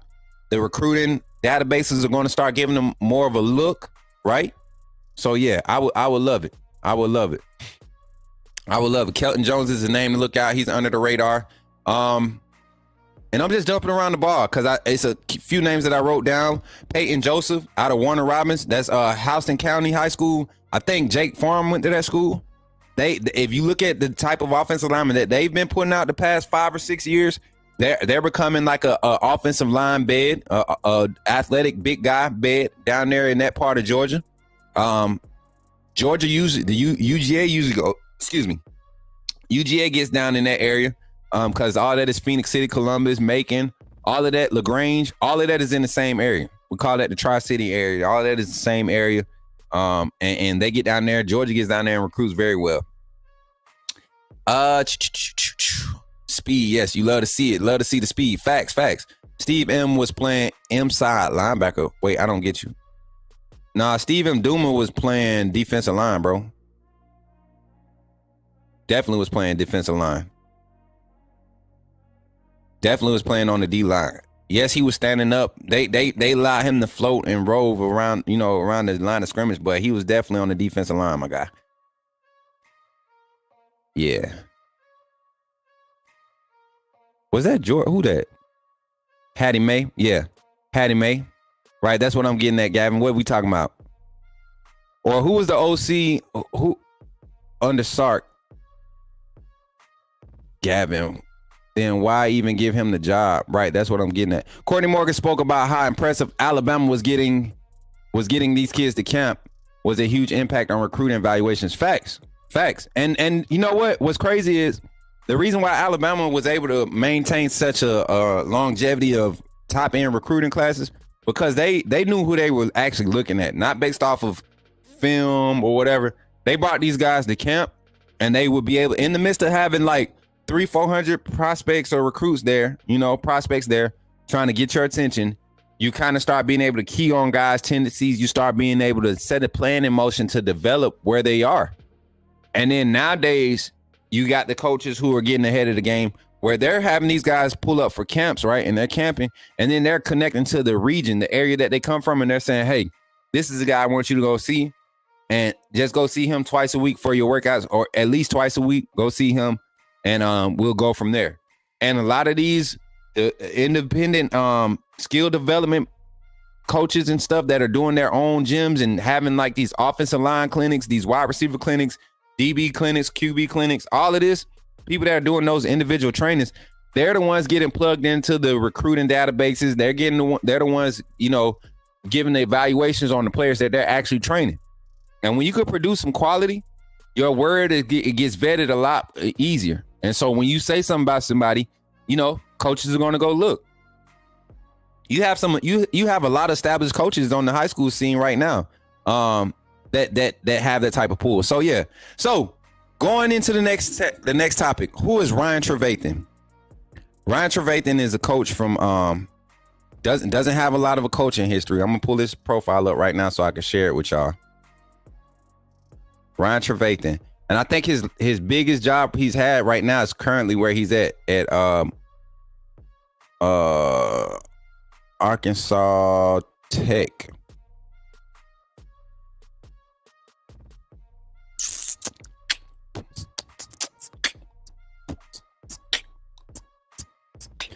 Ryan Trevathan, current offensive coordinator at Arkansas Tech, has a lineage where he started off, and I'm pulling it up. I didn't have my notes, y'all. I'm sorry. But he's been at a few community colleges, had a few community college starts, and then Northeast Mississippi Community College. If you all watched the Second Chance U, what is it called? Second Chance U, I think it's called. I forget the name of the show, y'all. I used to watch it all the time. But Northeast Mississippi Community College, they were one of the opponents in there. Not saying that he was there for that, but Last Chance U. There it is. Last Chance U, Shay. They played against this team. They played against that team he was coaching at. So, that there's no significance to that. I just thought about it. But at Northeast Mississippi, his offense averaged 301 yards, scored 24 touchdowns that season. And then, just continued to improve as a coordinator at that school. Now, he does have background in coaching tight ends. This is why we're talking about him. He has a lot of background in coaching wide receivers and tight ends, offensive coordinating, has had some quality control experience. And y'all remember how I said Jamarcus Shepard, him starting his career as quality control personnel for offensive side. I think that's helped him a lot in his career. Ryan Trevathan, being that Nick Sheridan is being promoted to offensive coordinator, and more than likely your offensive coordinator is going to be dealing with the quarterbacks, right? I think that's the QB room, QB coach / offensive coordinator, Nick Sheridan. And Ryan Trevathan would be a viable option to come in and coach up your tight ends. He has the experience. Not necessarily the name is a home run hire, but you look at his experience and you put him at a position that kind of is like a spot you want to place a young coach and give him the responsibility of just, technique, evaluation, development, no schematics, No schematics, nothing. None of that. None of that. You don't have to worry about that. Let's teach technique. Let's drill technique. Let's drill schematics. Development and technique. You give a coach like this that opportunity, you can see him stick with the staff for a while, and that's a position you don't have to worry about for 4 years, and it helps a guy like Kalen DeBoer in transitioning. Now, another name, we've been talking about it, and I'm going to keep saying it. What up, Kristen? My people in the chat. What's up, sis? How you feeling? Hey, Caitlin, somebody tell Caitlin to fast forward. Nick Bolin said, oh, y'all got a commercial? I'll wait. Are they still negotiating? Did they sign Jamarcus Shepard? Yes, they've signed. All the staff is signed. Their details should be revealed to us. I don't know why it's been so secretive, but everybody that's currently listed on the staff is on the staff. Now, what I need y'all to understand is that college coaches and NFL coaches are different. Like, contracts are different. You want me to tell you why? Scott Huff could have signed with Alabama, and the NFL could have came and offered him, and he can accept that job. All they would do is just pay out, you know? So just because somebody signed, if somebody taking a coach from us after they signed, they got to pay for him, right? That doesn't necessarily hurt us. But Jamarcus Shepard, according to my knowledge, is all the coaches that are currently on staff, they have contracts and they are signed. All right. So I'm ready for the media team to go ahead and update the staff graphics so we can stop speculating, and then we can move on past this and really focus on spring ball. But Curtis Riggs, we was just about to dive into the conversation about Curtis Riggs real quick. Curtis Riggs, I'm telling you, do not be surprised. Who was in here saying that? Nah, he can't be no offensive line coach. Who? Tink, you in here, right? And I haven't talked to any of you before I got in here this morning. 6 o'clock, 6:30 Eastern Standard Time. So that's about 5:30 Central Standard Time. I started getting, a few text messages, not necessarily about, plans, but why is there an itinerary for the plane to be moving today? Why is Coach DeBoer, going to be out of, off campus today? He's not on the recruiting trail today. You still got coaches out on the recruiting trail going and making some visits, trying to get some guys on campus next month. Not necessarily for junior day or anything like that, but for some unofficials, making contact, maintaining relationships. Why is Kalen DeBoer traveling? And then there was another leak of information that was being speculated, not saying how true it is or not, but there's travel from here to Sioux Falls, from T-Town to Sioux Falls, from Jacksonville to Sioux Falls. And then there was another plane. They were saying that part of the travel plans was to head down to Houston. What's in Houston?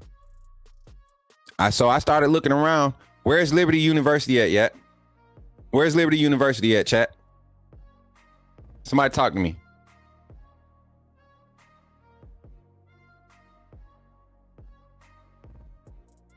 Liberty's in Virginia. So if Kalen DeBoer stopped by Virginia today, I'm gonna link up with him and see what's going on, y'all. It's in Lynchburg, Virginia. I need to find out if it's coming to Bama as of yesterday. Did you hear that? What his role is, Smoot? I'm hearing that he's the tight end guy. I'm hearing that he's the tight end, Jor.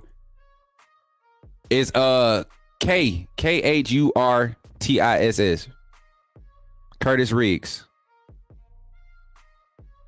Yeah, Lynchburg, Virginia. So if Kalen DeBoer stops in Virginia today, my speculation about Bill Durkin being the next guy, would I be wrong for speculating that, chat? Bill Durkin right now is the offensive line coach at Liberty.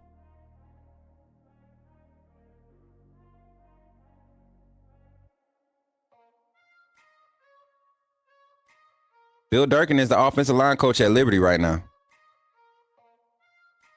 So, come on, chat. Talk to me. Does that make y'all feel good about the type of energy we bring in when we talking about these reports? And I said this before anything came out today. I ain't Nostradamus and then Costradamus or anything like that, but we got some reliable people in our circle that don't want their face on it. I'm gonna put my face on it. Pause. I mean, it only makes sense, Shane. I know in an interview with Curtis Riggs said he would only come out of retirement for DeBoer.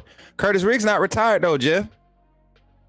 He's not retired. Well, I guess if you say he's not coaching right now, he's still, heavily involved with the organization, the Indoor Football League, but I don't think he's retired. Roanoke, Virginia.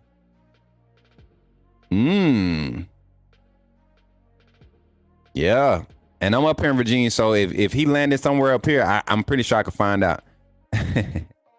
Sis said, put your face on it there. You know him, ma'am. You know him, ma'am. Like my son say, I'm am. Yes, I'm ma'am. Hey, but for real, chat, that's some good news to hear. With the coaching searches, if Curtis Riggs comes over, I think it's a different hire, something different to bring to the university, creates a lot more diversity, keeps us, from being limited in what we have on this staff. You also get an old head on that offensive front. You want that for the most part. You want an older guy with that old grunt mentality. Hopefully he can be coached up or taught to make sure he's teaching the right techniques for the scheme that we're going to see. Coach Smook, I like that. Coach Stradamus. Y'all remember that on NCAA? On NCAA, Coach Stradamus, when you get to see what the play going to be before it happened? That's where I got that from. So let's dive into more football talk, y'all. Let's catch up. We're done with the outside the organization talk. Let's talk inside the organization with our last 20, 30 minutes we have on this segment. Let's talk about Bama's early identity. All right, let's start off the field with kind of the staff hires, right? Look at the staff. You look at something that's different from the past is that we have a lot younger. We have a young coaching staff, right? I had a graphic that I was trying to create. I got caught up editing another video, another VOD that we want to put up. But I'm gonna pull this up here.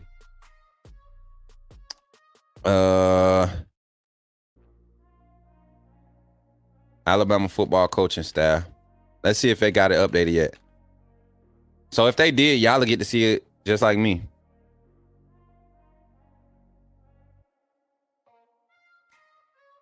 If they still... Oh, this is weird. They still got Kalen DeBoer. They got Kevin Steele, Tommy Reese. What are they doing?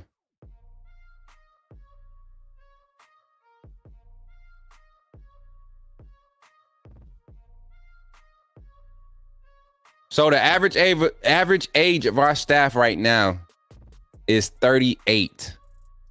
How's that? Oh, that's old. I was about to say. Oh, that's crazy. So check this out. The average age of, the average age of Coach Saban's staff when he took over as head coach in 2008, the average age between them was 38. So even Coach Saban took the route of getting some younger guys in for a new era of how he wanted to change the program around. So the average age right now for this staff is 41. So at 40, think about how many cool 40-year-olds you know right now in the world. Right now, like in your immediate circle, how many cool 40-year-olds between the age of 38 and 42 do you know? Right? How many cool in media? How many of our iconic people are between the age of 38 and 41 right now? When it comes to social media, when it comes to movies, when it comes to music, like it's a lot of them that are literally the icons, the ones, not the fly-by days, the ones that's surging. You know, they're here today, going tomorrow, but the ones that are steady, they between 38 and 40. Kind of like that age where you kind of really figure life out for real, and you're kind of setting your ways to carry out the rest of your life. But about 35, let's say about 35, we start kind of figuring it out, right? This staff, I mean, look at the makeup, the identity. We're trying to get younger. We're trying to be hip with the times, with society, so that we can maintain the competitive edge of staying ahead by being aware of everything around us. One thing Coach Saban did from a philosophy standpoint, from a mindset standpoint, he was always 5 or 6 steps ahead of the rest of college football. So in my opinion, the reason why he went on ahead and felt comfortable with retiring is because he felt like instead of 6 steps ahead, now he's only 2 steps ahead. And that's not good enough for him to maintain that gap to really be the best team or the best coach of all time. So let me bow out gracefully while I'm at the top. Left while he was still 2 steps ahead. And guess what he does? Not only does he go out and leave 2 steps ahead, he brings the same coach in, another coach in, and gives him the same blueprint, a similar blueprint with the times changing and everything. You got to make some tweaks to it, of course, but he gives him the same blueprint. And then he turns around and gives him the same makeup of a staff, gives him the same guidance to get the same type of makeup of a staff. Man, you got to be excited about it. You got to be excited about how it's shaping up. So the identity, Bama's early identity as a staff, we want to get younger, but we're not sacrificing knowledge. We're not sacrificing relationships, right? Connection. I feel like this defensive staff is going to be an all-star defensive staff after next year. Like they're going to be one that everybody's going to be talking about because of the type of development they're going to do on this defense. So on the field, in the locker room, the identity. Right now, without a snap being snapped, without a play being played, without a film meeting, right now, the identity of this team is resilience. Same thing that was last year. And also the fact that this team is being discounted or I guess discouraged right now or getting overlooked, not necessarily nobody paying attention to us, but we're getting overlooked as if we don't have any talent left on the roster, and that Coach Saban was the reason why these players were on the field making plays. Maybe he was setting them up and coaching them up and teaching them the right mindset, but their natural ability to do what they do, their God-given talent to do what they do, that had nothing to do with a coach at the end of the day. It's the players. We always say it. The coach can call the plays for you, but he can't make them. I can call the plays, but I can't make them for you. These players make the plays. So there's still 4 stars and 5 stars who weren't evaluated by Kalen DeBoer and his staff that decided to stay on this staff that Coach Saban saw fit to represent this team, right? They're still on this team. And now they have a coach that's really, really going to be in tune with how to engage with them and set them up for success schematically. This is going to be a scary year for college football.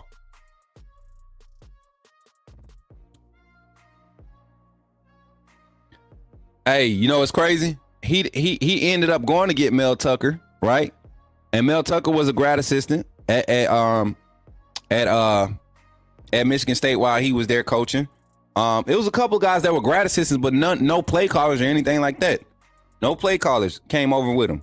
So I think it's a cool little vibe. I think it's a cool little vibe right now with how this identity. So if I had to give Alabama an early identity, I would say resilient. Alabama, the University of Alabama is resilient. That's the type of identity I will get them. Let's get on Twitter, y'all. This is how we're going to close the segment out today. We're going to get on Twitter. Twitter. Let's see. And I'm going to just go down. What y'all want to look at on Twitter? Y'all been seeing stuff on Twitter? Let me see. I got notifications. Folks showing your boy love.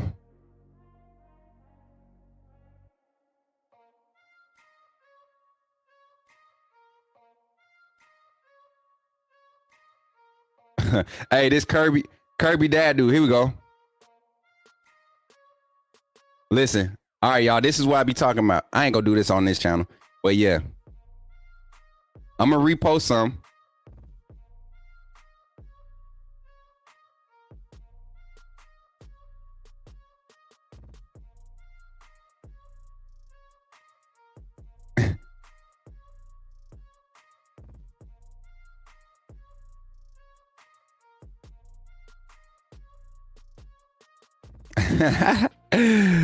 Oh man.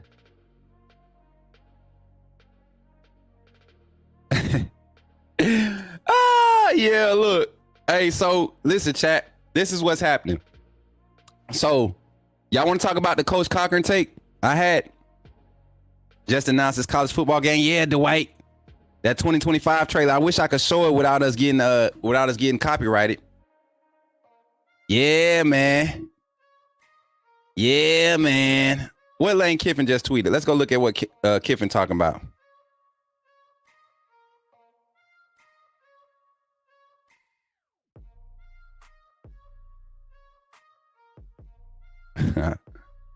Let's see.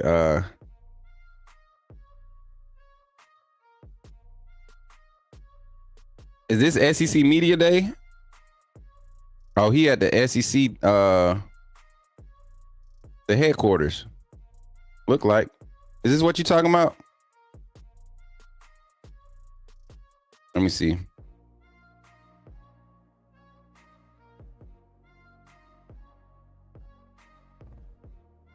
This what you talking about right here? Besides Sean Alexander and Brody Coyle, the early 2000s was rough times to be a Bama fan. Man, let me tell you, Nick, even those years, like, only reason we give Sean Alexander love is because of what he was able to do in the NFL. Let's be real. Because he wasn't dogging at Alabama. He was solid. He wasn't like amongst the greats though that we've been able to see. You get what I'm saying? Not during my time. Not during my time. That's all I'm gonna say about that. But like, I give Sean Alexander a lot more credit because of being an Alabama alum and what he did in the NFL when he set the new rushing yard record. Like, that's, other than that, Sean Alexander to me was not like the likes of, he didn't change the game like Mark Ingram did. Even I even say that what's his name, Kenneth Darby, during that time was probably one of my favorite backs. I just don't remember Alexander ever being like a big playmaker. He was good. We're not going to sit here and discount anything. I'm just saying, as far as his Alabama career, other than him going to the NFL and having a good career, that's why some of y'all only claim him. What's your options on the new tight ends coach? Right now it's looking like I forget the guy's name, Ryan Trevathan. Ryan Trevathan is looking like the guy that's been hired on the staff. Let's go to his page.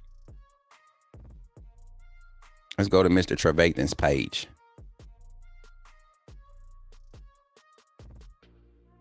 Ryan Trevathan.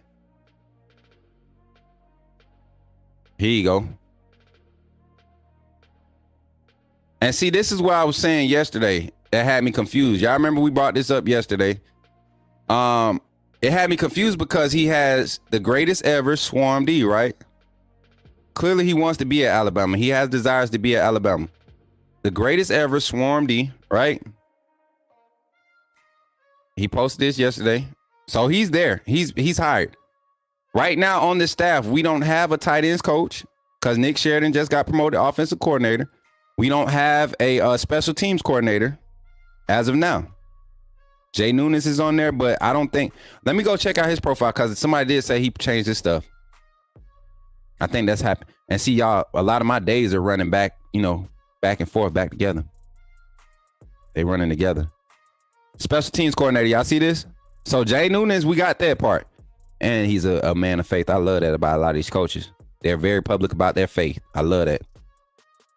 Jay Nunes, special teams coordinator. So I'm thinking Ray Trevathan is going to be the tight ends coach. Sean was one of my faves. Facts.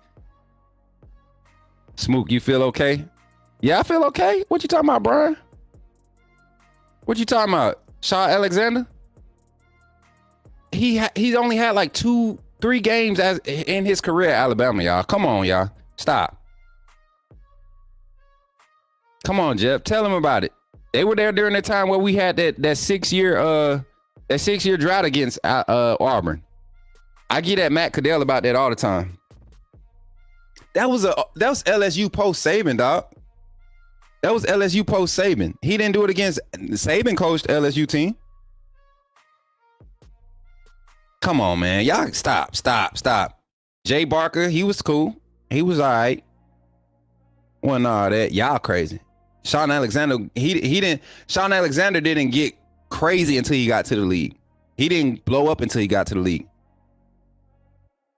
He was solid. We're not saying he was. Sean Alexander wasn't Derrick Henry, Mark Ingram, Trent Richardson, Kenneth Darby, Glenn Coffey. He wasn't none of them.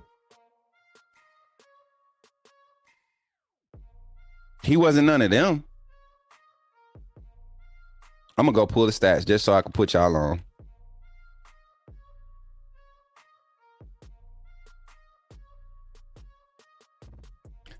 Do. Dang, Sean.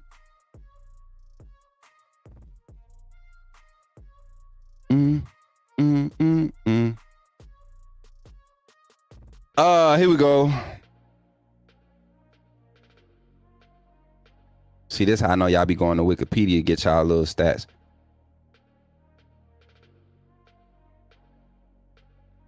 Yeah. I don't remember that, brother. 92, he wasn't there. 96, there was no national championship. 99, nope, he wasn't there. Mm-mm. And see, that's the thing. Like, I think him not staying his senior year. I think him not staying that 4th year after being redshirted, and people forget he was redshirted. He got to be under Stallings and that old school redshirt rule. That's when red shirts were actually used and developed. They were using them as NFL. We talking about college career. See, Brian Russell, go to sleep. Go take a nap real quick and come back. We talking about college career. I already gave him his props for what he did in the NFL. We that's what everybody. Alabama. A lot of Alabama fans didn't even know Sean Alexander was an Alabama alumni when he set the record in 2004, 2007, when he set the rushing record. Was it 2004, 2007? But when he set the record, a lot of y'all didn't even know he went to Alabama. So stop it. Don't do that. Don't do that. Glenn Coffey was that dude, man. He was another one. If he had some time to get straight, you know what I'm saying? If he had a little bit more in front of him, you know what I'm saying? If Glenn Coffey and guys like Bobby Humphrey, all them type of guys, if they played in today's style of ball, where they could play in space and use their athleticism a lot more instead of trying to be over physical everybody all the time, the old school way of football, man. Imagine the likes, and these are people that I watch personally. Imagine DJ Hall as a wide receiver with let's say he would have came in around Tua's time. If he would have been born like 9 years later, right? Imagine DJ Hall being able to come in with it would have been 9 years. Yeah, would have been something like that. Imagine that. DJ Hall or Tyrone Prothro. Those are my two favorite receivers. Before Julio, before Smitty, before Coop, Prothro and DJ Hall. Only reason I don't say Deuce Palmer because I didn't get to watch his games live. That's it. That's the only reason. I watch his highlights and I'm like, man, I love Deuce Palmer. But I ain't one of them fans. You know what I'm saying? I ain't one of them fans, chat. I just speak for what I know. So to close it out, we kind of just dived into undefeated chat talk. Hey, don't forget, y'all. Closing it out. Don't forget, if you want to become a fan funder, get in that membership, be a part of the exclusive team, that exclusive group that get access to all the exclusive content that we're about to start pushing out on this channel. Make sure you hit the fan funder link. It's at the top of the chat, or you can go off to the main page, the main YouTube page, and you can see a label fan funder link. Bama Football on YouTube, fan funder link. Click on that, become a member. You can get started as low as $2.99, and what it does is supports the channel in a monetary value, but it also gives you access to the special emojis. It gives you access to the exclusive videos, and also you supporting us as the panel. Myself, Coach Sean, Coach Jay, Ty, Jake Merrill, and of course the man himself, Mr. Kyle Henderson. So, what else we got? We got the sponsors. Y'all already know about the sponsors. Residence Inn, Ocean City, Maryland. Use that promo code LPR when you booking online. ResidenceInnOC.com. You book online with that, and you can get 20% off on your stay. Not sure what the stipulations are, but they are supporting us, this channel, and what we're doing. They're all the way up in Maryland, and they like Bama football on YouTube content. So that's pretty lit. If you have anything, we don't have Smoot Scoop this morning, but we got it for tonight. We got the Smoot Scoop tonight, and we're probably going to do a good 20, not Smoot Scoop, but we got a good reality to reach segment we want to do tonight. Probably do like 20, 30 minutes of reality to reach so we can get in depth. It's, what is it? Today's Thursday? Today's Thursday, right? So, Thursday, we'll turn it in there. We're going to get more consistent on our schedule and how we navigate through this thing, but we're going to continue to grow and support each other. With that being said, chat, let me make sure I'm not supposed to be doing something I'm supposed to be doing, right? And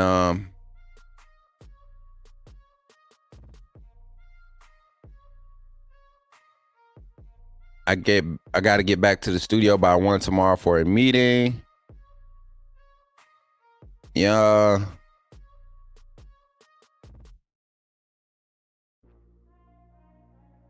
I'm sorry, y'all had to text that back. Waiting for them to text back. Chat, what y'all got planned for the rest of the day until we get back on here? What y'all got? Caitlin, likewise, roll tide. What are we talking about? Coach got mad at me. Brian, you almost started talking like Coin God. We almost had a Coin God moment in here.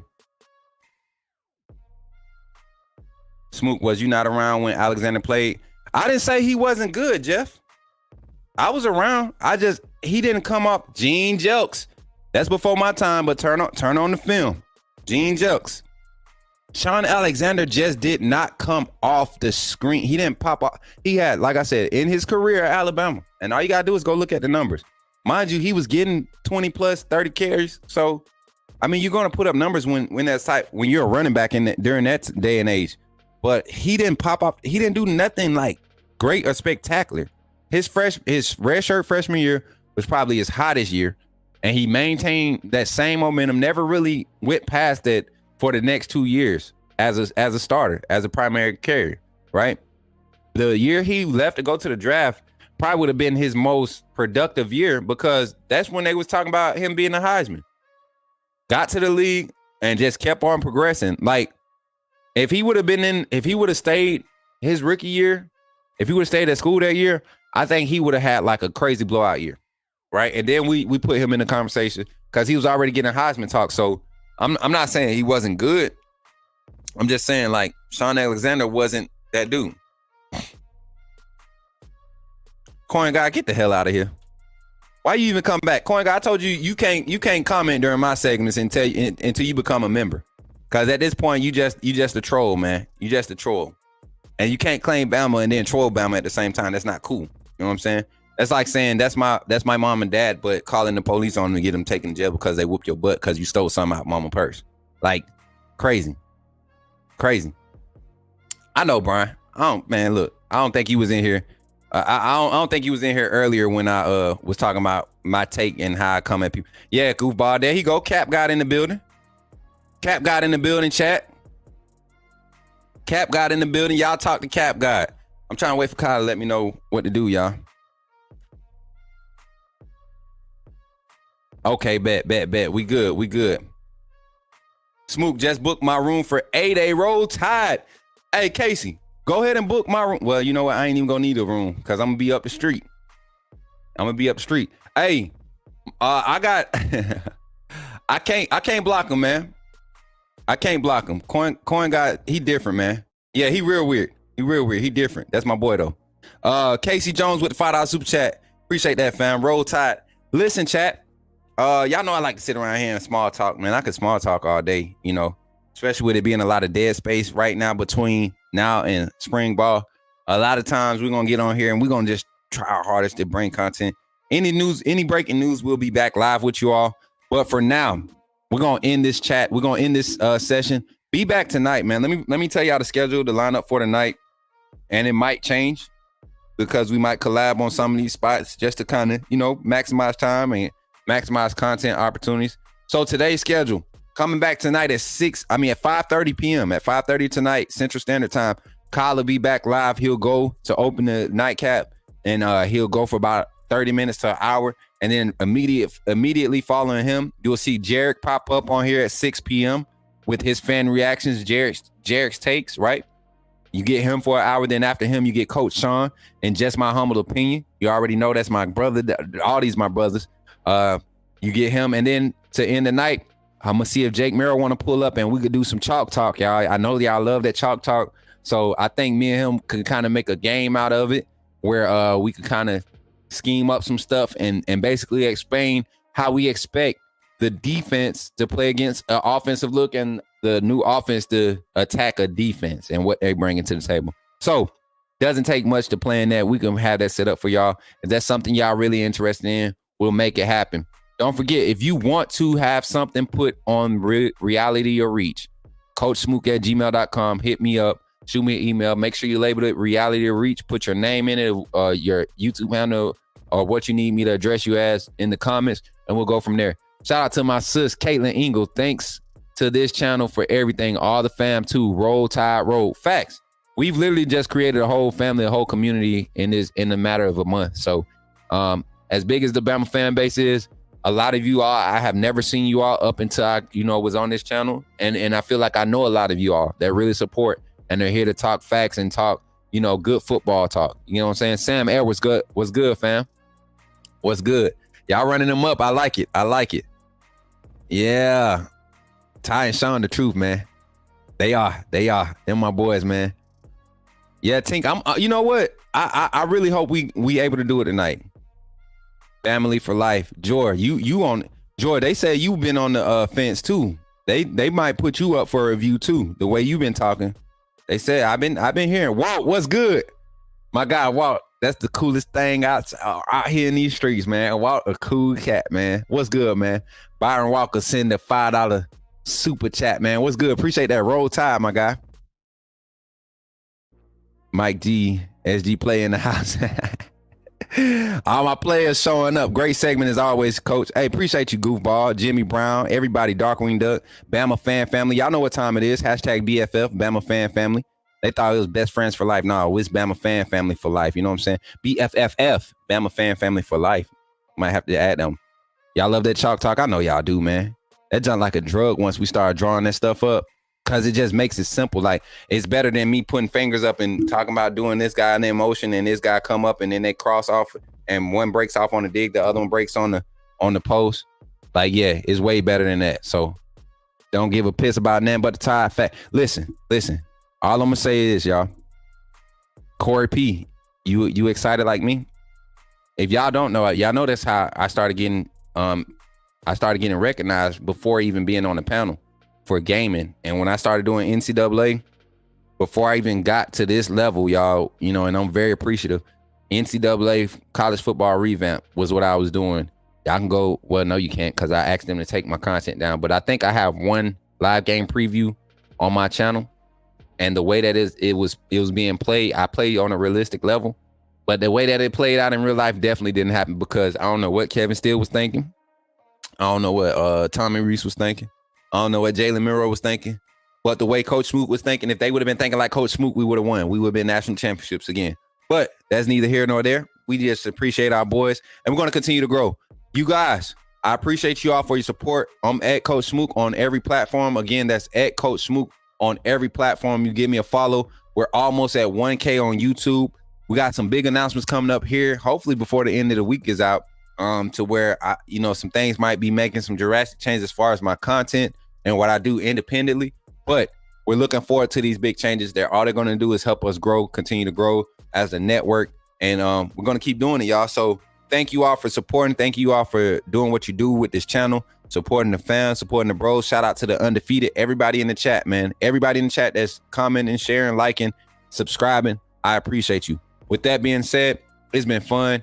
And catch y'all later tonight, man, with the nightcap at 5:30 with Kyle. Y'all be easy. It's been fun. I'm your boy, Coach Smoot, the Bama YouTube coaching staff. We here. That's what we are, the Bama YouTube coaching staff. We here. And for everybody that keep asking if I'm a real coach, nah, I ain't no coach. I just talk a whole bunch of football. You get what I'm saying? I just do this. People started calling me coach for no reason. You know what I'm saying? I've never coached anything in my life. Clip that, post it, and see how far I go. People gonna start. You get what I'm saying? Y'all do it. Screen record and share it so people can feel better about themselves.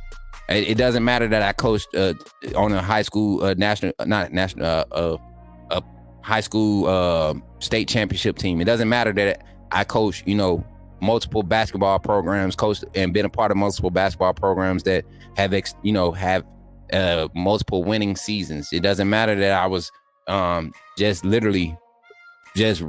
turning down a position to pursue this career as a wide receiver coach / pass game coordinator. So let's just turn all that down, right? Let's just turn all that down and just run with the narrative that I've never been coached. It seems to be giving me a lot of attention, right? So let's run with that one. Y'all help me run with that one. Not necessarily just, dog me, but like if you see people saying it, kind of give them like the side eye, like you right. Because it's helping people coming to this channel.